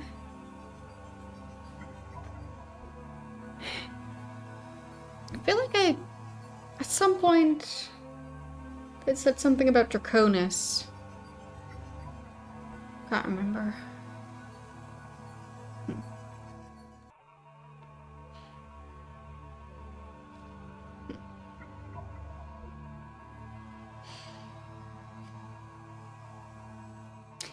Yeah, I'm not sure about what's going on. But I think I'll just have to continue trying to figure this out next time, because either this will lead into some big final fight, or it's gonna lead to how far back do I have to go in order to not just completely restart my entire playthrough. One or the other. We'll see. But I think that's future me's problem. Future me is gonna have a great time figuring that out. Yeah. But I technically got the thingy. Technically. So, like, now I just need one more thingy. So, maybe if I get all 3 thingies, then I'll have a chance. Because I'll get the super fancy bomb thing that can just blow up the entire galaxy. And that's what I totally want, right? I mean, that still seems kind of bad, but future me's problem. Future me's problem. Yeah. Anyhow. So, my next stream is going to be on Tuesday. Yeah, I'll have to resolve something. I'll be trying my best to figure out what I'm supposed to do. But for now, I don't know. Because it seems kinda bad at the moment. But yeah, I haven't been looking at walkthroughs or anything of this game. Like, I mean, I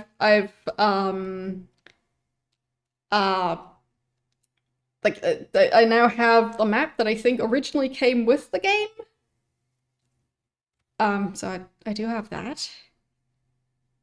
Because, well, at least it has the constellations on there, because before it didn't even understand what the constellations were supposed to be, because the game doesn't mention what the constellations are.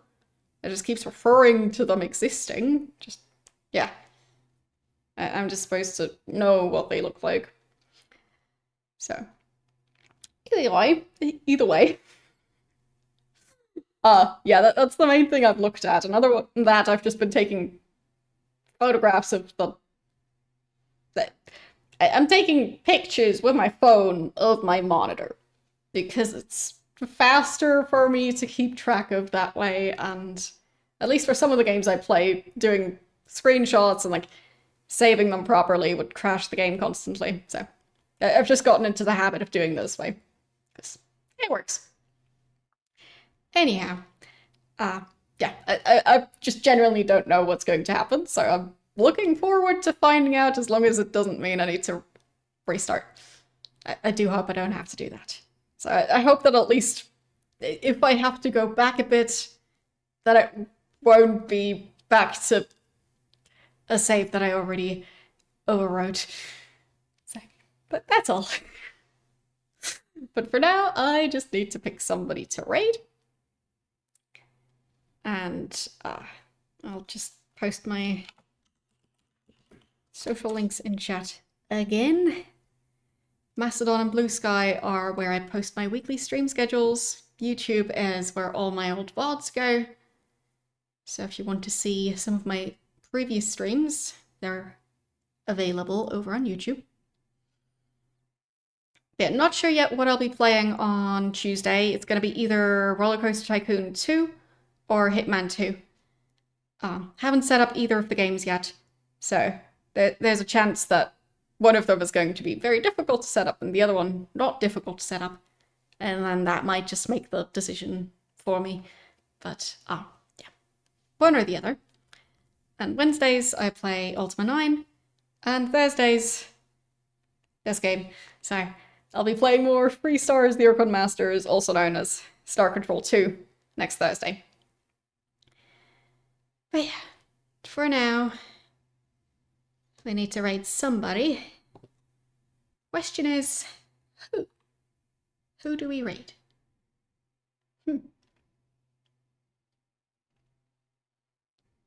I don't know.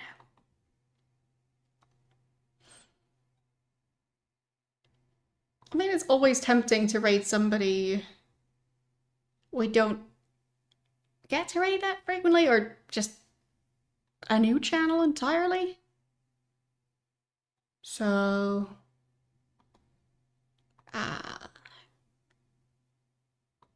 not familiar with the game Breath of Fire. I believe that's the title of the game. But I see fishing, and it looks adorable. So, good enough for me. Anyhow, thanks for watching, and I will see you guys on Tuesday. Bye!